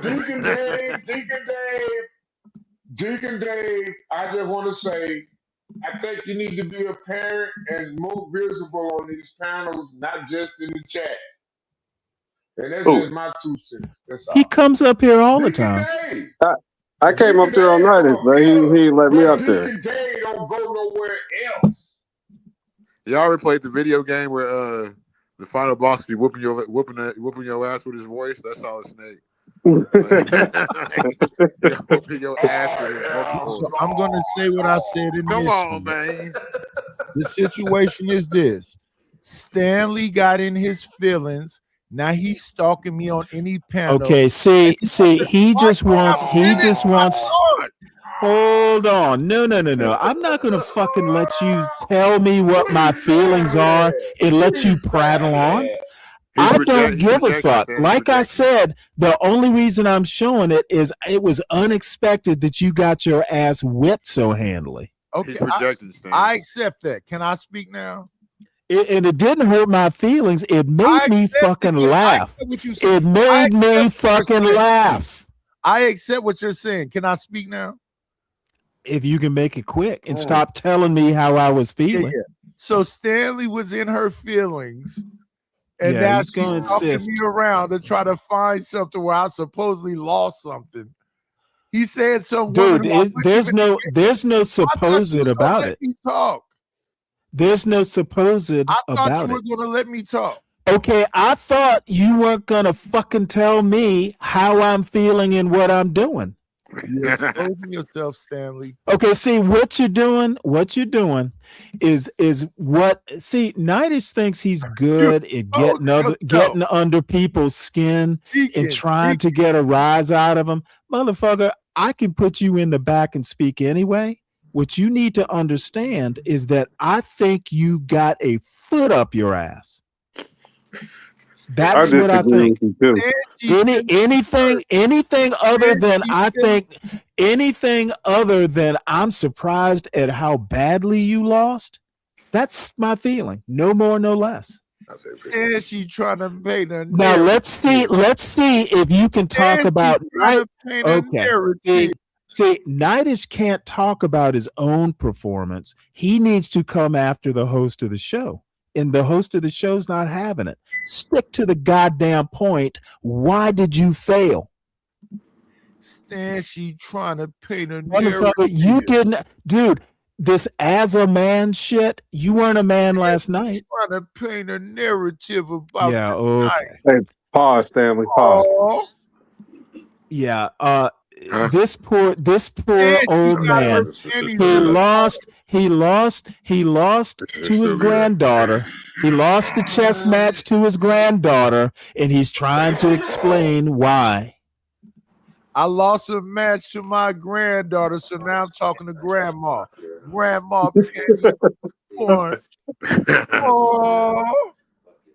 yeah, Nidish. I know. See, you know what I do to hold on grandma? one sec. Let me change out my earbuds right quick. Grandma on the ass and tell her that was a good meal. Wow. See, this is that shucking and jiving that happens to save face.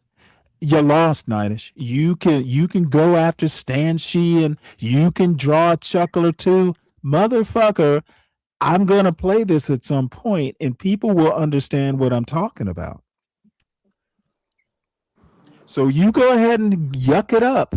But once I start playing it and they see what I'm talking about, dude, see this lie you trying to create. you yuck it up while you can. Play the clip and tell us what I did wrong. Yuck it up while you still have the respect of the men on the panel. Damo himself was submissive. But go ahead and play the clip and create your narrative. Motherfucker, I'm gonna have narrative on my own show, whether you're here or not. Stop acting like you control the narrative here. Yeah, I'm him. I control the narrative everywhere I go. You don't have to be here though. You ran once. You'll run again. I don't think you should, because you start talking about lady boys the next panel you're on after this one. So I'm not surprised that it seems like a pattern of character right here, a low character, of you getting the floor and talking about and getting owned and talking about lady boys. Is this why you talk about lady boys, because you got owned by a lady? No, what it is when you are losing like that, the first reaction is to go back to your natural instincts, which Nidish, I made the comment earlier on your show, Nidish, that you revert back to that manosphere bullshit. And then you start calling people lady boys and Stan she. Dude, you can't lose with the more advanced argument. So you go back to that street corner shit.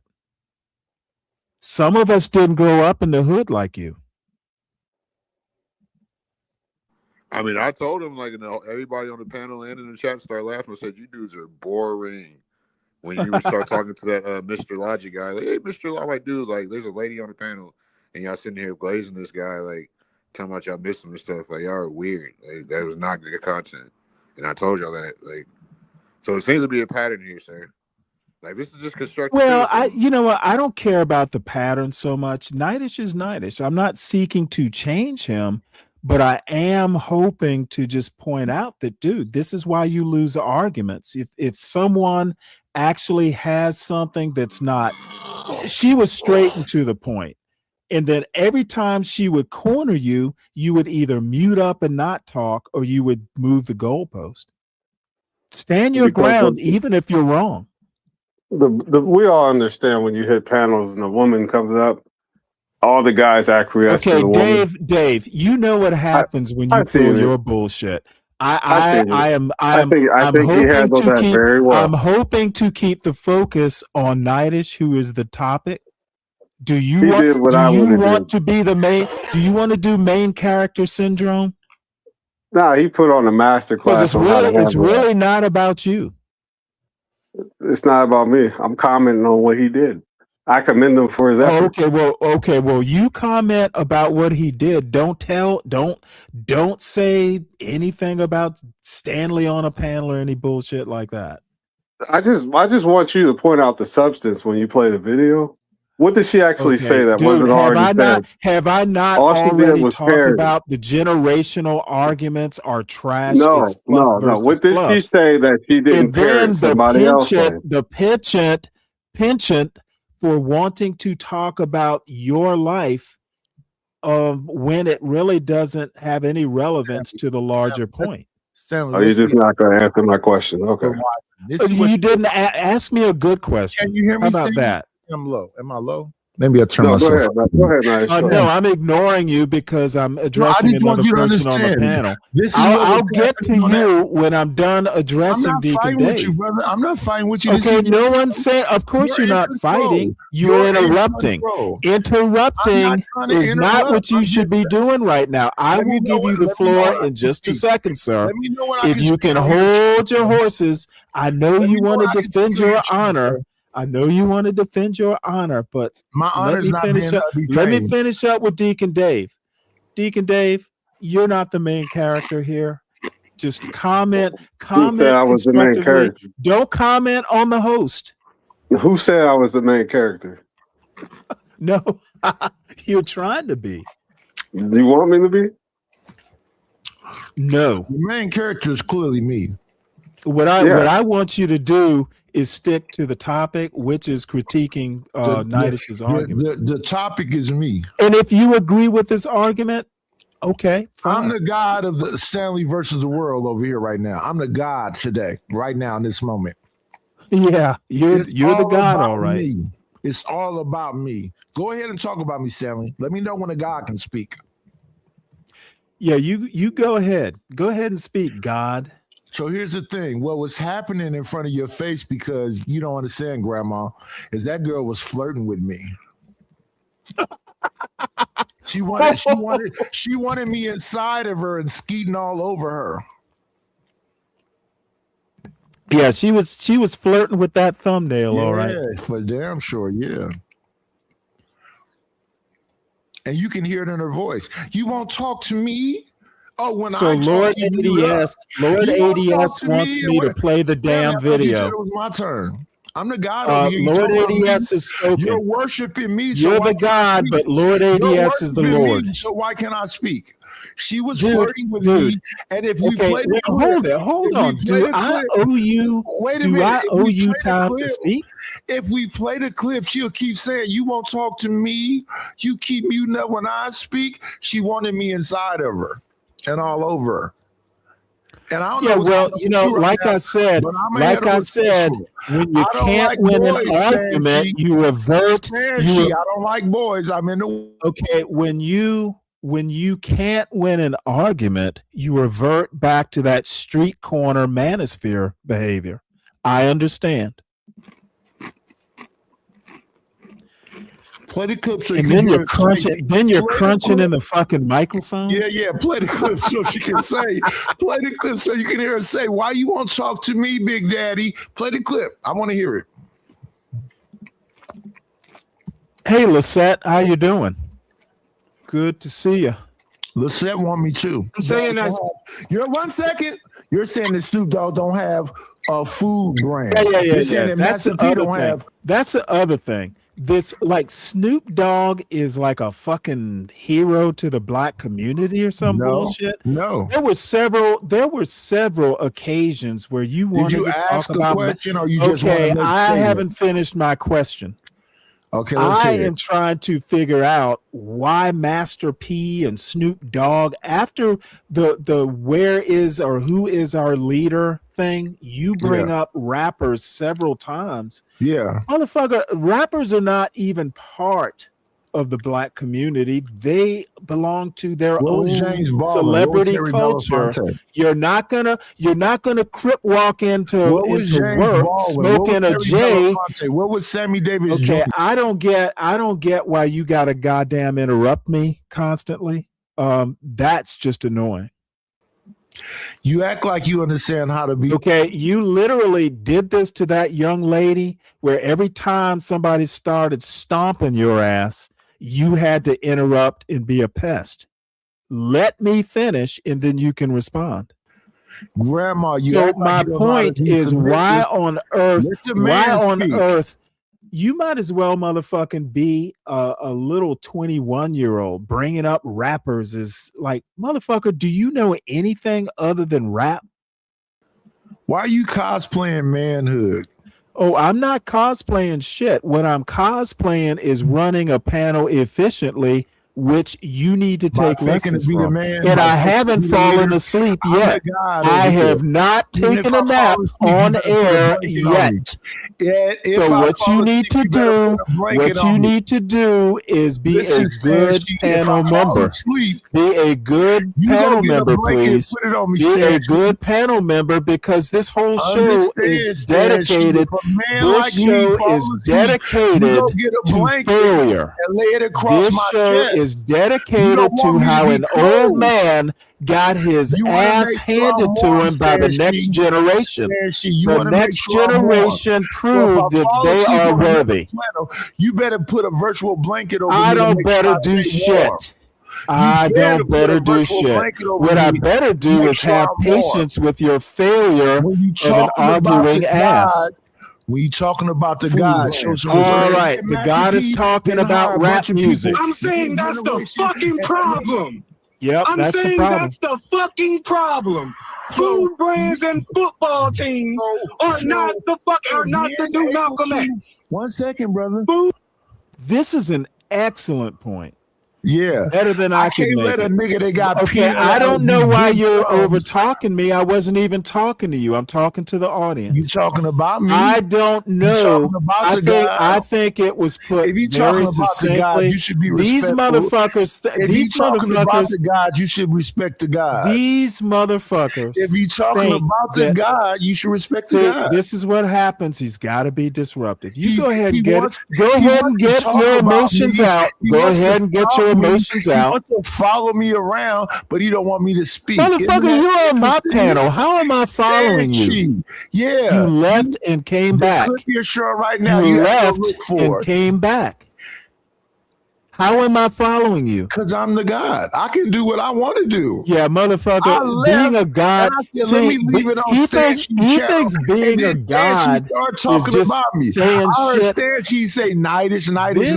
This is what happened last night. He was just talking random shit and took that to be checkmate. That's a problem. The woman that was flirting with me somehow beat me when I ignored her. All right, so what this Domo was saying about you flirting with Domo now? Domo talking about pull your skirt down. Don't be this poor young man. Be more. I think he might need another nap. Be a little bit more civilized. I don't need to be Don't civilized. act like a slut. There is no Don't reason act for like me a to be slut. civilized when I'm Don't constantly act like interrupted. a slut because you see another man. Yeah, Don't do this that. is the quality of Look your at the argument. ground. That's called Anytime reckless you think eyeballing. slut is an argument, don't be a you're whore. making my Don't be point. a whore. This ghetto boy, Watch this the way street you corner, move around this town, street corner Stanchi. bullshit does Stanchi, not don't work as a watch the way serious you walk argument. around town. This is why you Don't be a don't get taken renegade. seriously, Do not Nightish. be a renegade. Stop being the comic relief on these You panels. stare at the ground. You do not look at that You man are in his literally comic relief. So, like I was saying, Domo has a point. You know, rappers are not Malcolm X. Food brands and rappers with food brands. You asked, "Where's Malcolm fucking X?" No, That's I did what you not. No, I asked. did not. No, I And did you're not. and No, you're I did not. yeah, No, I did not yes, ask you that. did. But the conversation, let me bring you back, brother, because maybe you haven't been listening. We were talking about property values and schools needing tax funds to be able to fund those schools.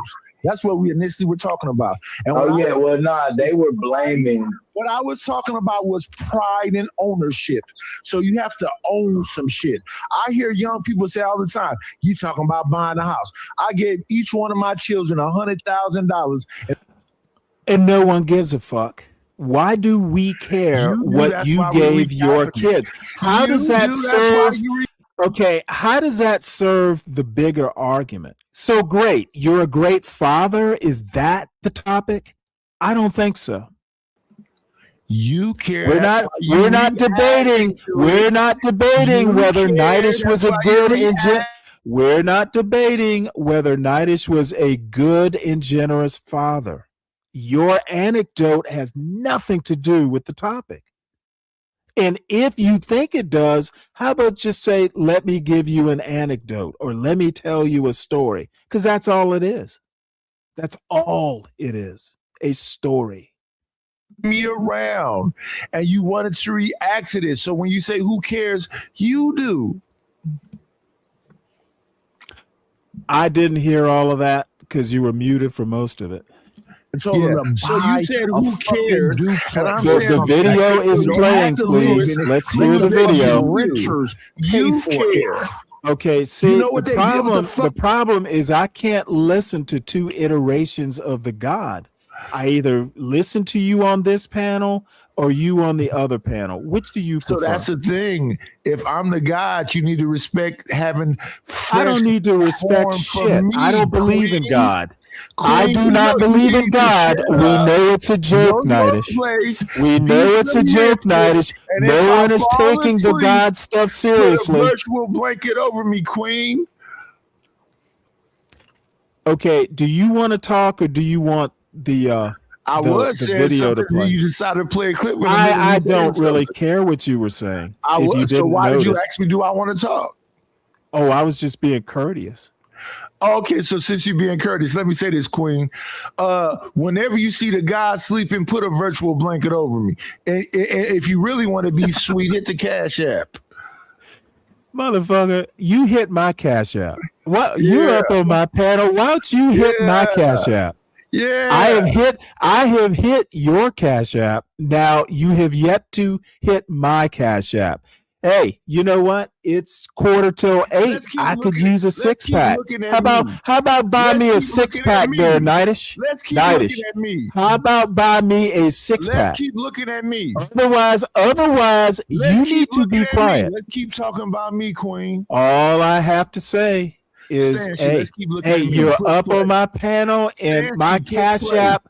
I don't hear Stanchi, my let's keep Cash talking about App me. Push filling play. up with beer money. Stanchi, let's keep talking about me. Push play. Yeah, that's Stanchi shit. Yeah. Yeah, Again, push play. since you want to bring Let up me hear Cash me. App, Let me hear my eloquent Cash voice. App, I have a Let Cash me App. hear You my know, eloquent you want to know, how I know you know I have a Cash App? Because I've sent you money to your Cash App. Now, how about return the favor, brother? Hey, listen, I always approach him with my hand out. I always love the kind of silver stranger. All I have to say I'm not is, a pay pig. hey, You know what I'm saying? hey, It's like this that. brother could use some beer do money. what you know you supposed to This do, brother, baby and it's girl. not even my birthday yet, but I could use some beer Yes. money. Yes. So let's get back to the video. Send This more. is going Break nowhere. bread, fake dead. Send more.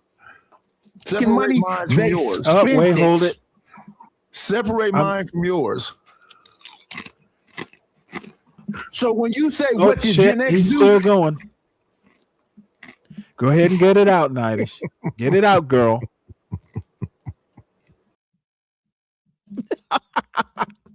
Oh, where'd Nightish go?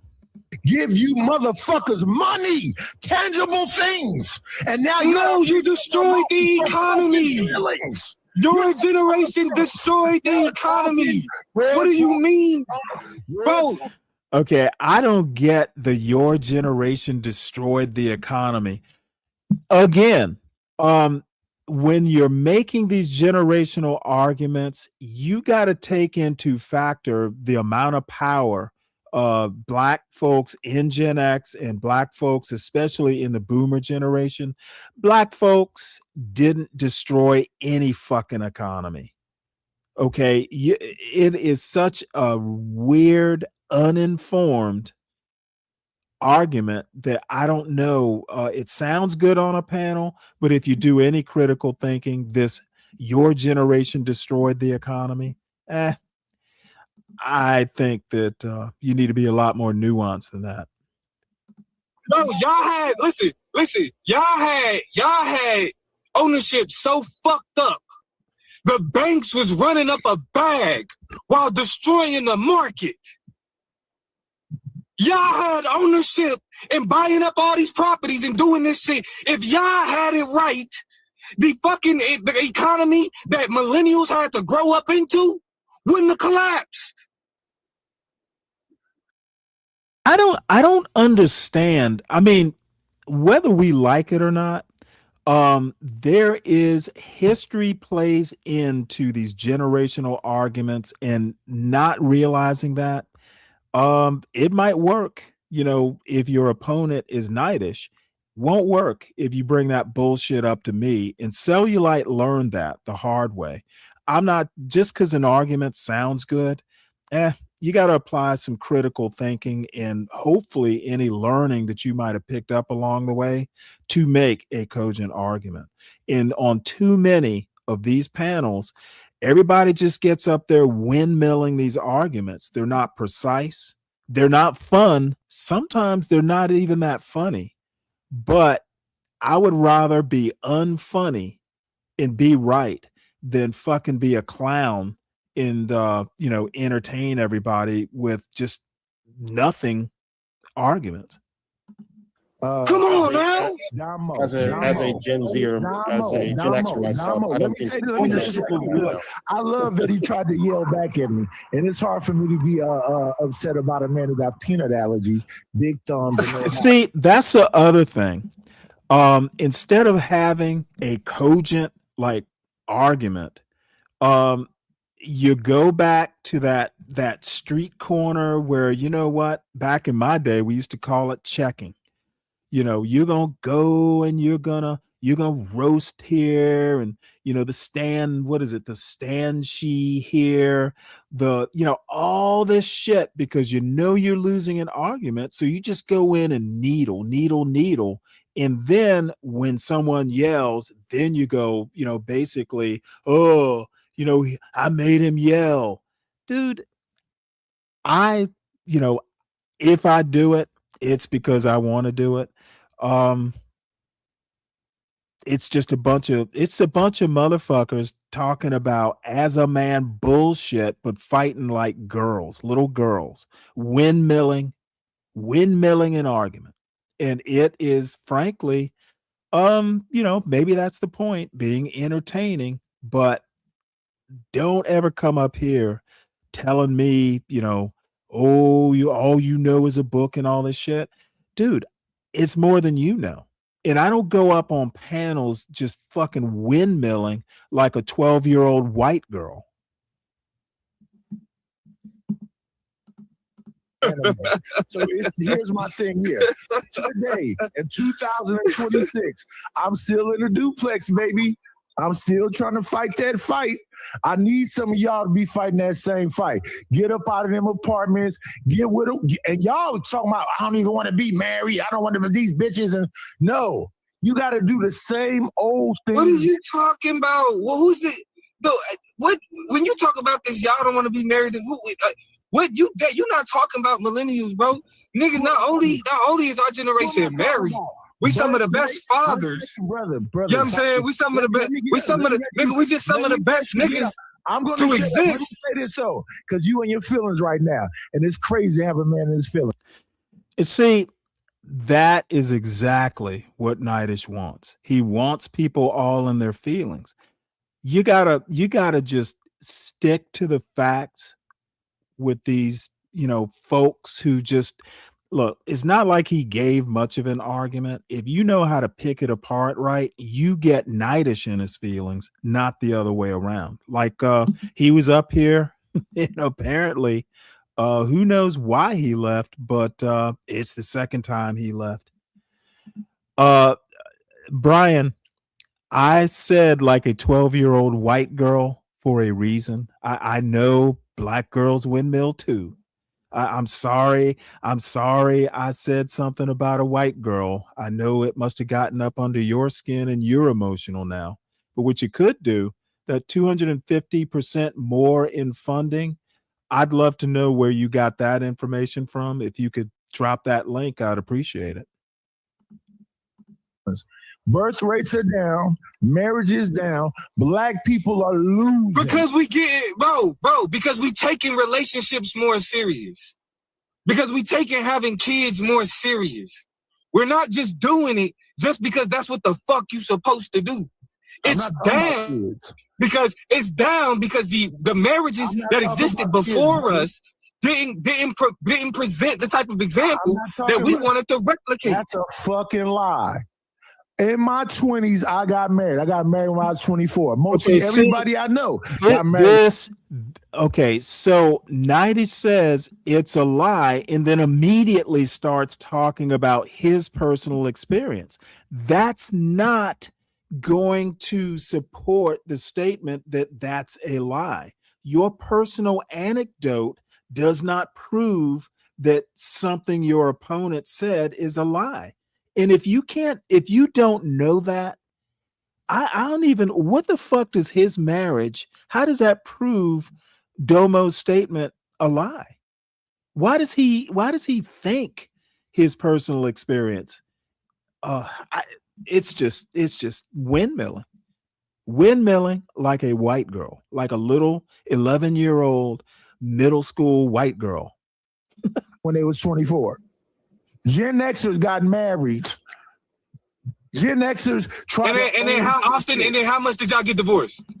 Yeah, Nitish stepped right into that shit. The divorce rate was pretty much astronomical. And again, you know what?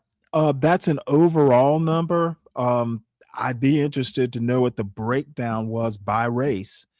But it's not going to even get close to that detail. But I think Nitish stepped in a pile of shit, and Domo asked a good question. Why? And Nitish's answer is rather interesting, but let's let that play out. And then what was the divorce rate?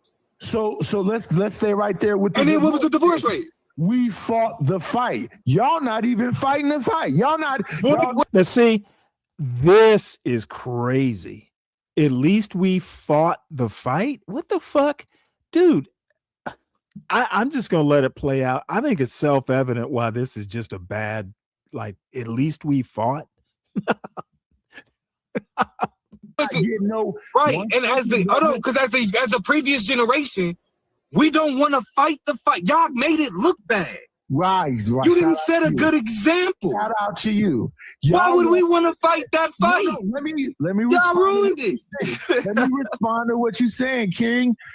Y'all don't even want to fight. That's not true. That's the difference. Checkmate. That's not true.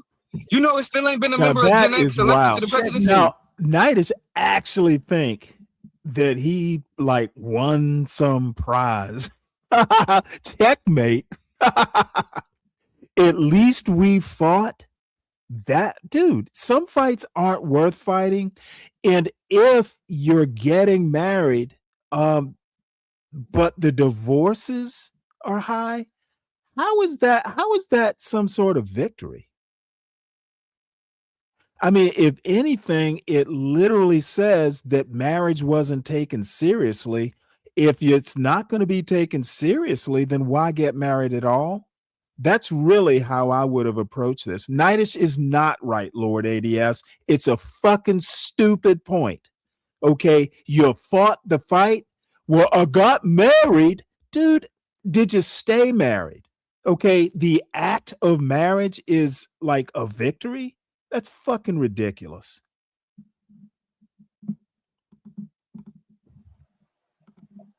You know, still ain't been a member of Gen X elected to the presidency? Dude, literally, you get married and then you get divorced. Like, hey, at least we fought the fight. You're creating a whole nother big problem when you just get married to fight the fight and then you get divorced and you lost the fight. Okay, the question is, you fought the fight. Did you win the fight? If you got divorced, my answer is no, you did not win, and you created more problems than you solved by fighting the fight in the first place. It is literally a street corner response. What? They believe that like millennials and Gen Xers are getting in the. How old was Obama?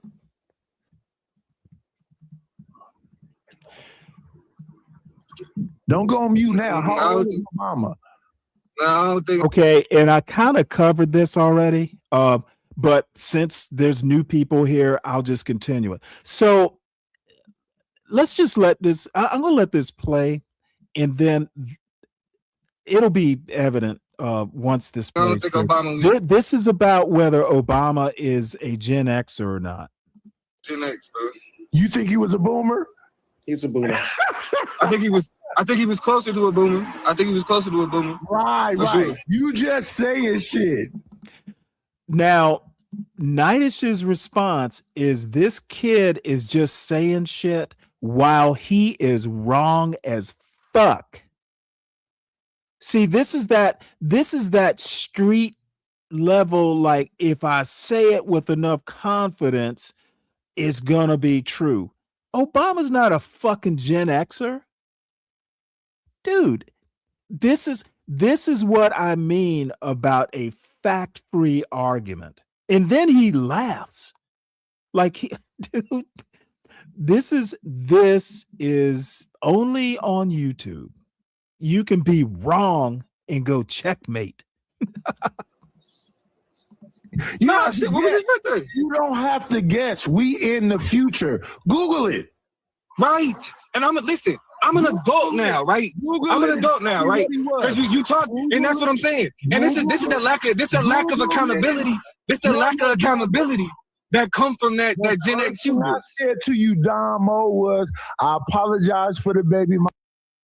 No, anytime someone tells you to Google something, you Google it just in case. Because there's a 50-50 chance, right or wrong.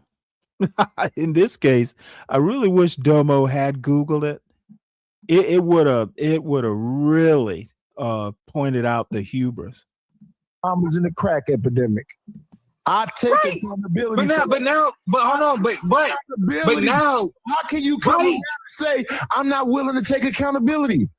No, because you're looking at brother. I'm saying for my generation. But you asked the question. I can't answer your question. I can answer your question. The shit that you apologizing for. I'm going to let you answer the question, but I want to make sure we understand how we frame this and how we began. I said I apologize for the baby mamas and the crack epidemic, but I don't have no baby mamas. I was married, and my daughter, I wasn't married, but my other. Okay, so I don't have any baby mamas, but wait, I do have a baby mama. See, this is that sloppy shit that I'm talking about. It's just fucking sloppy. Just don't make the argument at all. Seriously, serious error. And if I'd been Domo, I'd have fucking pressed that like as far as I could take it. So shout out to Domo for being kind. So you were married, but you got a baby mama too? Dude, you could have just lied. It would have been better. The 2 kids with the same woman. All right, bro. See, that's what I'm saying. Like, you can't apologize for some shit and then be like, and y'all should, and the new generation need to replicate it. Wait.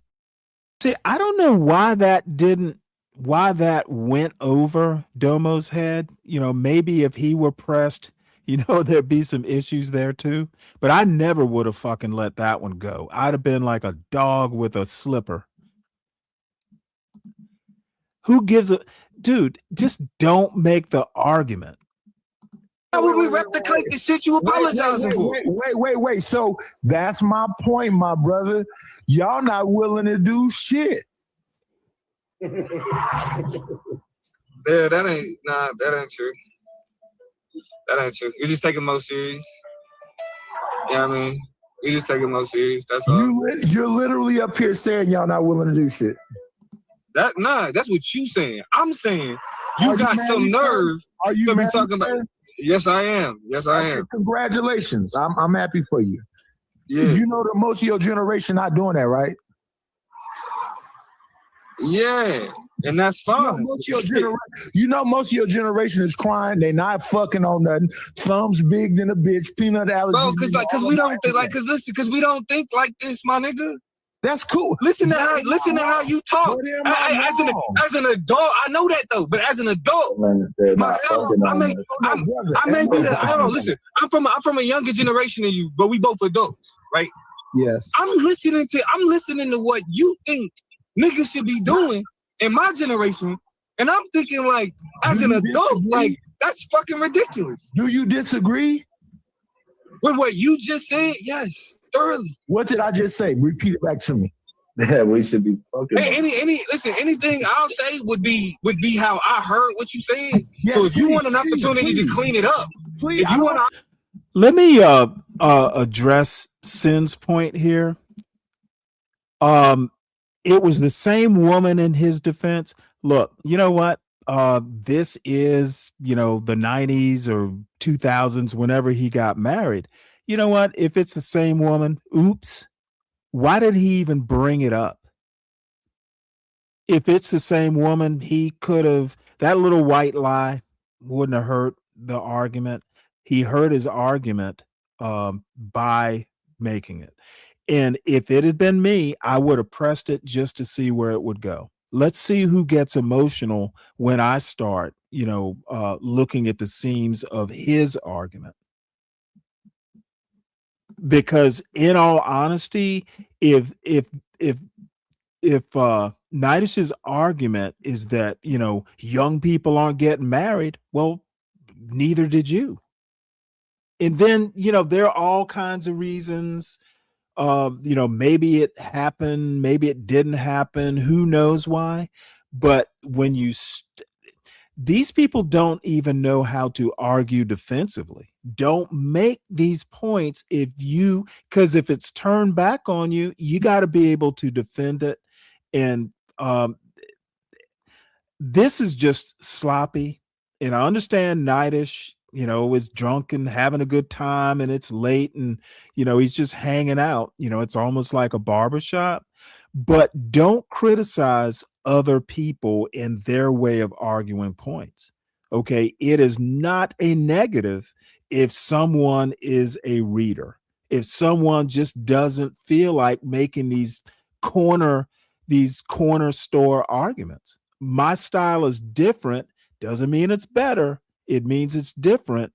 And Nidish is not good enough at this game to be casting, stones at other glass houses. He's not good at this sort of stuff. He is sloppy. And when he's on the ropes, then he starts going low. He wants to start calling people girls. He wants to start calling people Stan she. Dude, it is lowbrow. What's up, ADS? You up here to defend Nightish? What the hell is going on, Stanley? I'm critiquing an argument. You're not critiquing an argument. You're being a cynic. No, I'm critiquing an argument, and I'm saying Nightish. I'm saying Nightish. I am saying Nightish has no business criticizing how other people make their arguments when he is not good at it himself. But that's the same argument that could be made against you. The exact same Okay, argument. well then let me put it to you this way. Let me ask you a question. Are you the one? Are you good enough to go head to head with me? I don't think so. I don't think hey, you can laugh all you want, but I'm not laughing. You simply are not. What do you mean? And quite frankly, okay, see, here we go, getting all emotional. No, you're I'm not laughing. I'm not even making a joke. You can tell me that the argument could be made. You could tell me that the argument can be made. Okay, I don't know why you have to do a Nightish here and get all emotional. You're being mean for no reason. I'm not being mean. I am not being mean. And I don't hear anybody saying Nightish is being mean when he comes after me. Nightish doesn't come after you. You know that, Stan. Okay, Nightish was literally just up on this panel coming after me. He's defending himself, Stan. Okay, you know what? As I said, I would have never even bothered with it. It's just typical Nightish, except he got his ass handed to him, and he needs to stop talking shit. That's really my argument. And you know what? It's constructive criticism. I'm not being mean. And go ahead. I'm sorry. Cynicism, sir. It is cynicism. Well, you know what? You call it cynicism. I call it reality. He's not good at it. I'm not being cynical. He's not good at it. Extremely cynical for no good Well, reason. then call me extremely cynical, but it does not change the fact that he is not good at arguing. Say the truth. Most people aren't good at arguing. And I've noticed that on these YouTube streets. But you know what? Most people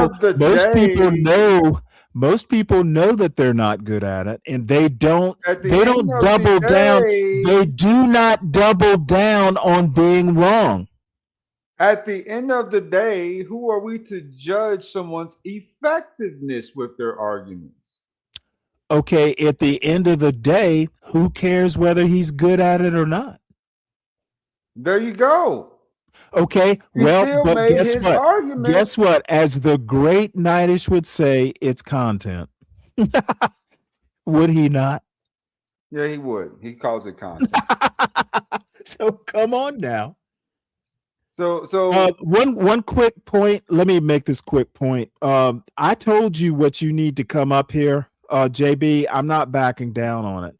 Get your buddies who want to see you up here to rustle up the money, or you pay it yourself.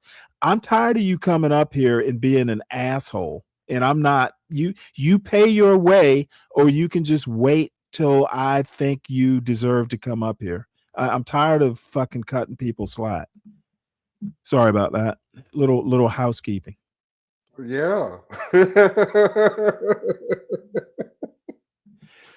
But look, I just think that Nightish, I understand what Nightish does. He's been around a lot longer than I have and all that stuff, but he really needs to cool his jets on criticizing other people's arguments. You know what it really is? You know, the way they make these arguments. You know what it really is, Stan? What's that? It's ideology. See, I figured I you out, agree with Stan. that. I figured you out, Stan. You are a fake feminist. I'm You not are even a a feminist. social I'm not even a conservative, feminist at all. always trying to take the other side so you don't feel No. bad. Yes, then you are Yeah, as wrong as yeah. Nightish.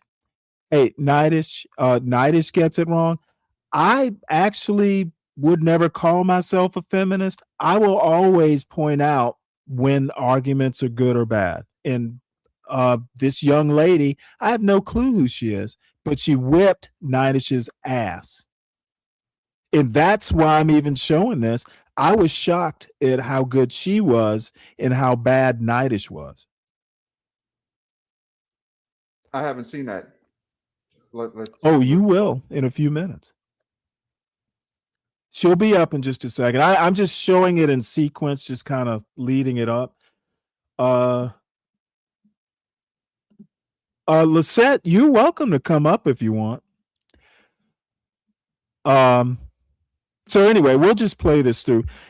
I just think that Obama point that just happened is the perfect example. Nightish is doubling down. He doesn't really know whether he's right, but he's going to stand 10 toes down and dare the other person to Google it. And I just happen to know that I was born the last year they consider Gen X. So I know Obama's older than me. I know off the top of my head, he is technically a boomer. But Nightish doesn't seem to know this. But he's going to go checkmate. This fact-free argumentation is just not impressive to a person like me. Opportunity to clean it up. I want you to tell me how you interpreted what I said. Please, I'm begging you. That we should be out here fucking. That's not what I said, sir. You literally just said that. We ain't literally, fucking hold on, but like I said, if you want to clean it up, you got an opportunity to do so. Before I said, I don't want to clean anything up. I'm not talking about you fucking. I'm talking about you being proactive instead of reactive. I'm talking about you pooling resources. I'm talking about you. And see, this is the other bullshit. What does he mean by pooling resources? Who knows what that means? But if he's talking about, everybody coagulating into one people with a leader, dude, that ship has sailed and it's not coming back into port. He should stop even talking about it because it is utopian. And if it's going to happen, it sure as fuck isn't going to start on a YouTube panel. Having a goal ahead of time before you even get into the marriage that you get into. And when you get into the marriage, both of y'all are on the same page. I'm talking about you. 1 second, brother. But you can't go to talk about these qualifications and then base what you're saying based on percentages. You can't sit there and say, oh, this is the percentage of what y'all should be doing. If 70% of children are born out of wedlock, why would I not talk about them percentages? What's missing? Okay, if 70% of people or kids are born out of wedlock, how are you going to solve it on a YouTube panel, especially with a fact-free argument? I don't think the problem is marriage. The problem is parenting. That's what he needs to be talking about. In our community. Oh, and by the way, he can't be talking about Gen X because Gen X divorce rate was high as fuck. And I don't know what the out of wedlock birth is, but I know it wasn't something to brag about. Hold on. First of all, I'm gonna shut the fuck up and let you rock out. If the thing that's missing in our communities are men, what are you talking about? I'm gonna be okay. What the fuck does that even mean? If the men aren't in the community, where are they? I wish he could explain that. Can anyone explain if the men aren't in the community, where are they? And again, the problem is parenting. How men are a part of the community? How You are can't like? What are we have talking about? you can't be having babies without. What are we talking about? I didn't say shit about having babies. I said the thing that's missing in our so-called communities are men. Not fucking, not getting no bitch. The thing that's missing. Where? Hold on. Where are they? One second. Where are they? Wait, 1 second. Because Dr. Blue was talking earlier. When I was talking about pride. But where are the men though? Where are they? The millennial men, they in their head. That's not a fucking answer. And this is what I'm talking about. He doesn't know the answer, so he's just going to come up with a pithy but nonsensical answer. They in their head. That don't sound silly as hell to you. What is that? What does that mean? This is exactly ADS. Do you have any comment? Because it is silly. He doesn't know the answer. I mean, there is an answer, but nobody really wants to hear it. No. Okay, well, you know what? Maybe 90 should have tried it on for size. I mean, there is an answer, but like I said, Well, what's the answer? I'm curious. The black community breeds and doesn't mate. 17% of the men. Okay, no. He said the black men are not in the community, and the question is, okay, if they're not in the community, where are they? They moved out into other communities. The black men, like the guys of prominence who were once teachers, the educators. Okay, we're not talking about guys of prominence because they probably aren't doing a whole lot of the wedlock births.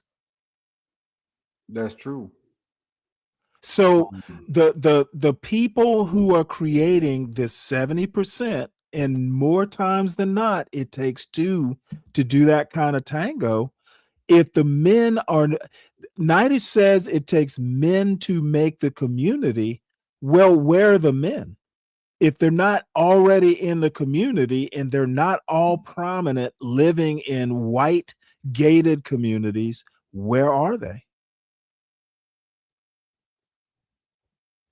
That's a good question. Yeah, well, that's one Nightish just said they're in their heads. I understand it's a pithy comeback, but what does it actually mean? Look, there is an answer. I don't know it, but they got to be somewhere. I suspect they're in that community. I suspect they are right there. If the argument is they're not taking responsibility, I would absolutely agree with that. The women aren't taking responsibility either. And my theory is that it was how they were raised. Parenting is America's biggest problem. I think it's a combination. I think could very well be. Yeah, because I think it is the parenting and the marriage itself, because it's a non-traditional relationship when people are just cohabitating and making children, right? So the relationship strength binds those relationships, So if something happens to happen, then it's just this whole thing. Versus that's what marriage was created to solve, were those kind of binding lines, right? You know what I'm saying? Well, let me ask you a quick question, because that reminds me. I have friends in several sets, and they're younger people, people I know through YouTube, where they basically say, and maybe you've heard this before, maybe you know more details, where they're like, well, we don't want the quote white man's marriage. We want there's a specific term for it where, it's like you and I agree to get married, but we don't want the government in it. We don't want the government to sanction it. And I don't know how you have a marriage in America without the government involved. I mean, the only thing a marriage truly requires is a priest or a bishop or just a man of God, per se, to read the vows. Or justice of the peace. That too. So, the requirements of getting married off paper, though, like I said, with a priest or a man of God, that the cloth, is relatively easy to do. You know, that's Right, a but a real lot of marriage. it.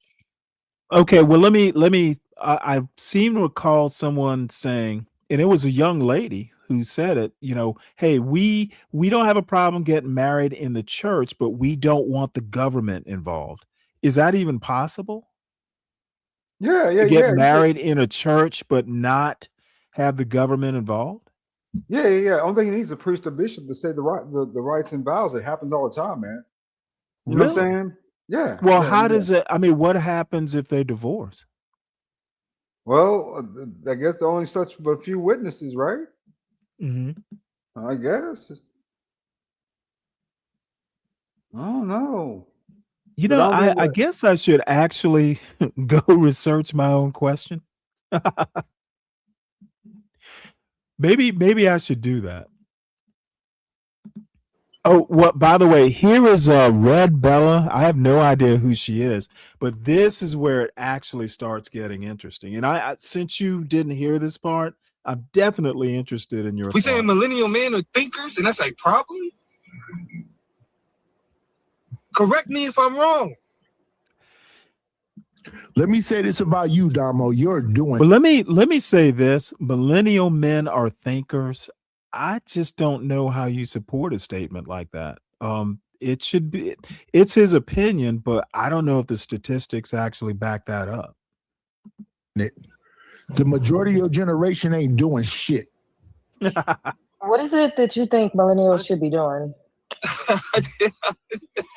What are they doing? No, you said they're not doing it, so I'm up here to swing for the millennials since you think you cooking.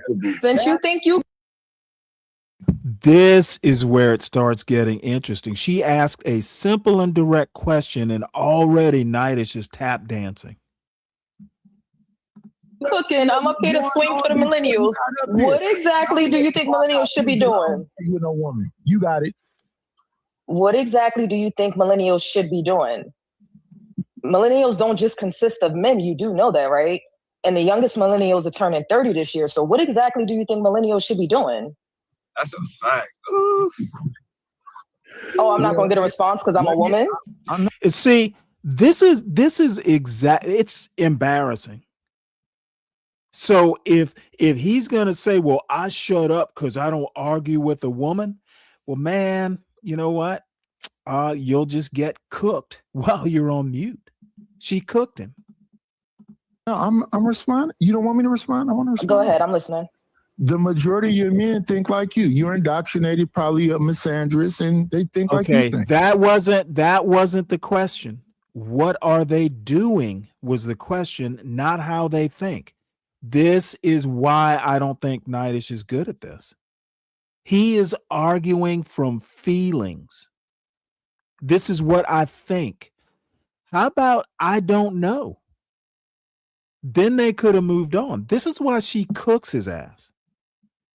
So y'all gonna do what y'all doing. It was coming. But see, this is the other thing. He is a lot older. He should be experienced enough to just sidestep it. And the way, if what he's doing is answering a question with the question, nah, I'm sorry. I don't think that was effective. What's coming? I'm a misandrist because I asked you what millennials should be doing. We didn't even get to marriage and family and kids and none of that yet. We didn't even get to that yet. How do you know what I believe? I knew it was coming. No. Y'all old niggas, man. That's where y'all be fucking up. I'll wait. You just thought you was cooking with Damo. So I'm just trying to understand, like, what is it, right? What is it that you think millennials should be doing? You don't have an answer? What if he's seen some of the stuff you said to me? Taz, I cook you on a regular basis, so that's not, you know. Listen, Red Bella, let me ask you. Damo and Alta Blue should be clocking like you. They should be squeezing their little thumbnail and index together. That I don't Okay, even understand. you do What the fuck does that even mean? realize, like, there's a whole generation and a half under us, right? Are you talking about, like, 21-year-olds on TikTok?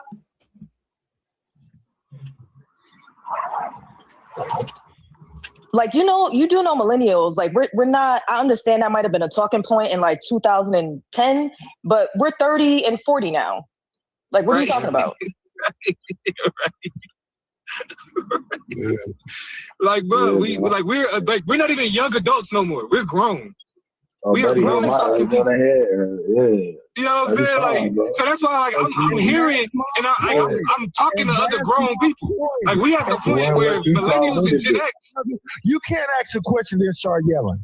That's my point. You're not my fault. no more. You're not a young person no more. You're right. It's time for you to step up to the plate because of your age. And do what is the question? And do what? And do what? And what does that look like? What do we should do? With the information that I know, Black women are buying homes and everything, and they're single. So I'm saying, shut up, Dad. Why does that matter, bro? Single Black women, because now see what he is afraid to say, and you know what? Sin made a point. Where is that point? It was something about Black men resting in white patriarchy, or which actually made me laugh. Something like that. And that's exactly what Nightish is doing, except he's afraid to actually speak his mind. What he means to say is they should be getting married and making babies. And he is too pussy to actually speak his mind. Just my opinion. Just my opinion. But what would be wrong with speaking your mind? If the response is Black women are buying houses and being single, what's wrong with that? That seems a productive thing to do, to buy a house. Houses are a good way to accumulate wealth. What's wrong with that? He doesn't have the courage of his convictions. That is another problem. Just fucking speak your mind. You're old enough. Single Black women is buying homes and other shit. Are you saying they shouldn't be doing that? Like, you wanna gender bang this? Are you saying Black women shouldn't be buying homes? Hold on. Let me say this definitively. Niggas, that is some old shit to apply value to a woman. 2026. That's old, bro. Black women are out. You ain't got no bed. You got that house, but you ain't got no business. Nah, bro. We off that. For a second, man. And we off that. And they should be outdoing you weak ass peanut allergy.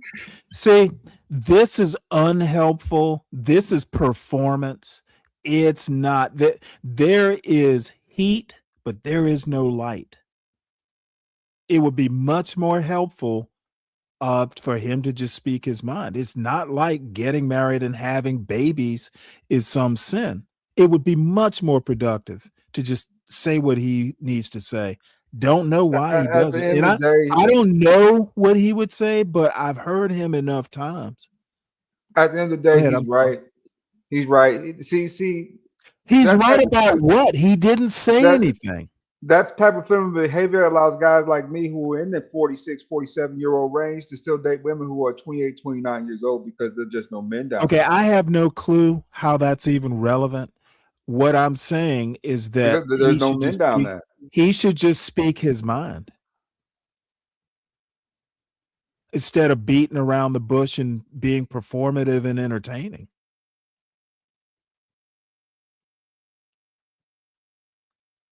And what does this have to do with you dating?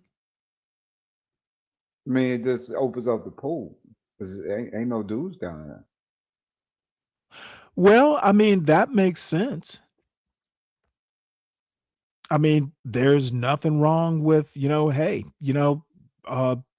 if you are in good shape and, you have a fairly successful and active life, hey, you know what?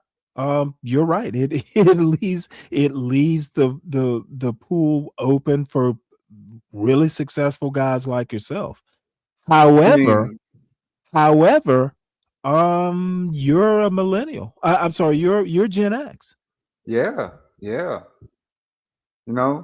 And you know I what? love I it. guarantee you, in a perfect world, you and Red Bella would probably get married because she speaks her mind and you speak yours. Nightish really just needs to be who Nightish is. Don't window dress it up with pithy, nonsensical retorts. And he knows better than that. I don't know why he was so reticent. Anime playing. So you're just not gonna answer none of my questions? I'm having motherfuckers. So you're just not gonna answer none of my questions? What's wrong with anime? So you just not you just not gonna answer none of my questions? Crazy. You just made a point about Black women buying houses and being single. Are you saying that they shouldn't be buying homes? Because I can make an argument of why in 2026 a number of people shouldn't be buying homes. I said they should be. Oh, they should be. Okay, so yes. okay, so if that's already happening, then I don't understand your point. You asked me a question. Now I'm talking. You're talking because this is what women do. That's that control freak misandry shit. Okay, so I got called them a See, and this is exactly my main criticism. He can't keep up with the argument, so he automatically falls back on that red pill shit. Okay, so all of a sudden he can't engage with her because she's a woman. And then he's going to pretend that she's all emotional. See, this is just fucking weak. I'm frankly disappointed. It doesn't matter whether she's a woman or not. Look at the argument. Answer the question. Why do we have to add gender to a perfectly good question? I think it's weak. Frankly, I think it's unmanly. And Deacon, you can hide in that chat all you want. You know I'm right. Okay, a real man, if we want to go as a man, doesn't run from a question from a woman. That's exactly what Nightish is doing. misandrous, but you're going to be a misogynist. You're going to be a misogynist. I got called a misandrous, but you're going to be a misogynist. You win. This what niggas do. They want to make arguments and make broad sweeping statements, but then you can't back it up. So you have somebody coming up here to challenge you, and you don't want to have the conversation. Yep. Because I'm a woman. Is that what you're saying? You want to have a conversation about That's exactly what he's not saying it, but we all know. And Deacon Dave, what is a real man? A real man is what he says he is. Whether he reads books, whether he talks shit, whether he's a jive turkey, a real man is who he says he is. And if he is letting other people define who he is, that is problematic. A real man is who he thinks he is, but he's got to walk the walk. So I hope that helps.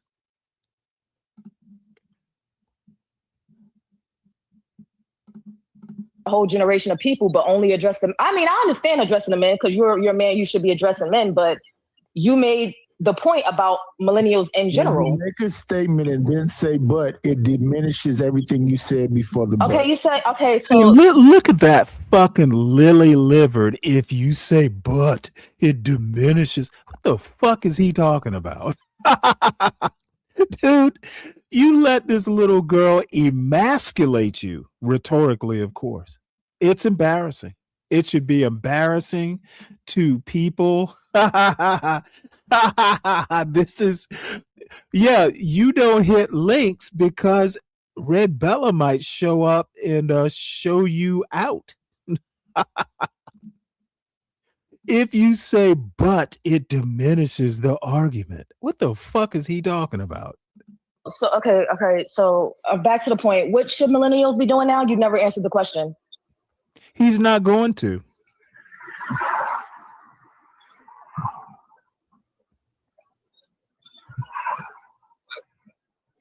I think he was saying we should be buying houses, or I think the overall argument was against our understanding of ownership.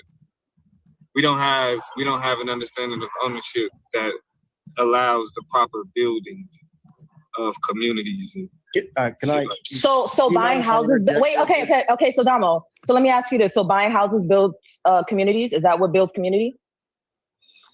I think you can assume that from the argument that he's making about community building. And I was very specific. Oh, you can go back on mute. You didn't want to answer. You can go back on mute. You didn't want to answer. You can go back on mute. Damo answered for you. You didn't want to answer. I asked you directly. You didn't want to answer. So I'm trying to figure out if buying houses is what makes community. No, that is. So if you're not a homeowner, you can't be a part of the community. See, that's another. If material goods are meaning a house is what makes a community, then you don't actually understand what community is. Community is more than material possessions, and that again, Nidus just falls flat. What's up, Deacon Dave? Oh, nothing. I don't think he fell flat. I think he was having the conversation with Domo. What the hell she got? Yeah, he was having a conversation with Domo because he wouldn't talk to a woman. You seen how he was talking to? That's why. You seen how he was talking to Domo? Okay, Nidus will never convince me that he's not manosphere. It's nonsense. Deacon Dave, I don't know what type of sick kick they get out of messing with Nidus. She came up there harassing. Okay. Let me tell you. They don't get it. Let me tell you what my sick kick is. Nidus talks a lot of shit, but can't back it up. He's usually talking that shit to men, and then when a woman jumps in, it's like, now you gotta talk like that to her. I get a kick. That doesn't make sense. Hey, Nidus could maybe not come after me because of the way I argue stuff. I argue from a position of learning. Maybe he should stop coming after Stanley and start worrying about his own lame argument. You're pressing this woman saying, "Can I finish what I'm saying?" I bro? am speaking. No, you'll finish when I'm done. I didn't even say nothing. You Man. will finish when I'm done. I'm speaking my mind as a man. All this shit, you have it so conflated. You're wasting time with it. Nidus has been up twice and he has run twice. You conflate all the arguments because you just arguments all day. You don't know what the argument is, man. Okay, what argument am I making, Stanley? If I didn't even say anything, your argument is Nidus is right. What's my argument? Saying it in the chat for the past. What is my argument? Nidus is right. Nidus is right. You're responding to nothing because I haven't made an argument yet. So what is my argument? Okay, Dave, I'm responding to what you've been typing in the chat. I didn't type nothing in the chat. Oh, I came up because I didn't want to type it. The last thing I said was, "This is why I don't hit links." There's one comment. This is why I don't hit links. What is a real man? So what is my argument? I don't care what your argument is. If it is apparently you don't. So what are you talking about? What are you talking about? I know what your argument isn't. Go for it, Stanley. You got it. That Nidus has no clue what he's talking about for most of this panel. I bet that's not your argument. No. I didn't think so. So I got what it isn't. Oh, go ahead. We know what it's not. Can I? Oh, you know what? Of course you can. But I know it's going to be Nidus is right. No, he's right not to engage with her. Oh, okay. Yeah, you're right. That part I agree because she would have kicked his ass more. And even with me saying that, I don't see where you saying that she cooked him because she didn't. You know what? Well, you just did the. I can't say it with tits and I'll hear it. That's what you just did. I can't convince you that you just did if somebody says the same thing that somebody else just said with a pair of tits, it makes sense. That's just what you did. Let me tell you why I think she won the argument. Because every time she asked a good question, either Domo had to answer for Nidish or Nidish would just mute up. The argument was with Domo. She didn't say nothing. She said exactly what Domo I'm said. afraid you missed the part where she asked. She came up. First words out of her mouth was to Was ask what Domo Nidish. just said. Okay, She dude, said don't exactly interrupt. what Domo Don't said. interrupt. The first words out of her mouth Oh, was you a only heard question. it because she got tits, Okay, right? I don't understand why you have to keep over talking. First words out of her mouth was a direct question to Nidish, which he never answered. What were her first words out of her mouth? Motherfucker, I have to basically, well, shit, let's go back. Still man her argument, sir. I'm not still manning shit. I'm I not a know you debate hate bro. that. I I am know you not hate a that. debate bro. So, Because you can't remember what she said. It's just that No, I she don't. said it. That's the only I'm thing. sorry. I don't remember what she said. Let's go back and find out what she Because it was said, the same shall we? thing Domo said. If Okay, you listen, no. you said the It was first thing out of her mouth, right? the first question was, what should millennials be doing, or something like that. Yeah, what did Domo say before that? I don't give a fuck. He said, what should millennials be doing? Again, maybe you didn't hear the whole reason I'm even showing this. It's because of her and how she took Nidish and made him windmill like a little white girl. The only reason I'm showing it is because of Red Bella and what I she don't did. care about that. I've said Nidish is Of right for course you not don't engaging. care. I'm just trying to It tell don't you even why. make I'm sense. just trying to explain myself. All right, run the tape. She did a masterful job. Oh my God. All right. Yeah, well, hey, you know what? It could have happened to you, but you don't hit links. I don't hit links because I know how you niggas act. Oh, I'm sorry. I know how you guys act when a female comes up and say the same damn thing you said. You guys get excited. Oh, I get excited. See, again, let me also remind everybody, I'm being petty as fuck.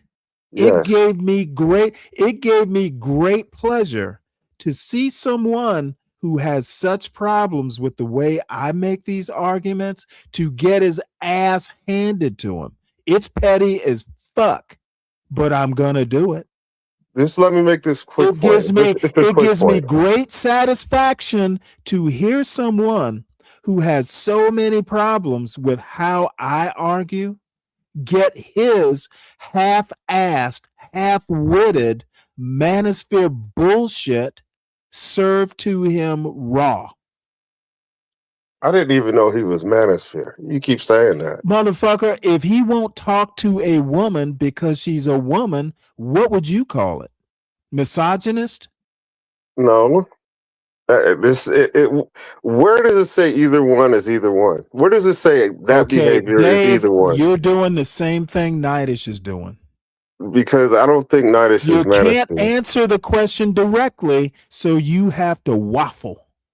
No, which tenant says that not Nidish engaging mutes is and with you women waffle. is the manosphere tenant? You Where does it say that? It does not see this You're just bullshit. making up This shit. is What are you this is talking about? how the manosphere assholes wiggle out of arguments. Oh, she's a woman. I can't argue with a woman. Dude, you don't argue with the woman, you contend with the argument. Disaggregate the argument from the woman, and then you deal with the It argument. wasn't even her argument. She repeated what Domo said. Okay, Play Deacon the tape. Dave, Play the tape. again, let me reiterate the reasons I'm doing it. She came up, put Nidish, even if she's just taking over, somebody passed her the baton. She came up, put Nidish on his heels, and he never recovered. I'm getting great pleasure out of commenting on his shitty argument. And the other thing is, he's not making every argument he ever talks about is the same set of stale, uneducated, unsubstantiated, fact-free anecdotes. And I'm getting great pleasure since he has so many problems with how I argue stuff. I'm getting great pleasure out of seeing him squirm. And if it's, ooh, I can't contend with a woman, that's even worse. As a man, he couldn't fucking deal with some young girl. That's even worse. What's up, Lisette? Hey, how you doing, Stanley? Oh, what's I'm up, getting Leffer? great pleasure. How I'm you getting doing, great Deacon pleasure Dave? out of this. It says Stanley straight. Let's say, get him. Go ahead. No, I'll be I'm on not. mute. I'm not doing that tonight. I just, I just feel like the discussion that are, being listened to and across the board, a lot of people get stuck, just like what Stanley is basically saying that just happened. He got stuck. And I think he was afraid that a lot of other discussions were going to come up dealing with a person like she is capable of defending, certain aspects and not getting caught up and put in a corner, you know? Yeah, Well, Stanley, and what hold on. struck Can I me, respond to this, Stanley? Can I? well, And I'm hold gonna on do it with before you respect. respond. Let Before me you you ready respond, respond. to? Stanley, real quick. Hold I don't want to on. lose Let my me point. respond, sir. I don't want to lose my point. I just want to point something out. Okay. Real You quick. go Real ahead. quick. Do a nightish. What I seen, what I observed, is that two people were having a discussion that was up, down, heated, and then the lady stepped in and she took the position of the guy. Now he couldn't take that same energy he had with Domo with her. That's what I seen. Why I not? don't even see Why where she not? Because displayed he's chivalrous? because it was an energy thing. It was an energy thing. Oh, bullshit. I don't even see where she showed any type of I'm gonna add this element to the only element that was added is that a female took that man's position in the Yeah, argument. okay. So now that you're done, Therefore, tell you what I saw. therefore the energy changed. Yeah, fuck You can't energy. come at her the same That way is, hey, that energy argument is feelings, not fact. because that's a female. It is literally your And feeling. that's why you do not engage. So let me tell you what But I it sounds saw. like she can handle it, I though. saw a young lady But still, come you up don't want to there. have that type of She was conversation or that type of energy. sharp. She was confident. She was crisp. She was clear. And that may be, but she didn't say nothing original. I don't care. She Stanley. came up there and she cleaned house. And I Yeah, appreciate that. Let me say this. Why wouldn't he want to take that type of conversation? I mean, why not? Because when you say, let me say what I see across the board, even in this conversation on what you're saying, Deacon Dave. Okay, they were speaking on millennials. That's male and female. So why wouldn't he be able to have a conversation with her on that topic? Because that's dealing with male and female. Because they're disrespectful and misogynistic. Okay, that's basically that's basically where I'm coming from as far as what I'm seeing across the board. See, when and I'm just being real, and I'm gonna go on what you said, Stanley. And I hate to do this to you, Deacon Dave, but when men say certain things, and I've seen this across the board too, men say certain things, you've got other men that dance around it and don't want to answer the question, taking up for the other men. And I see that a lot across the board. And I'm gonna be honest, a person or a woman like me, I'm ready to see that kind of calm down. You know, I want everybody to basically have good conversation and get to points that they can get a better understanding of life and society. Well, I think the other thing is even if you're saying something that's old fashioned or not politically correct, I think Nightish would have been perfectly fine saying he thinks that, young people ought to be getting together and get married and having babies. It's not a sin to say that. It may be old fashioned. He may get a little bit of ribbing, but you know what? He's 56 years old. He can get away with it. That's the other thing you learn about being an old man. Sometimes you can get away with that old-fashioned shit.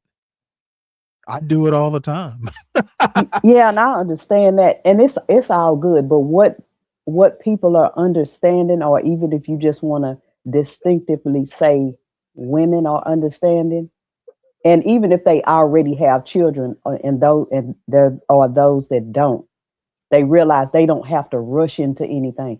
See, what people have to Yes. understand is that coming from the old fashioned ways, by the time you were maybe 18, you might have already had a husband and already were a wife and already had a child or two. And that was before 18. And so then you think of the ones that are in their, late teens and in the early 20s. I mean, what was the age that they called them old maids?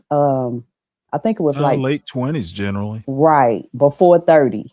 So people have moved far away from that for the most part. Well, here is what these guys, because Nightish also wants to talk about fourth wave feminism, and he was okay with second wave or first wave feminism. He has no fucking clue what he's talking about. He should really just read a book on feminism so he would sound a little bit more knowledgeable. What the problem really is, and what the black manosphere, and I assume the regular manosphere, white manosphere, whatever you want to call it, women have choices and men are bitter about that. Okay. They can't just corner a woman and go, oh, hey, I got, $1 million and who else is gonna marry you? No, women can just say, fuck it. You know what? I'm gonna marry who I want for whatever reason I want. And there's not a damn thing. Feminism has created a bunch of incels. Okay. People who have nothing to offer, but in the old days, it would have been like one of those old cowboy movies. It's like, hey, no other man will marry you, but I will. Those days are over. You need to be worth marrying. That's what a lot of men can't understand. You need to be worth marrying. If this some of them just put on more lipstick too, about, a woman won't marry a bus driver or whatever that stuff was, This is how you get skinny, Gina, that's just one woman. People wanted to make a whole week worth of YouTube shows about one woman making a dumb comment. Yeah, and that wasn't normal back in the day to hear those kind of numbers when it came to income. But it's a lot of stuff that's up in the air. But just looking at what somebody said, I'm not familiar with all of your people, Stanley, but going back to doing arranged marriages. I mean, come on now. I mean, even arranged marriages probably wasn't the best thing to do in society. Well, I've heard somewhere, I can't remember whether it's past or current, that arranged marriages actually work out way better, percentage wise or divorce wise. Now, I also know, and I know this, I have a friend who's of Indian extraction, and he was, we talk every now and again, and like his sister and his brother-in-law were kind of on the rock. So both families stepped in and kind of like Stanley. I just want to hold on one sec, ADS. Let me finish, please. Both sides kind of came in and talked, sense into them. I don't know that happens, but I do, or why it happens, but arranged marriages usually seem to work out divorce rate wise better. What were you saying, ADS? I said that they seemingly work better because of interconnected families, right? Through those marriages. Yes. So what happens is that once they marry those families into each other, they basically resort to both of those families, right? That are very well connected through probably other marriages and other deeds and stuff like that. And that way, saying the network usually, saying nets out, right? Versus looking for external advice in those situations. External advice just means you're getting somebody else's opinion, and I'm not very big on those type of practical, kind of, some of those kind of practical ways of doing or development, right? So, for that, that's how that works, and it works really well because it's so interwoven, right? Well, I mean, I would think, someone like me might feel smothered, but the bottom line is if divorce rate is kind of your yardstick for whether marriages are successful or not, um, arranged marriages work. Well, wouldn't you say they work because the people that actually do the arranged marriages, that's their tradition.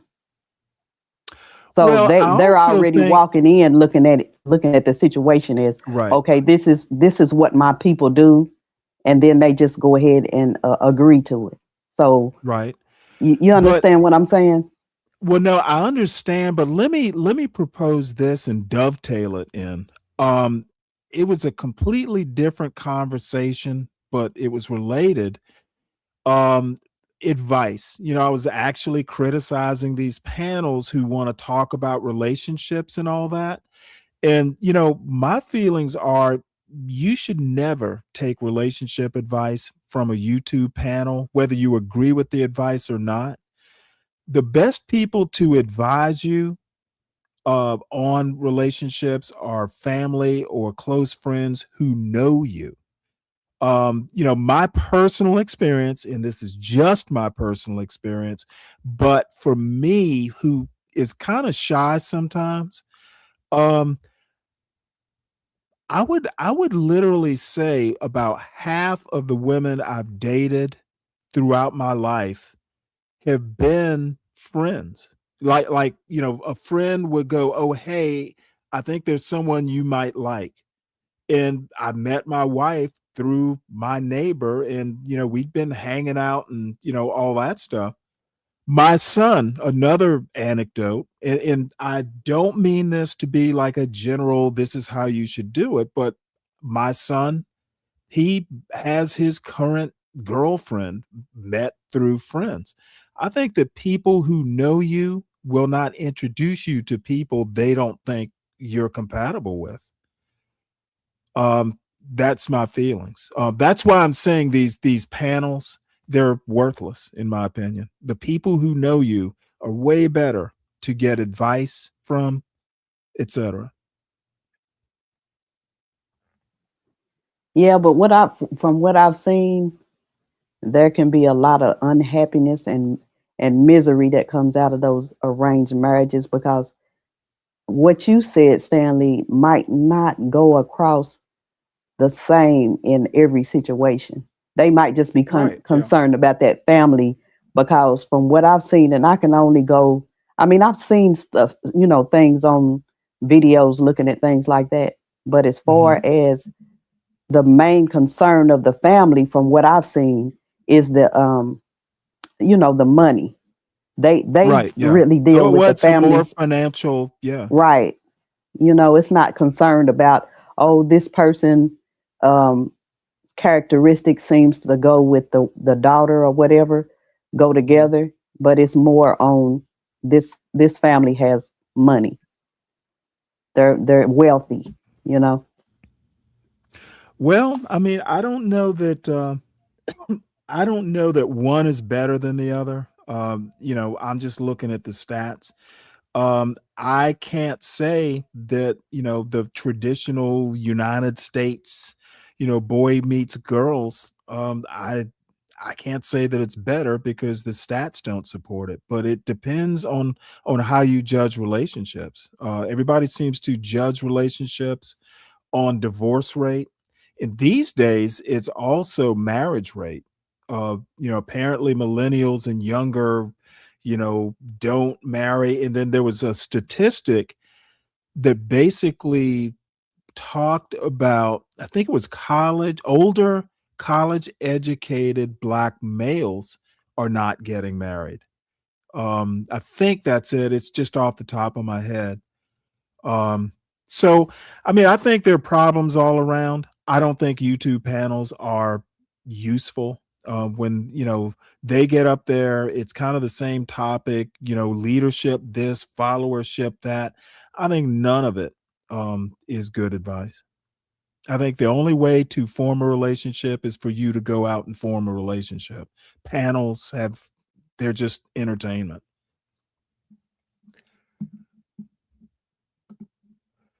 So let's get back to this. I'm like, gee, I wish I could find her. I would definitely ask her to subscribe to this show. I think she's good at what she does, at least in this case. Pooling resources. I'm talking about you having a goal ahead of time before you even get into the marriage that you get into. And when you get into the marriage, both of y'all are on the same page. I'm talking about you. 1 second, brother. But you can't go to talk about these qualifications and then base what you saying based on percentages. You can't sit there and say, oh, this is the percentage of what y'all should be doing. If 70% of children are born out of wedlock, why would I not talk about them percentages? What's missing in our community? Hold on. First of all, I'm gonna shut the fuck up and let you rock out. If the thing that's missing in our communities are men, what are you talking about? Okay, and we've already covered this, but I'm still trying to figure out what he means. The men are in the communities where they've always been. Does he mean men as in like the manosphere definition, leaders or whatever? This is why I just don't like, this manosphere bullshit. It is vague and it's hint. Like it's almost like a secret handshake. When he says men, like he made some major point. I guess we're all supposed to know what he means, because I don't. I suspect I know what he means, but I would make him be specific. Men are a part of the community. What are we talking about? You can't be having babies with y'all. What are we talking about? I didn't say shit about having babies. I said the thing that's missing in our so-called communities are men. Not fucking, not getting no bitch. The thing that's missing. Hold on. Where are they? One second. Where are they? Wait, 1 second. Because Out the Blue was talking earlier. When I was talking about pride. But where are the men, though? Where are they? The millennial men, they in their head. And this is the quality of answer I've come to expect from people who have no fucking clue. Look, I understand that part of the mission is to be entertaining and maybe provocative, but it's heat, no light. They in their head. Yeah. That don't sound silly as hell to you? What does that mean? To just say that they're in their head, they think. We saying millennial men are thinkers, and that's like probably. Correct me if I'm wrong. Let me say this about you, Damo. You're doing it. The majority of your generation ain't doing shit. What is it that you think millennials should be doing? And see, this is the part. This is where she comes in. What argument is she taking over for? She is literally responding to a statement that Knight made. She's not taking over an argument. She's done none of that. She literally asked a simple question, and Knightish, this is where it starts being a tap dance. And the excuse is he can't engage with a woman. Well, then if you can't engage with the woman, engage with the question. And this bullshit about, a woman asked a question, therefore it's beneath me to answer. That's not being a man. So my question would be, where is the man in this conversation to answer her question? it's kind of sad. And I will, and Nitish says he's going to review my review. My question to Nitish, if he gets this far, is why can't you just answer simple questions? Don't ever come after me for my style of argument, which I hope is more times than not based on some knowledge or something I've read, whatever that source of knowledge is. I'm not making the shit up half the time. And if somebody asks me a question, I can usually answer it directly. And I don't care whether it's a man or a woman who asks. I'm more concerned with not sounding like an idiot. Maybe that should be the chief concern, not not the sex of the person who asked the question. And this is why my numbers grow slowly. Because I will say this shit and I don't really care. I noticed ADS is left. I noticed Nitish is left. I noticed Dave has left because they know they're not going to be able to contend when I'm right. And I am tired of just fucking playing second fiddle to a bunch of motherfuckers who can't even answer simple questions. I was asked, what is a man? A man is someone who knows how to answer a simple question. Well, I have a quick question, Stanley. Was this topic on millennials or the community, period? It was a mixture of both. It was basically a generational argument where, the millennial guy is blaming Gen X he blames Gen X for the 2008 crash and the bad economy.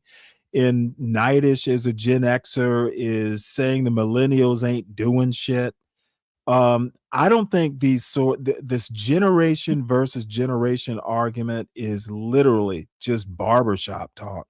It's not a serious argument. You can't speak for a whole generation and you can't blame a whole generation, especially if you have no data to form an argument with. This is all opinion versus opinion. This is old versus young, and it's entertaining, but that's about it. But one quick thing. I probably would have written this off, but for two things. This young lady who just came up and just cleaned house. And number two, when Nitish made some inane point and went checkmate, like he had just won a Nobel. He'd made some argument that nobody could defeat. Dude, you're checkmate. What the fuck does that even mean? It wasn't a good argument, but somehow or another he thinks he won a prize. The hubris is what Domo called it. Dude, you got to know that your anecdotal experience is not a sound basis for an argument. And people just don't seem to be able to comprehend that. So my bad, I cut you off. No, not really. No, I'm listening to what you're saying, but now on that note where you feel like the generations is a wasted argument, I kind of think it does have it does play a lot in it, but you do have to have maybe statistics and numbers on how that really. Well, let me tell you why out. I think that. I did a little, and maybe I ought to go back. I reviewed it, but I had this quote debate with someone who wanted to blame the boomers, for all the people's problems. There's a book that I didn't read, but I know of the author, and the whole premise, he blames boomers for stuff too, but the exception that he makes? Black people. He basically says that the boomers were a problem, but the exception are Black people in that age range because they didn't have the economic or political power to fuck anything up. So when these black kids, and I call them kids, want to blame black boomers for ruining the economy, how? Before black people, there were very few black millionaires. Black people didn't have political power before 1964. They didn't have economic power. They didn't have social power. So how could they ruin a whole economy when most of them were poor? Well, my opinion would be that it wouldn't necessarily just be the black boomers, but Well, my point is if you're talking about black boomers, it's a bad argument because they didn't have any sort of power to affect the U.S. economy. well, I can agree with that to a The certain black degree. boomers But didn't what I pass can down say, property because they didn't have property to pass down. well, I'm gonna say this: when I can agree someone on the boomers, I want to say that that's not the only category that you can put the weight on. You know what I'm saying? When it comes to things of that nature, like the I just crashes or I whatever. don't even like. I just don't think you can. There are so many better ways to break down the U.S. Population, economic history, whatever, class and race, generations. It makes no sense to me. I literally don't think you can argue from a generational point, mainly because of wealth disparities, class disparities. You know, America is fundamentally a racist country. Generations, there's just too much variation within an age range based on race and based on class. What's up, man? Tomorrow. Yeah, what's going on? Go ahead, Lisette. Well, I'll say it like this, and I think this might be a valid point in this conversation. See, the thing that I've come to understand is when they take the light off of certain groups, because what we have to understand is, and I think we've talked about this before, where you have other people in other races that can be lined up in the same category, where they might be poor, they might not have the political strength or the economy, things of that nature. They're not too, they're in the same category that the black people are in. And I think people fail to bring that to the table. Let me give you a random statistic that just struck me, and it may have changed by now, but I think maybe it was up to 5 years ago, and it shocked me. If you take single mothers and you break it down by black or white, and there are other races, but I the black and white struck me. The average black single mother has a negative net worth. The average white single mother has $3,000 net worth. Now, $3,000 isn't much, but it's illustrative of single black mothers have negative. They owe money apparently. They're taking everything out on credit. Even single mothers, there is wealth disparities. Okay, on that note, I'm gonna throw this in also. That, to me, that's another category that I would say that they put out certain, numbers that might not always be true, because I mean, Why I know would there that there's be any less or more true let me than say wealth this. Let me say disparities? this. When you said that the black single mothers are using credit, I just Well, can't. it's a joke. No, It's a negative net well, net it net might be a joke, worth. but I can see that being a part of a real conversation, that Mhm. the white single mothers probably are using a whole lot of credit too. Because if you really Well, want to no, you understand, know what it is? well, let me Generally, finish. Let me finish, well, Stanley, no, let because me finish and clarify my point. Well, I'm making a point where the white mothers, that's where we get the using the credit from. Net wealth in the white community is 10 times or more. But that's where we get using the credit from. That single white mother, more times than a black single mother, is going to have wealth somewhere in her family. And it's possible, but once again, I'm putting it out here on the table that they put it out here to make it look like, oh, that's what all of them deal with, and that's not the case. I don't believe in that particular flavor of conspiracy theory. Well, you know why I can say it, because I've been around people to see it lived out. Right. Well, anecdotal experience is one thing. I'm looking. Yeah, but at data.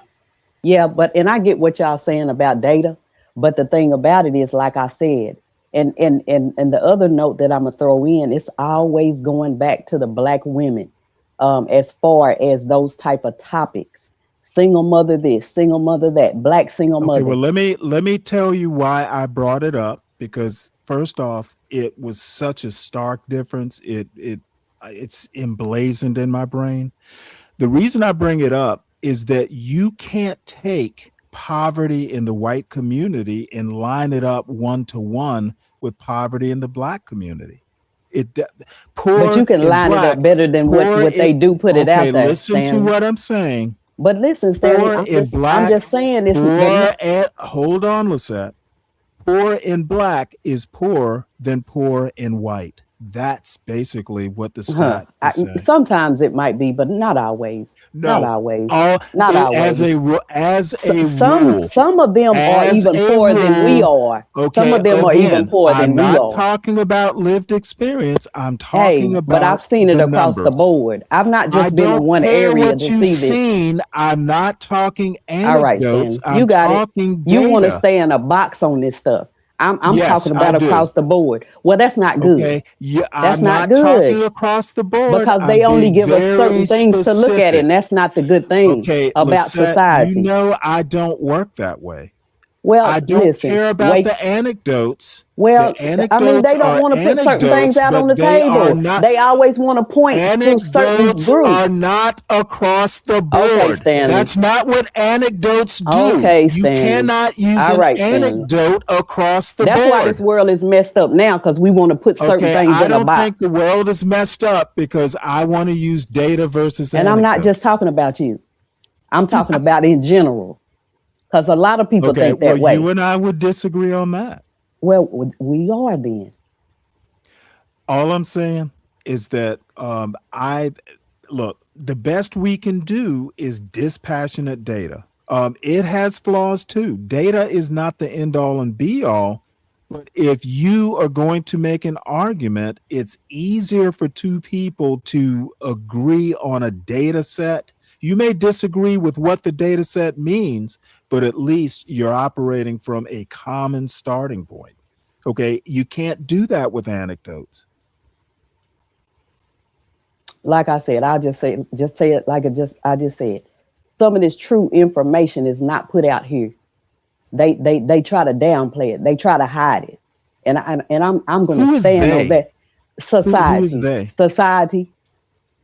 So you're saying America has agreed across the board as a society to hide some things? Oh, yeah. And sometimes when you try to find the answers or these type of topics or type of things, you can't find them. Well, let me put it to you. And I'm talking about over time. I'm not talking about in the last 2 or 3 years, 5 years. I've seen this all my life. That's why I can speak on it the way I do, because I've seen it. I appreciate your anecdote, but it's not a substitute for data. You got to have a common starting point, and what you have experienced is something I don't know because I haven't experienced it myself. Exactly. To the comment down in the chat. Exactly. They hide it. They do that. Well, you know what? They do it. Hey, they try hard to do it, and that's why they're always. And I'm gonna include the black male in on this. That's why they're always putting us on the spotlight on the negativity, the women and the men. And even if you want to go down into the children. They always do. They've always done that.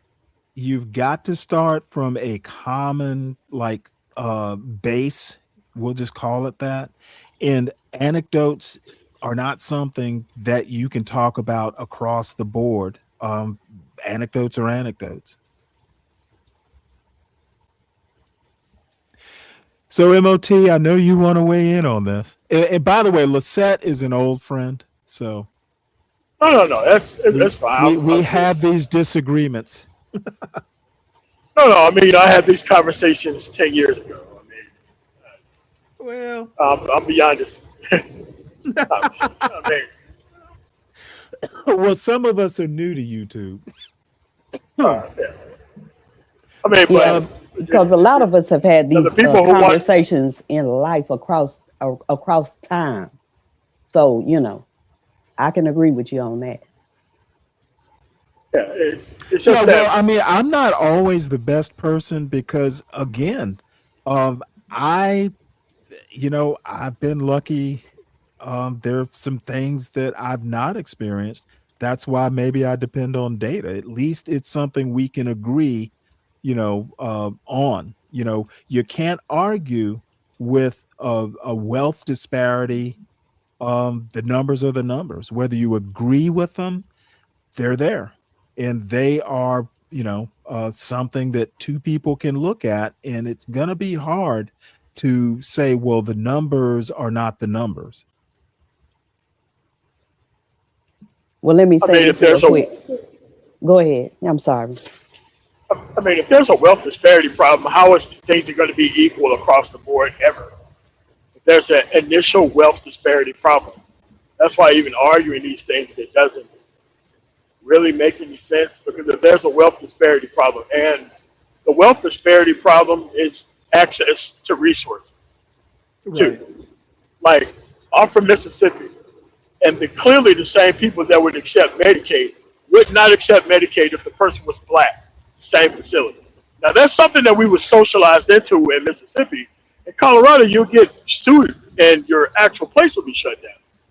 But that's what it means by access to resources. I mean, the circumstances can be the same, but if the perception of it is looked at differently, then there's going to be a disparity. And I do agree that they present certain actual circumstances of certain people differently than others, but that's where equal protection under the law comes in to play at.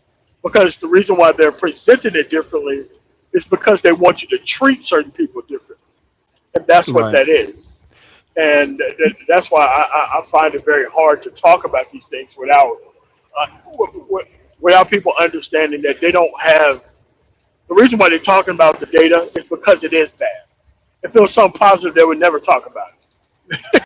Period. Well, I mean, my problem is that I never, there used to be a running joke on this show where if I don't like comparative sociology,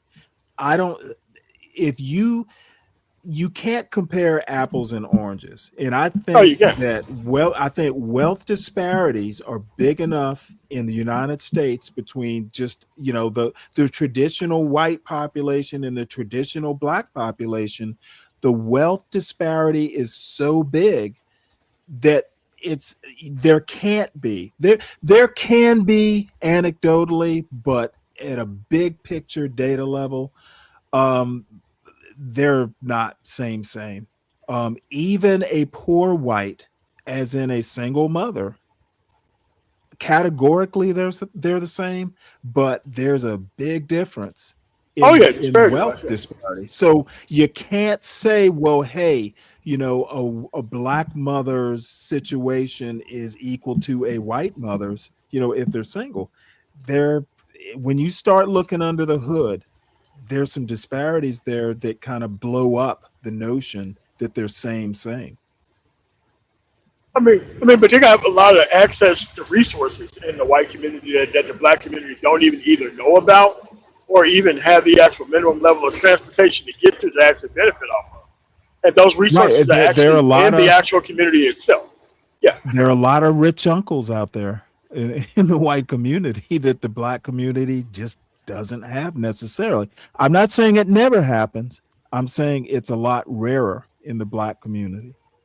I'm talking about nonprofit organizations who Well, there's assistance help yeah, and like there's a knowledge disparity. Yes, there is definitely that. So anyway, the whole premise, and I think you were up here earlier, MOT.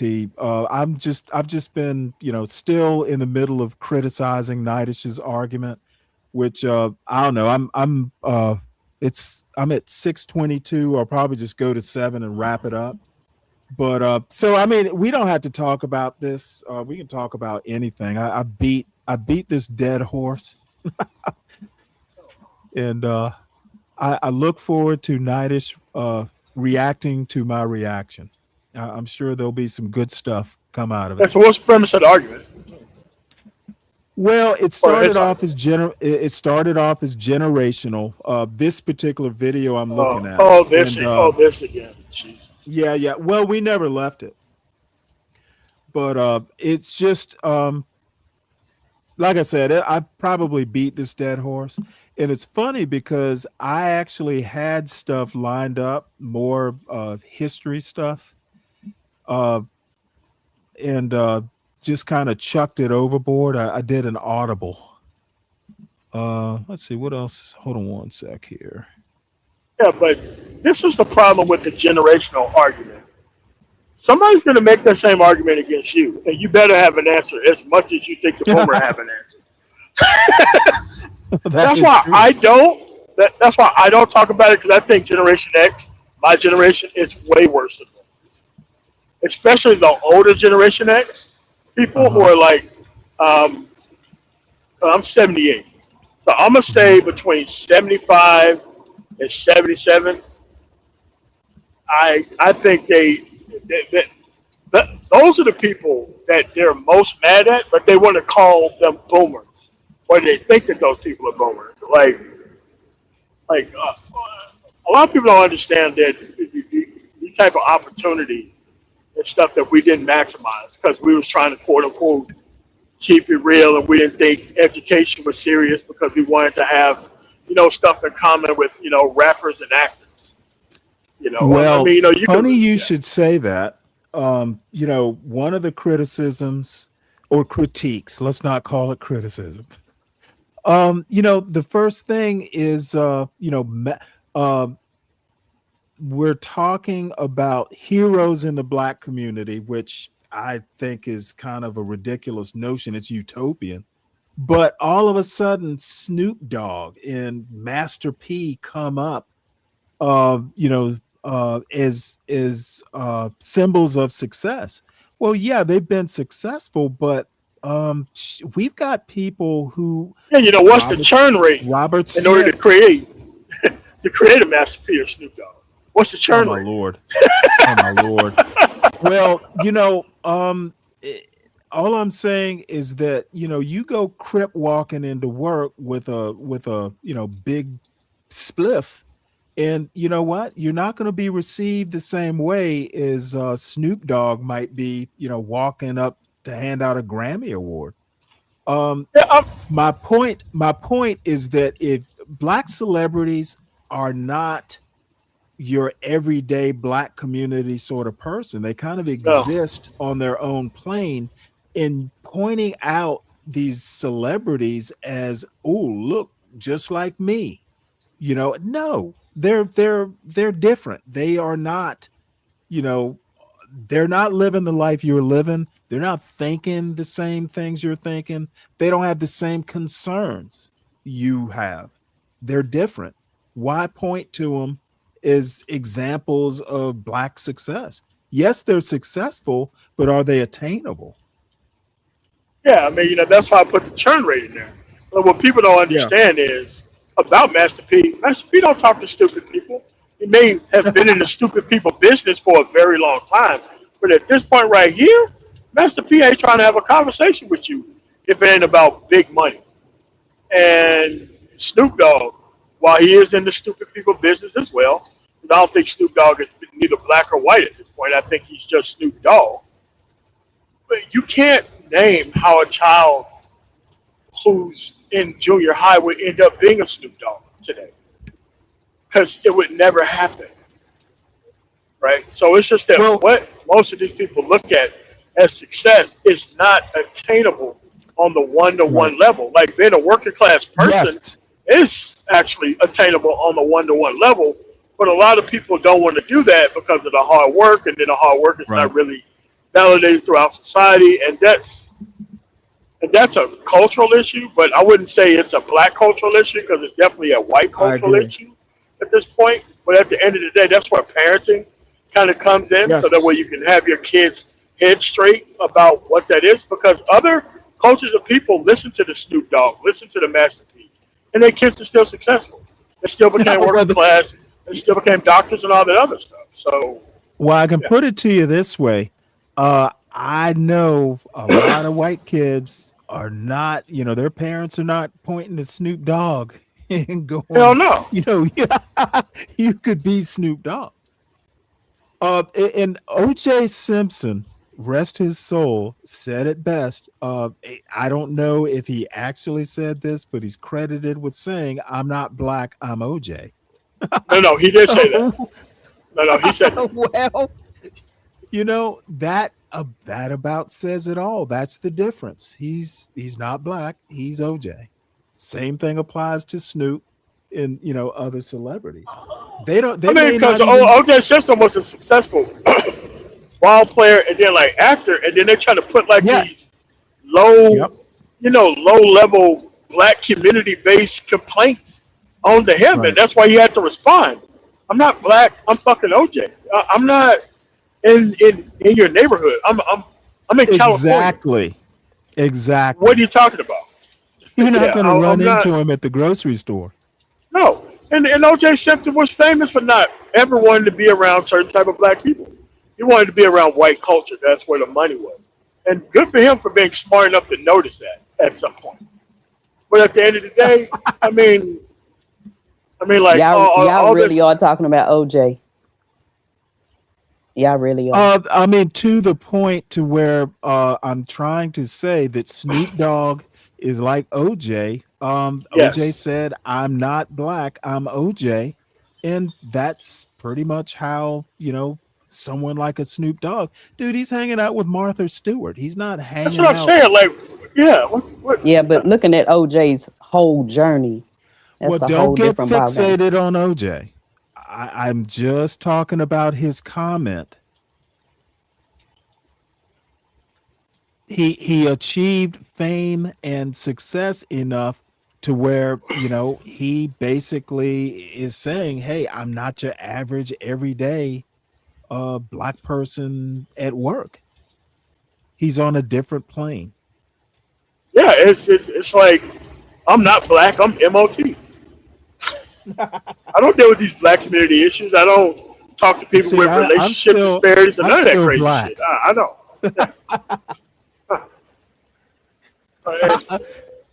But I was going to say, Robert Smith, for all his problems, you know what? I think he's an actual Cornell trained engineer. Yes. I mean, he's not rapping, and now he's had some issues, I'd say in the past 5 to 10 years, but you know what? When you're a billionaire, you're a billionaire. The thing was, he was playing by the same rules everybody else was playing by. Yes. Yep. Now understanding that you're black and you can't play by those rules at a certain point. Right. Well, that's true, because it is good to have a good balance. Yeah, well, I think to me, rappers are coons, actors are coons. Nobody should be looking up to these people. Nobody should be talking about these people. Every time I listen to another LeBron, Jordan, GOAT conversation, every time we're talking about these entertainers, I think people are mentally retarded. I don't want to talk to them. I don't want to speak to them. I don't want nothing to do with them. At the end of the day, if you're not trying to be working class, if you're not trying to take education seriously, you're not black. I'm sorry, you're another race of people. And these people have kind of came in and overwhelmingly unpredictable numbers to actually snuff out any level of progress if somebody won't, quote unquote, come take them with them without them doing the work. And I'm sorry, we ain't doing it. No. Well, Dawn makes a good point. You know, most of them still don't own their masters. So, No. Rappers? No, of course not. And you never heard of a rapper re-recording their own music like Taylor Swift did? And yeah. like own their own stuff. They could clearly do that after a specific period of time, but none of them have done it. Stevie Wonder haven't even done it. And he clearly has the ability to do so. So it's just that the way people approach business is very different from community to actual community itself. And I'm not going to look up to somebody who's not smart enough to follow simple directions to put themselves in a better economic capacity. And I'm not just going to celebrate this person because they got money. I don't care about you just having money. I care about you having the know-how and actually owning stuff.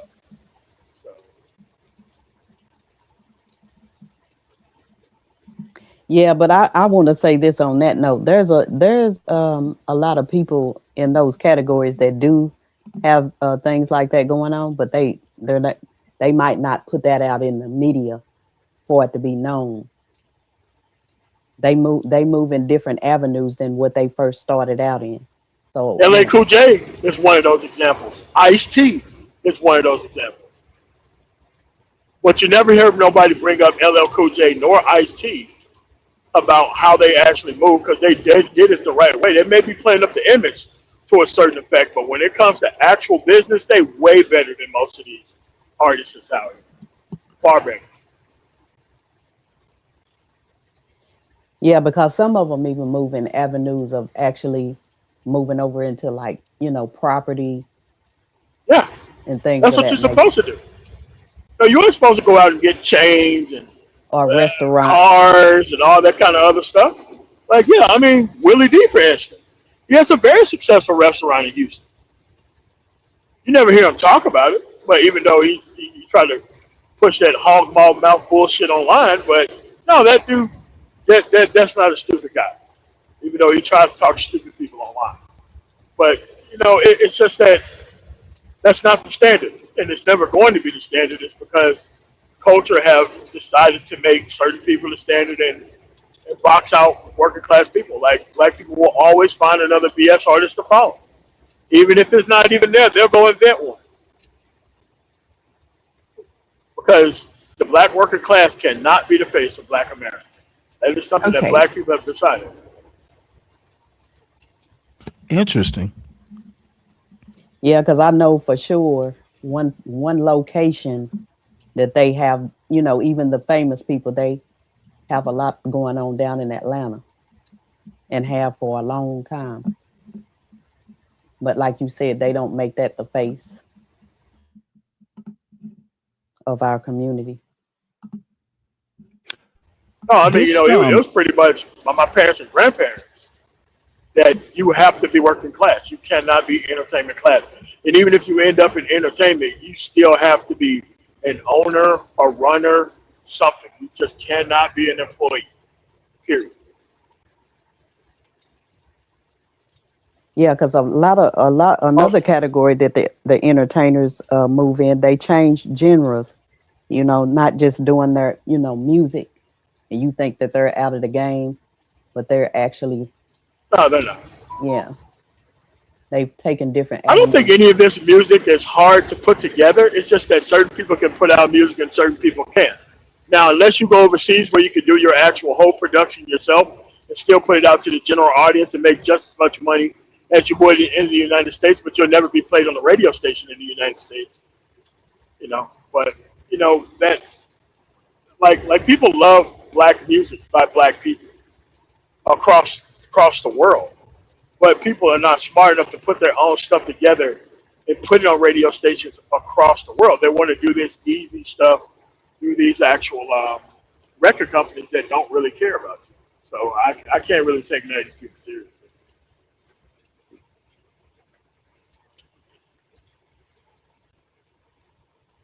Yeah, well, that goes to say a lot about a lot of the gatekeeping that's going on. People have to understand that too.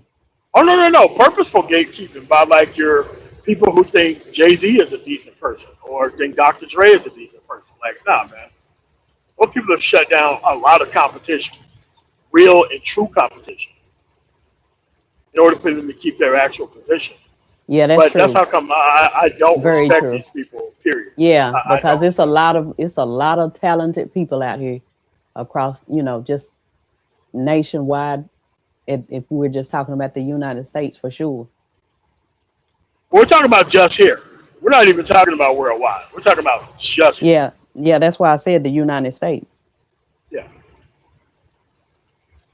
But yeah, that So happens a lot. oh yeah.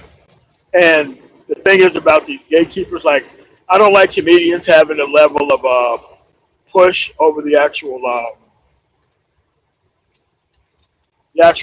black culture that they have either. I don't like that. I don't like how comedians just somehow get to cross over into politics and all this kind of other stuff just because they're comedians, but we don't actually trust or follow the people who actually make it a lifelong obsession to be in politics and do all that kind of other stuff.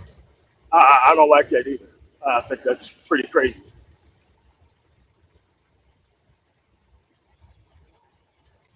But like I said, with the actual generational argument, Stanley, that whole complaining about boomers thing, woo, somebody asks you what you're creating and hold you to the boomer level of scrutiny that you're holding boomers to, nobody be able to survive that conversation.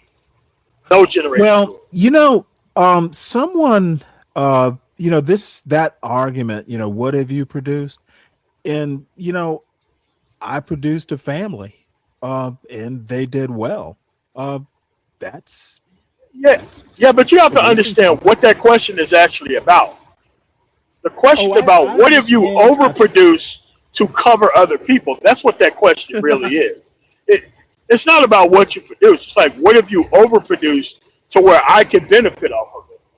And I'm like, dude, listen, this is a household by household argument. Once you start stretching things beyond the household, I have to start looking at the individual of why somebody else had to produce so much more so that way they can cover their lazy ass on some level, right? And and that's what the complaint about boomer argument has turned into. Because here's the thing. Whatever they think the boomer is doing is bad, social media has showed you that everybody but boomers is on some boomer shit. Some Yeah. stereotypical boomer shit to actually be quote unquote successful online. So I don't get the complaints about boomers because people came online to do the same stuff that rap music has already done, same stuff that actual podcasts have already done. And most people think Well, they're quote I unquote business still people. think, Yeah. stop asking the question and what have you done for yourself? Yes. I don't really, I think, and I've said this before, I think I can agree that there's some real problems if you want to look at Black Americans, the legacy Black Americans is, what I call us. There's some problems, but those are problems that have been there all along. If it is indeed that screwed up, the only way to repair it is house to house. Okay, your Yes. culture begins within your four walls. And, when you walk out, hopefully, what's going on in your four walls will be valuable, to the larger community. But this thing about, oh, where's the Black leader? You know No. what? Be No. your own leader. No. And this is what's behind that specific thing. It ain't me. Who else is going to do it so that way I can benefit off it? Because most of these questions goes back to the person asking the question. Because he who talks about the black community is most likely not providing anything to the black community. He who's asking who has produced something for other people to benefit off of, most likely they haven't produced anything themselves. Like I said, your first community, and like I was taught this very early, your first community is your household. Right. After Yep. that is where you live at. So when I have people who are clearly not political, who try to tell me what is going on in Colorado, it's like, why are you asking me about stuff that you're never going to benefit off of? Like, it's just like, we know your area is messed up. Well, not you, anybody on the panel. But it's like, people clearly don't want to participate in the process. And then they want to know how things work and work in societies that they're never going to be able to afford to live in or actually be in. And this is really information that shouldn't even be said by personnel, but it is. And I love these conversations, and this is how come I'm not a party to these conversations. Because I'm a very confident individual when it comes to pointing that finger back to the person asking these questions. Very confident. and that knife can be as dull as it needs to be, or it can be as razor sharp as it needs to be. But at the end of the day, I have never met a person pointing to another culture as a high productive individual within their culture or without. I've never met one. And I guarantee you, you're not going to meet one. Because it's a low level argument and it's about putting the responsibility on other people other than self to actually produce. And it's a ridiculous argument. And there's no way out of it other than you have to produce more than the actual person asking that question. The onus is on you to one up them with substance while they just sit back and ask the question. That's ridiculous. Well, I think if you have time to ask the question, you've got too much time. How about be more productive with it? Or else be up all night complaining about women that you don't date, but Oh you my got fingers to God. point out. Yeah, okay. Well, But you but know, Sta- I but I don't Stanley, have a look, problem with it as long as you understand that it's just entertainment. yes, Don't be going checkmate because you have accomplished nothing. You know, yeah, you got a lot of heat up on these panels, but pretty much no light. And I don't know why I don't know why people argue points the way they do.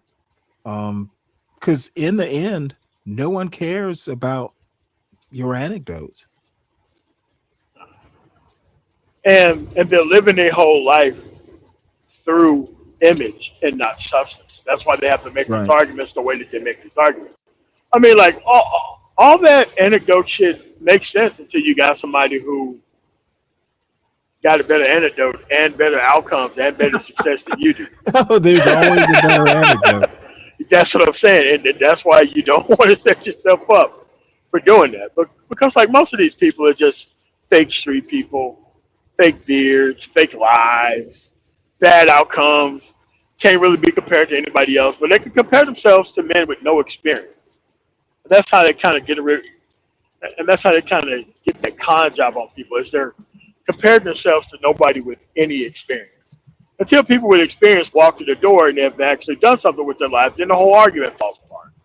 So it is indeed predatory, but it's looking for a certain specific type of non-accomplished individual to run this on, and that's what people have got to understand that these people exist all over America, but none of them have podcasts to actually try to be successful off of their failures, rather than these people who are trying to actually be successful off of their failures, and they think that putting their face on camera is a level of credibility or putting their real name out there because they have nothing to lose and also nothing to gain because of it.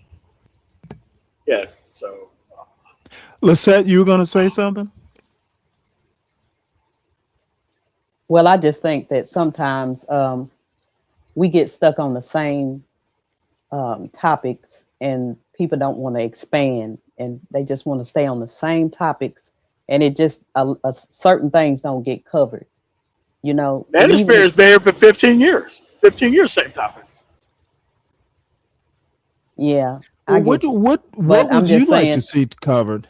well, it's just like it is some people that have some substance that get in these conversations, and they you know, they, like I said, they'll get stuck on a certain topic and don't want to expand. And even if they try to expand, it always gets, you know, just like what you were showing an example, they get stuck. When you ask certain people certain questions, they can only go so far with it because they, just like I said before, there's certain things that might not get answered, and then they want to stop the conversation because they might be afraid, oh, if I keep going with this, there's going to be a lot of other topics put on the table that's going to be in the same situation.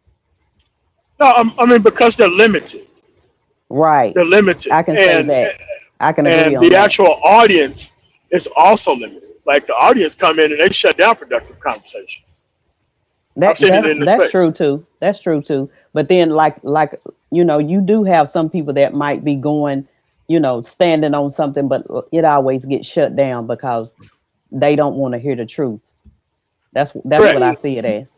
Let me give an odd example. And I get the reputation of old Stanley knows everything.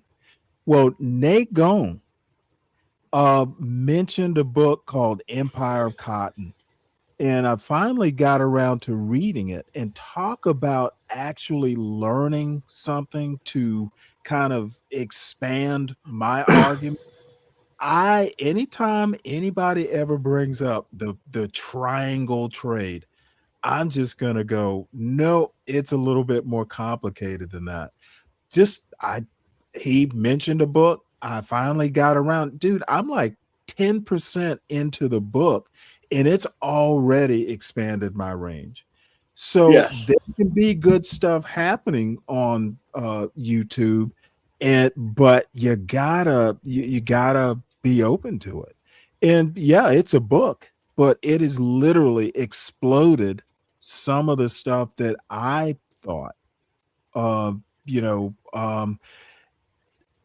and is it useful? Yes, as history it's useful, but it's also useful in the present because I tend, as you well know, you can't do American politics if you don't have some sense of U.S. history, at least. Yeah.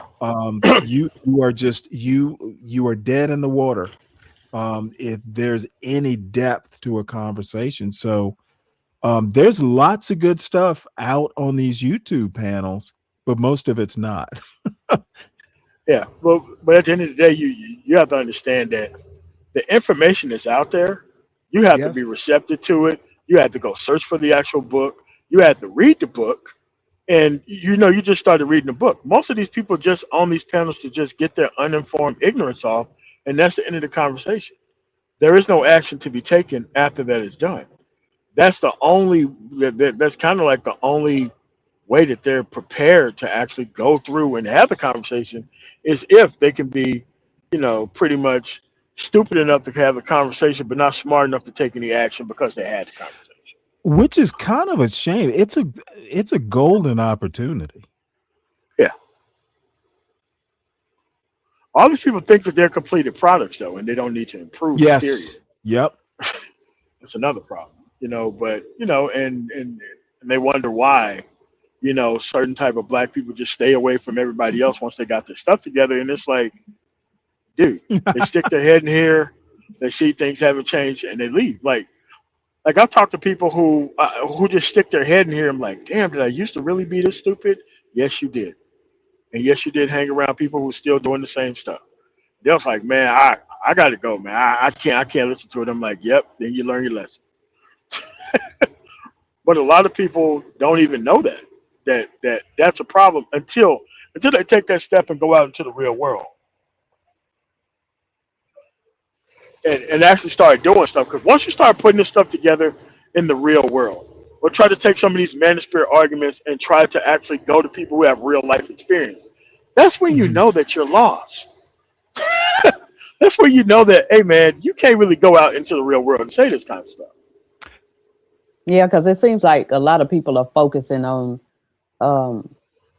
it's like they're focusing on a majority of people, but they need to be focusing on their self and their own households. And it's just, it's like And that it's across just the board. repeated information. It's not even true. It's not even their experience. Yeah, they're Like, focusing on why are you single? Why aren't you out here getting a man? Why aren't you married? You know what I'm saying? And they don't know exactly what you've gone through to be in the place that you are. And you realize from life and getting older that I don't need to rush into a relationship. especially if you just was in a long-term relationship, you know, and for different reasons, you're not in that relationship no more, you know? They don't care about that. They want to see rings. Where's your ring? Oh, no ring? Why am I listening to you? It's like, okay, you don't have a ring either, but you're more legitimate because you asked the question first. Like, No, what is I'm this? gonna say No, it no, like no. this. A lot of them are a decent amount of them are married, and that's the thing. Why are you so concerned about somebody else being married and you are, you know? Like what's going on with your marriage that you're so concerned about somebody else being married? Take that energy and make sure your marriage is you know, moving at a good capacity. Yeah, I mean, because it's always going to be a movement of the goalpost. It's going to be like, okay, you're married. Where's your husband? Okay, you see a picture of your husband. Okay, where's your house? Where's your house now? Where's your car? Where's your car now? Where you work? Where you work now? It's always going to be a movement of the goalpost, and none of the goalposts apply to them. It only applies outward, right? So Right. it's like it's And then if you get disingenuous at out here best. and get into you know, moving too quickly into a relationship that maybe even you know, might go to being married, it's like, oh well, you should have waited, you know what I'm saying? You Because I've can heard never that be perfect conversation. in Yeah, the so eyes of these people. yeah, that's why you Nothing start works. realizing you just need to focus on yourself and your family and let it be and grow, get as much knowledge as you can and put it to use, just like what you were talking about. Because you know the people who really doesn't have it together, the only thing they have is insults and no substance. Their way of entering the conversation is entering the conversation with no substance, no idea what's going on, no Right. And possibility of knowing what's happening. when you start seeing things that for the most part that's how a lot of people are moving, especially when we're conversating, even including you know, like YouTube, social media, and these different panels. Now some panels are good, you know, they have good conversation. Um, and that's what I've been looking at, you know, the last little while and saying I might, you know, start venturing out because You have to. yeah, You you have to. do. You do. Because you don't realize that you're at the bottom until you start listening to actual other career-minded people who care about outcome. Because if you come online just to have this online conversation and you don't know what else is out there, you tend to think the whole world is like what you just started out as until you start going to these Right. And you do get other to that places. point where you start realizing it's time to venture out. I've outgrown certain things and it's Oh time yeah, oh yeah. to venture out. And that's just And a here's the part of thing. life. And here's the thing. Once you do start to venture out, you are starting over. You are starting a different. Yeah, you are starting over, and a lot of people don't want to start over. I get that, but at the end of the day, you're gonna have to start. You're gonna have to learn how to start over, whether it is forced upon you or whether you do it yourself. But at some point, you're gonna have to start all over. I had to do it more than a couple of times. Yeah, and You know, that's where you learn about growth and you start to realize that some people don't want to grow. They're because stagnant. having this, yeah, because having this uninformed conversation at the bottom is all they're capable of, or want to be capable of. Yeah, and even the ones that you do see where they might be thinking on the level that we're talking about, you know, like doing better or have already done better, you know, sometimes they get in the crossroads too, where or the bullets when they try to put something good and positive out there, they get shot down too. So yeah.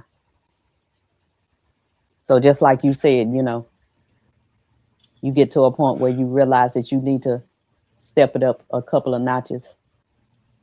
Well, I'm gonna be honest. You know, my experience over, let's just say, the past 13 years, dude, I, you know, have always been one to kind of march to the beat of my own drum. At this point in time, now within reason, you know, there are limits to everything. Um, I think true freedom comes when you just literally don't give an F. You know what? No one, outside of my immediate family really affects me one way or the other. That's why I don't get so wrapped up on these YouTube shows. I enjoy doing it. I enjoy doing the politics and stuff. But what a lot of people don't seem to figure out is, someone making some random comment on YouTube, it does not like it literally doesn't affect my day to day.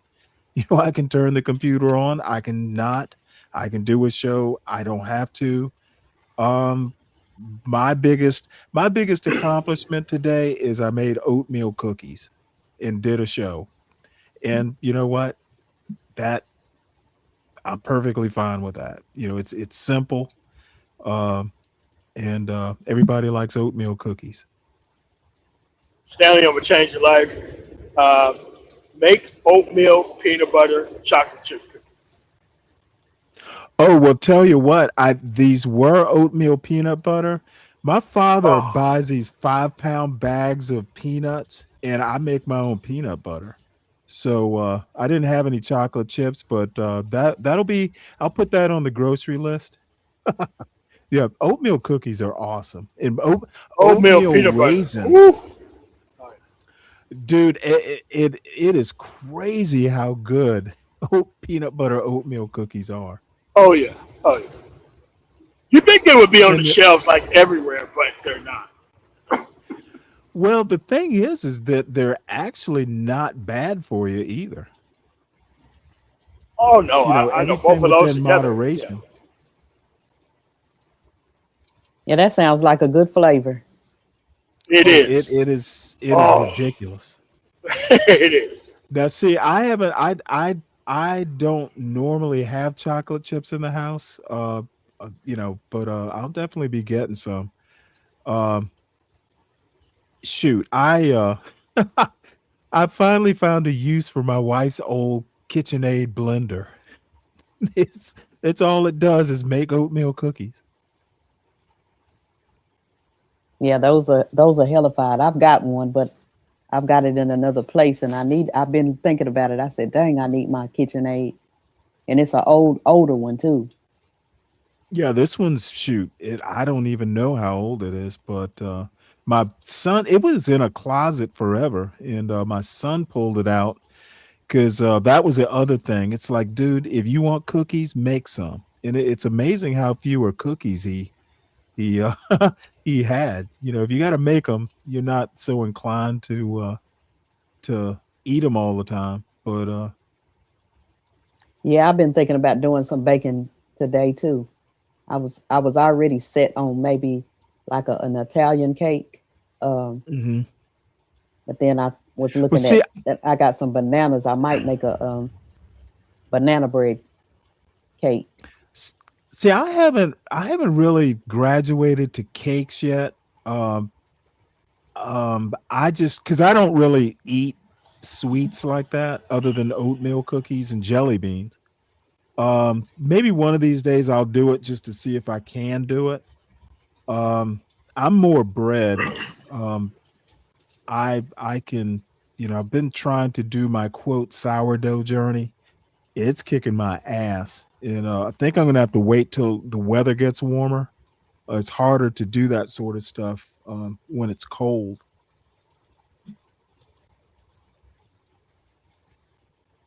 But baking is therapeutic. It's funny. I never thought I would ever do any baking at all. And So you've been baking a lot of breads. I've been making bread for about 10 years. Oh, okay. Yeah, it started as a project that me and my son could do. And it's just so much better than what you get at the grocery store. I every now and again I'll get bread, but it's I don't know how if people really knew how much better for you in tasting homemade bread is, they would never buy it. I'm like, I can't eat that. It doesn't even taste right. I've been thinking about. I've been seeing, looking at a lot of stuff about the bread making, and I've kind of been wanting to do that too. If you can make a cake, bread is going to be simpler. Bread is easier than a cake. It's to me, it's easier than cookies. And biscuits are even simpler than that. Like homemade biscuits, that's ridiculously easy. Yeah, I kind of been kicking in on them biscuits. Mm-hmm. Bread is a little bit more complicated, but once you get it down, like the other day, because I just got tired of sourdough, it's just been kicking my butt. So I made regular bread for tuna sandwiches. Dude, I cranked out 2 loaves of bread. Of course, the proofing, the rising takes the longest. But dude, I How long kicked does it that in last? probably 3 hours. Yeah, How's your bread that's the last? hard part in the bread is waiting on it to rise. Using warm water, internal temperature is the big thing. If you use like maybe, because I use not the it's just instant yeast. If you use either warm milk, because usually I'll just make milk bread for sandwich bread, it makes a huge difference. Having it around about 90 degrees or something like that, it'll make your bread rise faster even in the winter. But rising, you can be doing other things while the bread rises. It's really not that big a deal. Yeah, I'm getting my patience better. That's one thing I've been working on in the last little while, and I've been doing better. And that's my thing Mhm. about it. When I see something like that goes into making something, but Mhm. that's when I calm down and say, okay. And I have been doing other things when I do things in that way.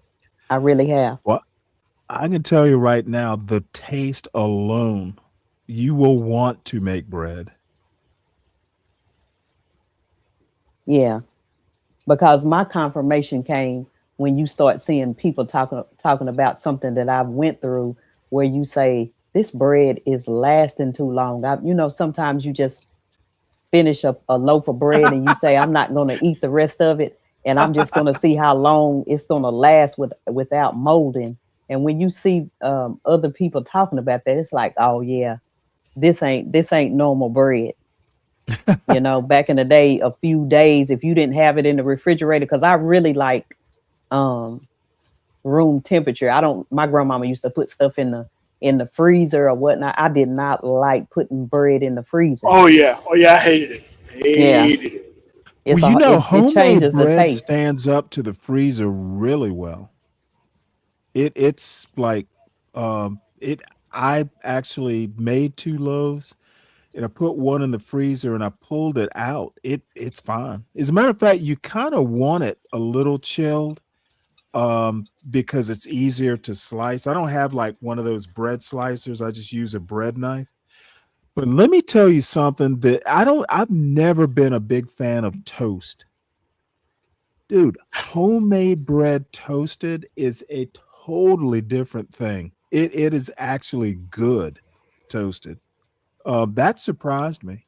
So did that turn you on to toast? Because I ain't gonna lie, I'm a toast person, even though I haven't been eating it as No, much but as I used because to. my son is like into toast, I just happened to toast it, and I can't remember why. Tuna on toast is better. Is pretty good, and that's probably the only time I ever toast bread. But the first time I did it, it was not like taking your basic Wonder Bread and toasting it.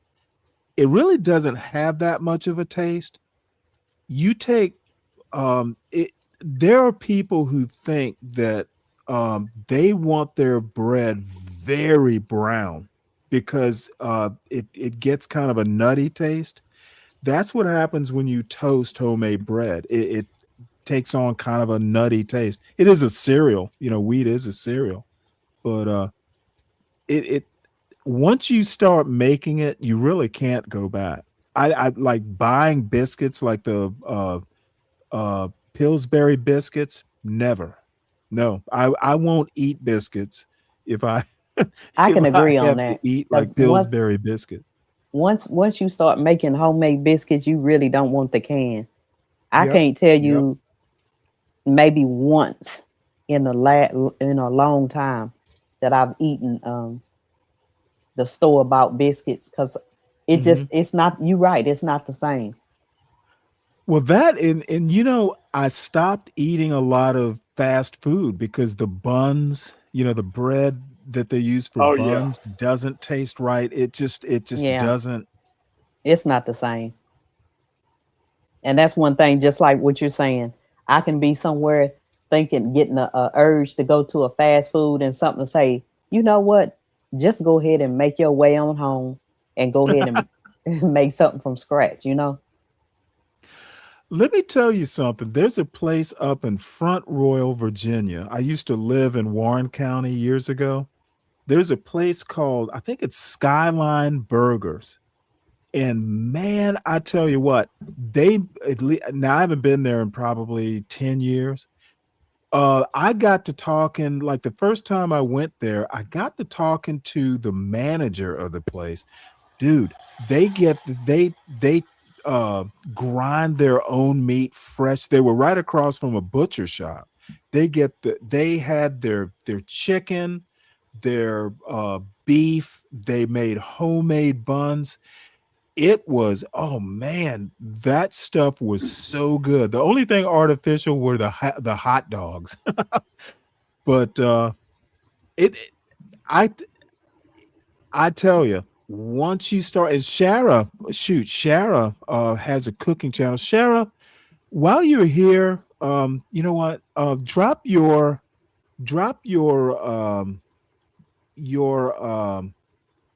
TikTok site. Shara is a baker. Hold on one sec. Yeah, she was up on the panel and we kind of looked at her TikTok baking show. She's really good. Talk about baking. This woman, let me see, can I find it? Did I save it? As a matter of fact, I went and got TikTok. I went and got TikTok just to look at her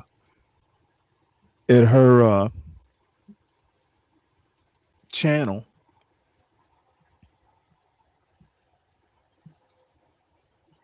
Hold on one sec. Let me bring it up right quick. And you know what? Thinking This of bread, I found a dessert, an Italian dessert yesterday I came across. It was either yesterday or day before. And it Mhm. consists of making bread first and Mhm. then putting like a filling in the middle. What? And everybody was going crazy when I started looking it up, and I was like, oh my gosh. The guy that I first came across this dessert, I think it's Maritozzi, Maritozzi, and I had never seen it before, and it's like a sweet cream in the middle. And he was saying that when he went to Italy, he missed a couple of flights just to get that dessert. Oh wow. And I was like, his standover. He said, I waited to take the last flight just to get that dessert. And I was like, yeah, it can be like that sometimes. You know, you want that taste so bad when you're in the area that actually is known for it. And it's like, I got to have it. Italy is so good though. It's so good, dude. So good. Yeah, it just so happened, Shara, that we were talking about baking bread and biscuits and stuff when you popped in. So talk about serendipity. But this lady has a whole baking channel, and it is literally like stuff I wouldn't have the guts to do some of these recipes. Let's see here. Well, I I'm think not the that good. icing really is the intimidation to some people when they I think decorate it. making the icing isn't that hard. It's the actual like patience with the Yeah. doing the layers of the cake. Yeah, and I'm just speaking on once you see the cake already done and it has the icing on it and with the decoration, it can be intimidating. But it's not hard.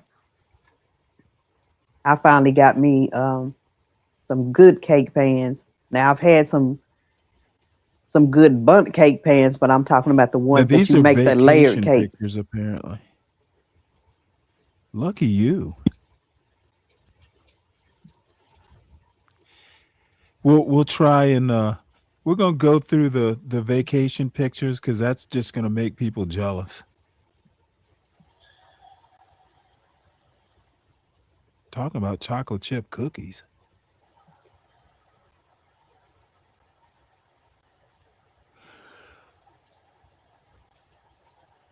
Well, I don't know. I am over 7 hours, so I'm not gonna be able to do clips. Damn it.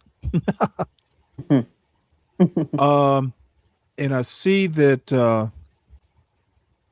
the candy cane is up and our buddy Nightish is up there. So I'm gonna drop this link.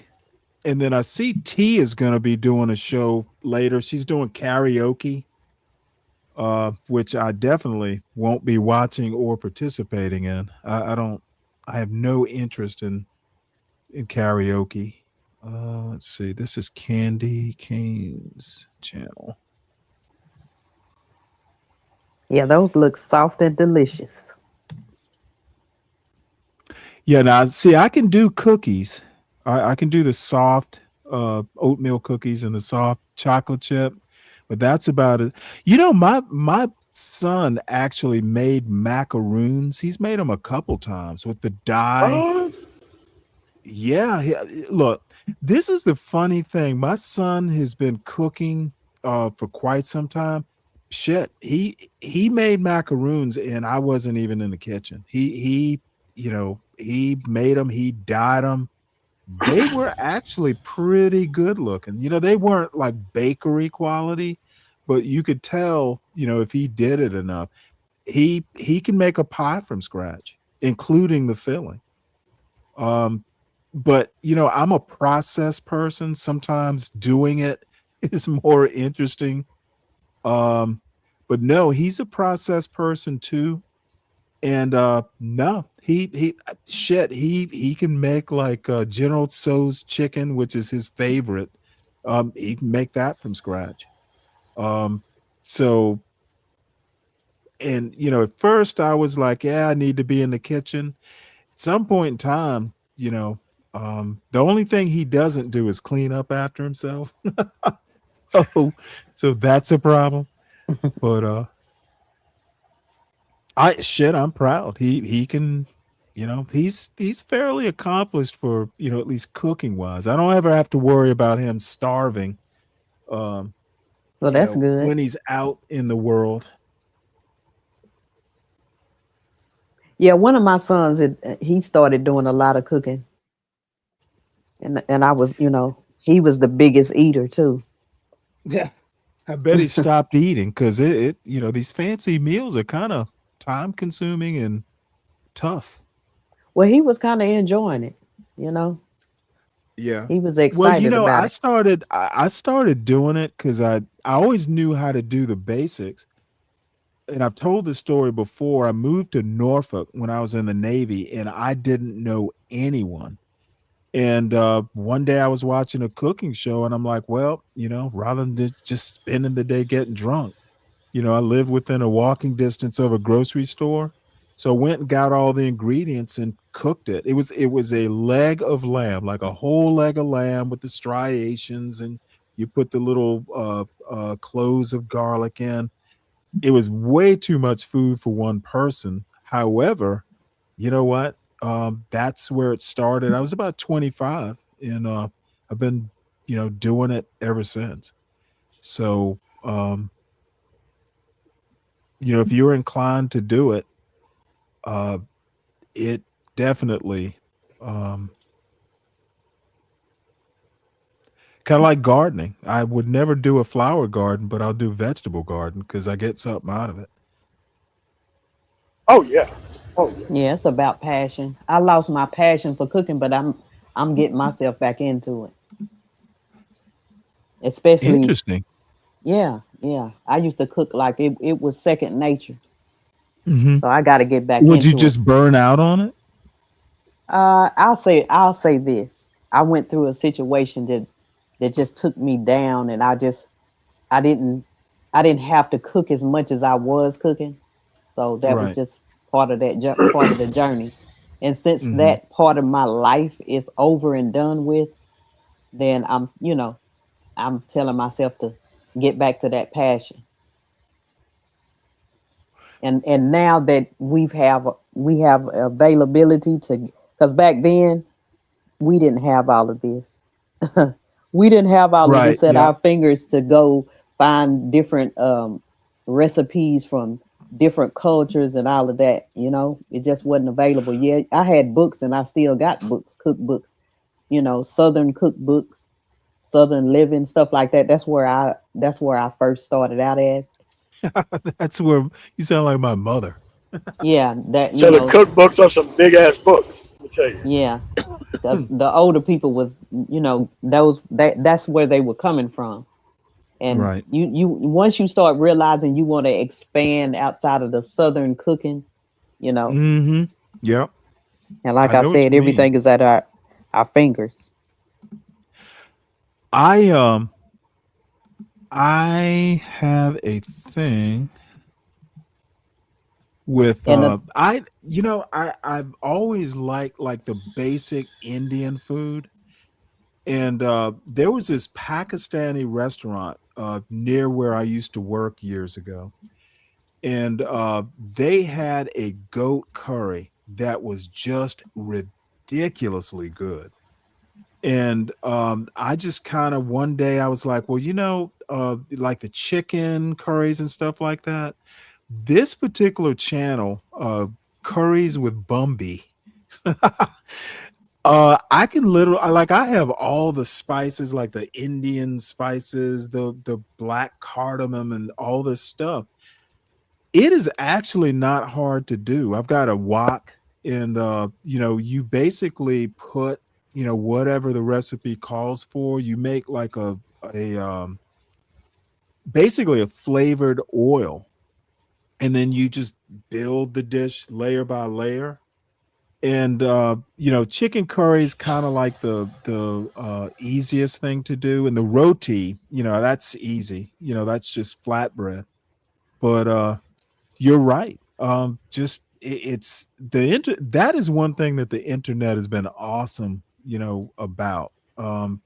If there's a recipe out there and you want to cook it, you can find it out on the internet somewhere.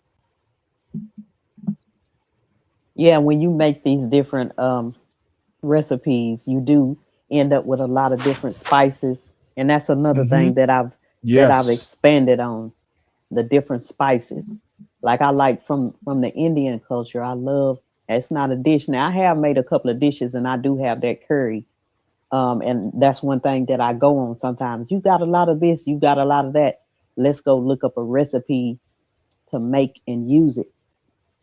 But I've made a lot of chai tea, and I Yep. love me some chai tea. But the other interesting thing, just over the years, like you have spices in the pantry, you have spices in the cabinet. Well, you know what? I was like, wait, why am I going and getting stuff like Montreal steak seasoning? I got the base spices here. Go online, I've literally got like pizza spice. I use this pizza spice thing when I make pizzas. Just take the base ingredients and put it into an old, spice container, and you've got your Montreal steak seasoning. You've got this pizza spice. I just make my own spice blends. And it actually saves a lot of money because these spice blends are really expensive in the grocery store. Oh yeah. Oh yeah. Oh yeah. Yeah, Crazy I ridiculous. agree. Huh. I do that too. I start looking at the ingredients and I'm like, oh, this Mm-hmm. is familiar. You know what I'm saying? Mm-hmm. So they always have something familiar in the mix. And it's like, oh, I can do this. Yeah. Exactly.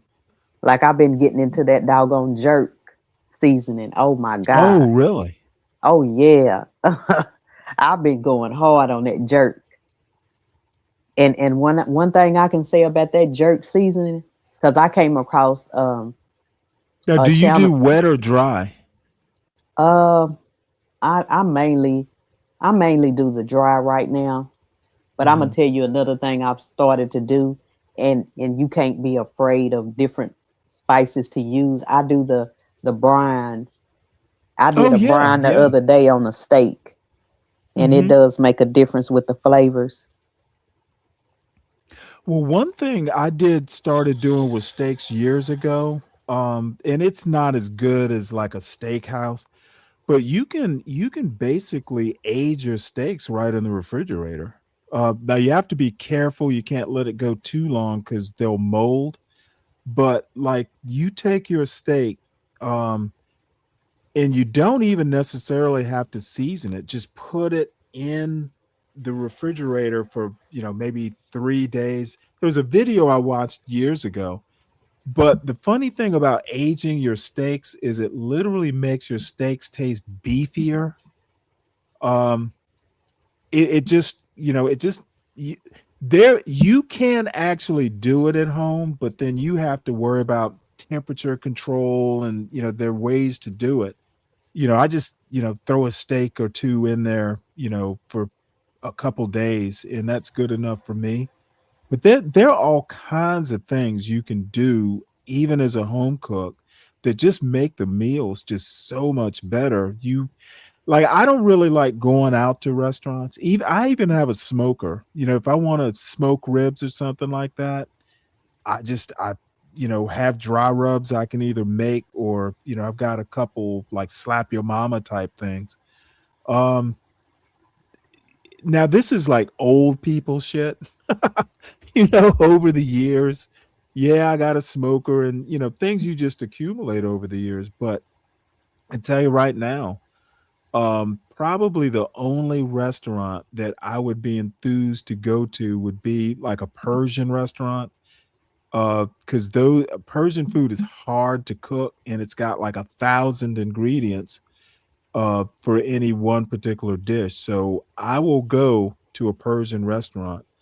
Barbecue restaurant, why? Um, Popeye's chicken, why? No. Just yeah. I mean, you Yeah, can you do get it at to a home. point like that where you just like, that's why sometimes when I think about going to the fast food and I start thinking about my choices, I might not want to go that far. And I'm like, never mind, you know. But you know Yeah. what, on that note, and I've been thinking about going back to, how um you look at certain channels and you kind of veer out from looking at them. Let me tell you something. You talking about now, this is a channel that you need to go into.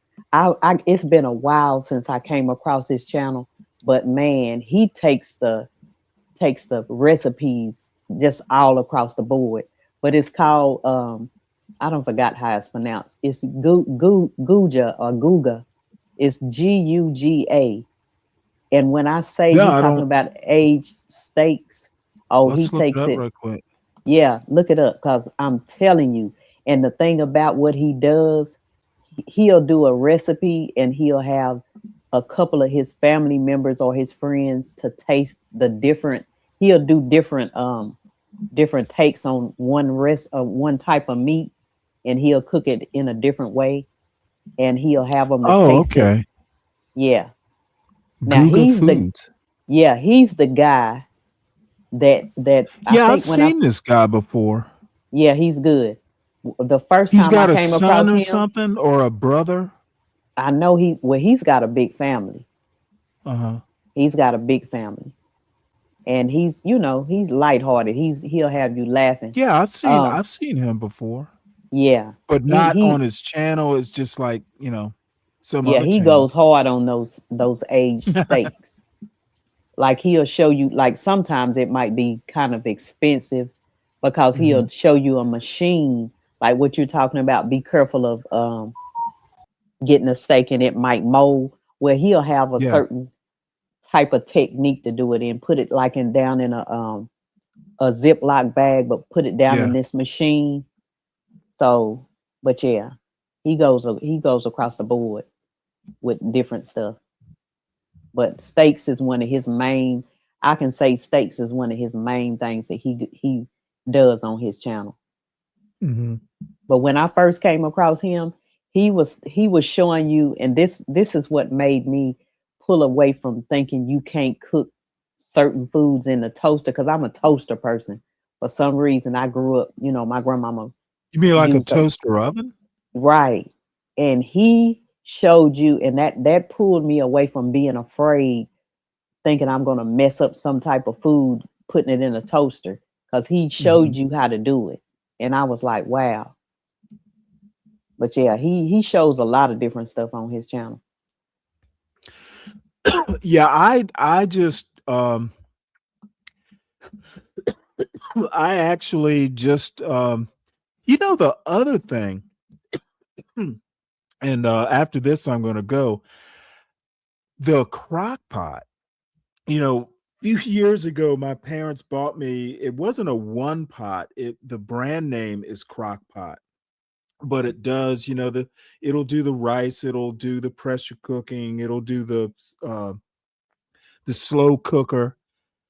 Dude, beans, like dried beans, and it's really good for someone, because I'm by myself most of the time, so I can throw some beans and meat and a vegetable into a crock pot and I can eat it like 3 days straight.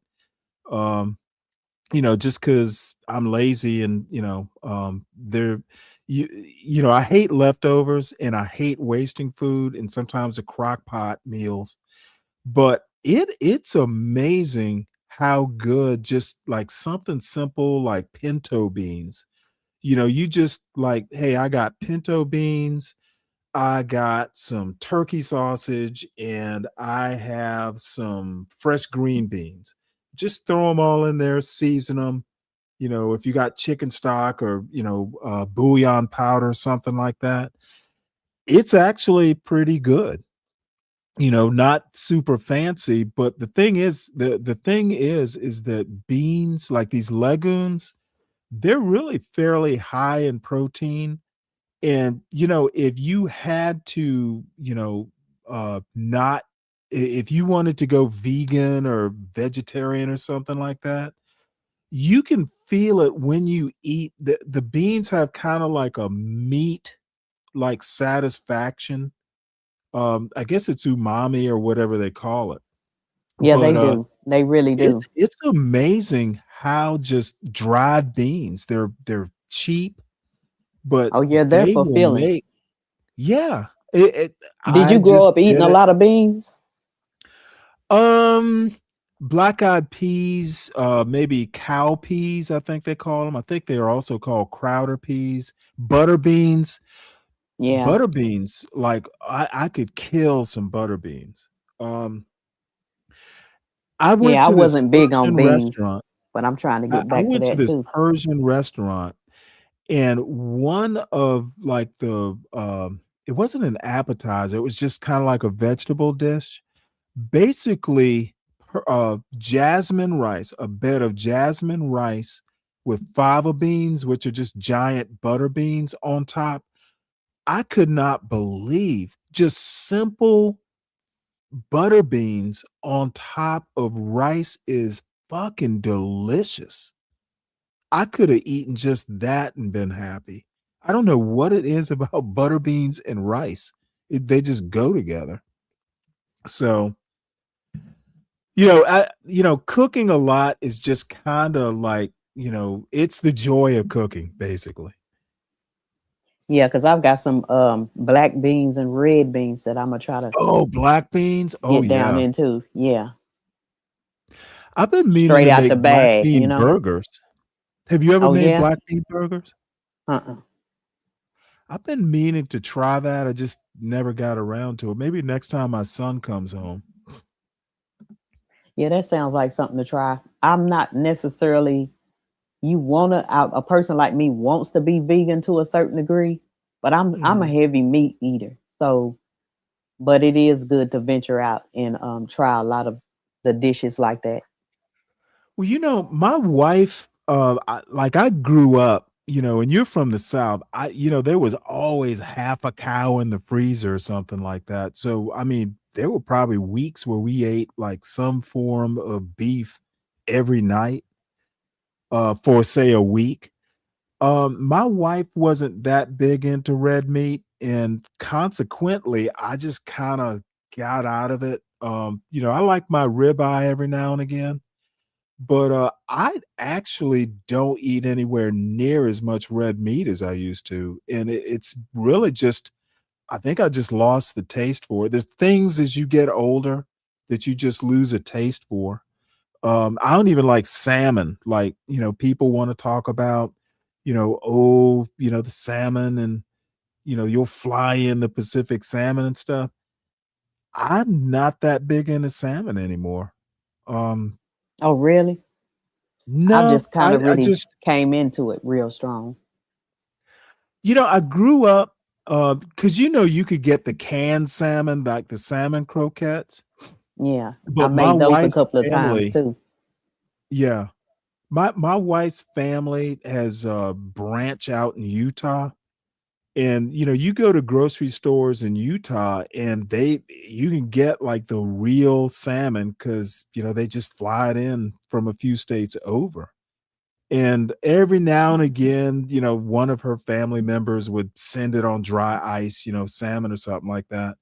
I just, I was kind of like, yeah, this is pretty cool, but I could take it or leave it, which is surprising because as a kid, I used to kill salmon. I just eat it. I'd eat a whole salmon if they let me. Yeah, my grandmama was big on eating fish. She said fish is brain food, but I've been trying to get back into eating. Well, I can I've tell you stepped right over into the now, salmon. I was always kind of mediocre. Even though I grew up in Savannah, I was always kind of mediocre on fish until I started fishing seriously. And I got to a point to where I don't buy fish from the grocery store. Like I'll get farm raised catfish. I like that. But like frozen fish and stuff like that, nope. Um, if I get that desperate for fish, I'll just walk down the road and catch some bluegill, which are way better So than y'all got you know. bluegill in your area. Oh yeah. I live about a 15-minute walk from a private pond. So if I get that desperate, come spring, I am gonna spend a lot of time out there. I'm gonna pull out my fly rod and see if I can catch some that way to make it a little challenging. But Hmm. when I lived in Savannah last, I was pretty much fishing every day. Even if it was only for a couple hours. Hmm. Saltwater fishing is if I had my life to live over again, I'd probably just be a saltwater fishing guide or one of these, people who owns a boat taking people out, fishing on fishing tours and stuff. Yeah, because I'll tell you the truth. I regret that when I lived in Florida, I was always motivated to go try to fish and Mhm. catch crabs and stuff like that and fish, but I never Mhm. did do it, and I regret Oh, that I really? didn't do that. Yeah, because down there in Florida, it's not necessarily normal where I'm from, but they Mhm. would have little bridges, different Yeah. little spots where you could just fish, throw a rod, the fish rod over the bridge Well, and I'm gonna fish that say way. Florida. I mean, South Carolina, North Carolina, well, even Virginia, like from Virginia down to Georgia is pretty good. Charleston and Savannah, you don't even need a boat to get good fishing. Florida is fishing mecca. Florida in the Caribbean, that's just like, fishing mecca, at least in the United States. and then the Gulf, Alabama, Louisiana, Mississippi, even Texas. That's really good fishing there too. But eventually I guess I'll wind up moving back to Savannah. And when I do, I was joking the other day, when I last lived in Savannah, it was fun to go down to some of these fishing spots, and there'd be the old black men with the fishing stories, and they're just telling good jokes. They were fun to hang around. And the next time I go to Savannah, if I start fishing, I'm going to be one of those old black men, which is which is kind of sad. But life goes on. Yeah. Oh, and let me tell you real quick. I found, and you were right. I came across that beef bacon the other day at Kroger's. Oh yeah. I finally found it. Did you try it? No, I just was glad to know where they have it at. And I was like, Stanley told me about that beef bacon being at Kroger's, because I hadn't seen it anywhere else. Yeah, I don't, it's funny. You can make bacon out of almost anything. I believe this or not, I actually like turkey bacon, not the strips, like turkey sausage, I guess is what I really mean. Like you can get those processed, but I still like them. Those banquet sausages in the little box that they sell for super cheap. Oh yeah, I used to eat those turkey sausages. I like the little patties. I've got some in the freezer now. They're regular sausage, but that banquet turkey sausage, and yes, I know it's processed, but I don't care. They taste good. And they're easy. Put them in the microwave for a minute. Yeah, I used to go hard. See, sometimes my tastes change and I just get away from eating certain things. But that turkey bacon that I've been getting lately, I've been getting it at Aldi's, right? And I first got turned on to the type of turkey bacon that it was. It was probably at IHOPs or something like that. And it was different from the turkey bacon that I was eating. But now it seems like they're selling it pretty regular, because I was getting it at Gardens, but then they changed it. So now that when I was getting it at Gardens, I was really, really getting that turkey bacon. It's a certain style. It's just not like that. I don't know how to explain it, but it's just a different. Well, usually it turns the out turkey different. bacon is almost like processed pressed meat. Yeah, but the ones that's like I'm talking about that I'm eating on now, it's a different. It's kind of glazy looking. It has like a glaze What to it when brand you is cook it? The one that I got before, let me see. I can go see. Now the one that I'm getting at Aldi's, I think it's like apple something. Let me see. It's a Appleton Farms. I think I know what you're talking about. Yeah, it's like a thicker type of turkey bacon, thicker and wider. Let me see. I think I finally threw that other one away because I kept the package, because at that time I hadn't went to Aldi's to find that one. But I think it might be Butterball. That might. Oh, really? Yeah, it's like that's interesting. It's kind of like you see it more regular in the grocery store now. Because before, just like what you're talking about, that processed turkey bacon, it looks more processed. Is that it right there? Yeah, exactly. It's more like it has a glaze to it. Oh, I love that kind of turkey bacon. See, for a while I stopped eating the turkey bacon. Yeah. Because I don't think they always carry that brand, because they do have more than one at Aldi's. But I've been going hard on it. And it's good. I don't have an Aldi near me, but if I think of it, maybe I'll see if I can't get it through Amazon or. I don't really eat bacon that much. My son does, and I started actually. The best way for me to cook bacon is in the oven. Just put it on a cookie sheet with the rack, and just. Now it doesn't cook as fast, but the one thing it doesn't do is curl up. it'll lay flat if you do it in the oven. So I kind of like that. So you talking about the regular pork bacon? Yeah, regular pork bacon. It's been years since I've actually had turkey strip bacon, but I imagine you could do it in the oven as well. Oh yeah, especially the one that you have on the screen Mm-hmm. for sure. Because that's a grill pan.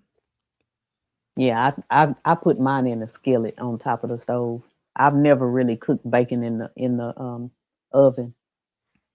Well, I'm gonna be honest about the only time I ever eat bacon is if I, for some reason or another, have the ingredients to make a BLT, like bacon for breakfast. I don't know, unless my son says, "Hey, I want bacon, get some from the grocery store."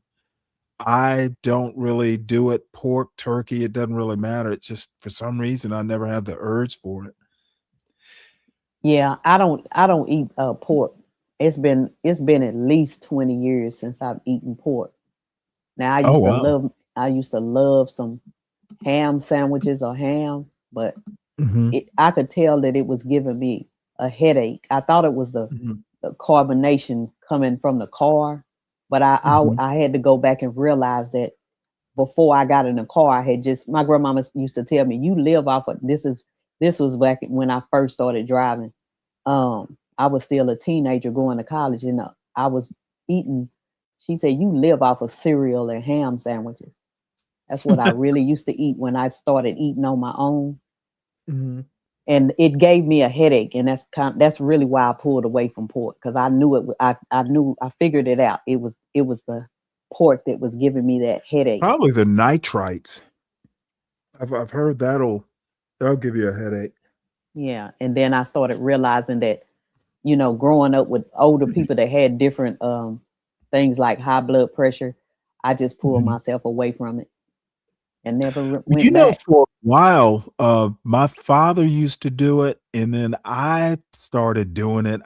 Who knows why, but I started making my own sausage. You can pretty much use any meat that you want. I even have the attachment again for my wife's KitchenAid. I've got the sausage attachment, which I haven't used in years. You can get natural casings. You can order it online, and Yeah, my grandmama used to my talk about that. They used to do that on the yeah, as a farm matter that of they fact, grew up on.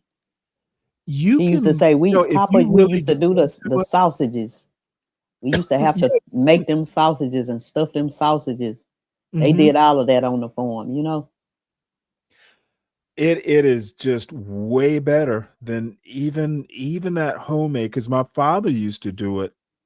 Um, well, I can't remember why he decided to do it, but shoot, his sausage used to be better than anything you could get at the grocery store. And the thing about it is, when you talking about that KitchenAid, I that's one thing I'm gonna try to push myself into this year.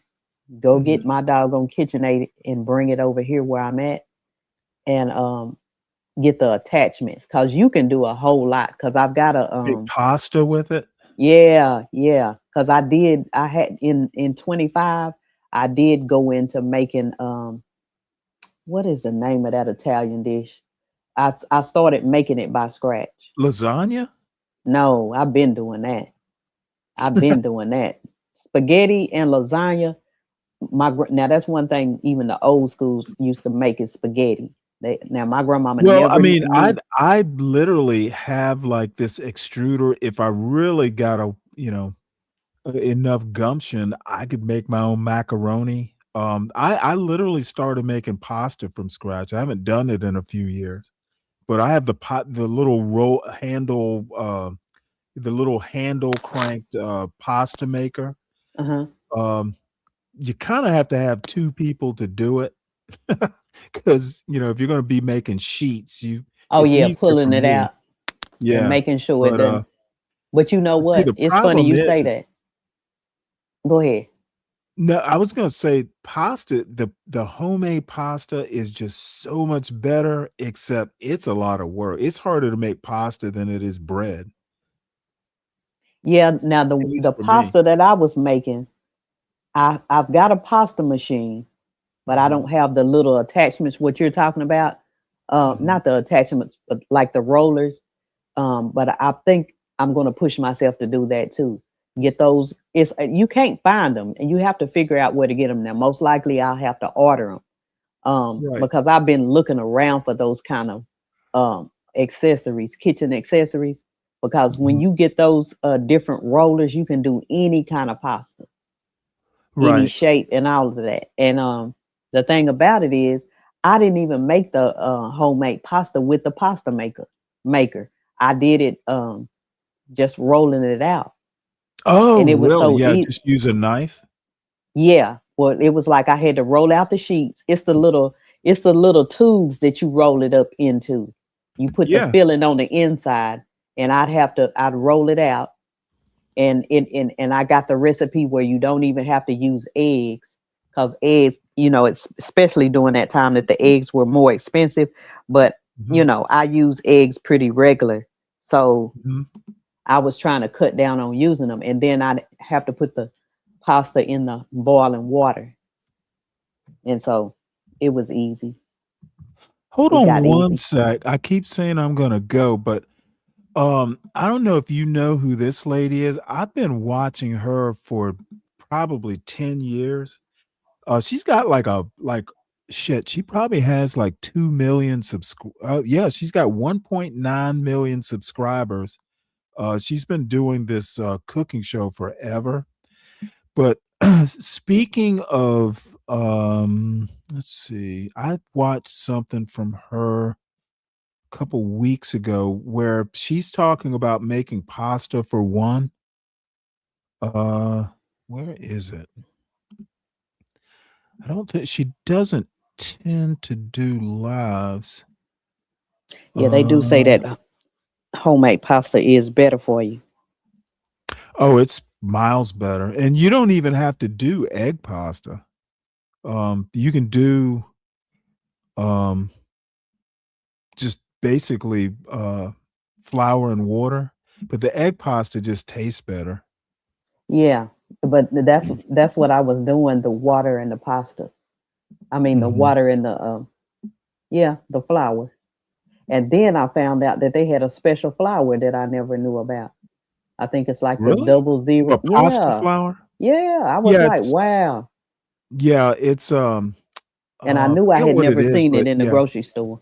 But then when I saw it, they must have been out of it at the store that I went to. And Mhm. when I wasn't even looking for it, I walked by the flour and I saw it. And I Mhm. was like, oh my gosh, they sell the special flour because they said it's lighter. Because I was using the It's cake flour. Durham? Is it Durham?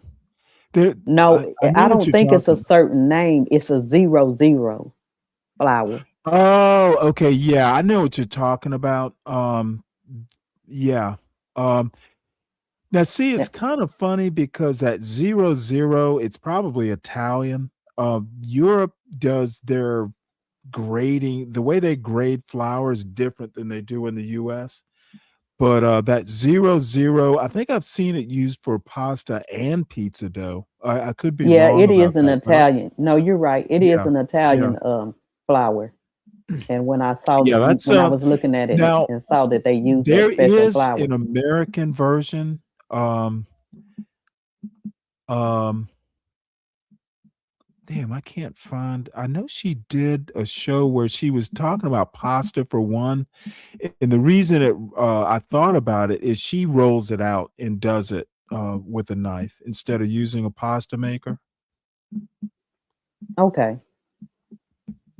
I can't find it, but I know what you're talking about. I use a lot of King Arthur. Uh, that's the brand I use because it's not too expensive, but it's better than like the store brand or even Gold Label.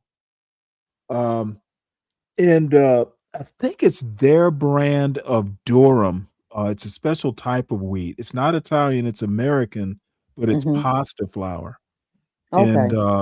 it looks different than your regular processed white flour. and I have some in the freezer. It's been in there for like a couple years, so I probably need to use it. Yeah, that's what you get to. You start looking at some of the stuff. You say, I need to use this up, and let me find a recipe. If you don't Exactly. already have one, or you just want to experiment with something new. But yeah, you start getting in. You start getting to the point where you want to experiment on new recipes. Hmm.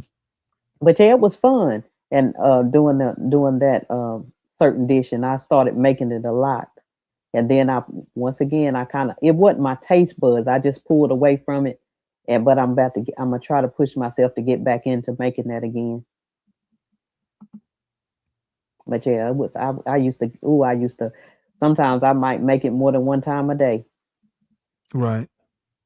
But anyway, all right. Yeah, I probably need to roll out myself. I did something interesting. I think I've decided that bone-in chicken breasts are way better than the than the boneless and skinless. So I actually made a bone-in chicken breast last night and then split it because those big giant chickenosaurus type breasts that you'll get from the grocery store. It's too much to eat at one sitting. Oh yeah, they say So that bone in, it gives you more flavor. it is night and day. Um, but so I'm gonna run along and Okay, dude, Stanley, it's been you good need to talking to you. don't be a stranger. I'm working You, on you it. always wind up having good chats. But yeah, I gotta commend you for going live like you do. I'm trying to motivate myself to do that. Well, it's kind of a habit, and today was kind of optional. I usually try and do it Monday through Friday. I do it around. I started out. I've been rolling it back and back and back, and I've kind of settled on 2 to 3 in the afternoons. Saturday I do just because it's so serious during the week, or I try to be. Saturday tends to be looser. Now, I might do a show tomorrow. I might not. I've got reading I got to catch up on, so it's not looking good. But yeah, dirty weather came by. Oh, did he? Yeah, some of the people I've known for a while. Even Frost comes by every now and again. So, it's good to see, people that I've known, kind of drop by. Um, so, Yeah, I drop by sometimes and just I stay quiet. That's what they call it. I'm in the bushes sometimes. well, it's way more political. But it's really what I like the politics and the culture. And so, it might be an acquired taste, No, but I dig for into those politics because you even if you're not don't have a passion for politics, you have to stay um, you know, abreast, yeah. yeah, you got to understand what's going on. And I do look at a lot of politics. I do. I really do. But anyway, I've enjoyed myself. All right, I did too. All right. Shara, Zhang, Dawn, and all the rest of the gang, CKJ3. I think I dropped Candy Cane's thing. I'll go over there until I get bored. I see Imperious is over there, and I see Sharon is over there, so it can only be so good. But if I do a show, it's gonna be pop up. I'm not really planning anything. But I had some history videos I didn't even get around to, but I don't know if I'm motivated enough to even do a tomorrow show. Just little odds and ends I need to deal with. Reading mostly. So I enjoyed it. Everybody have a good rest of your weekend.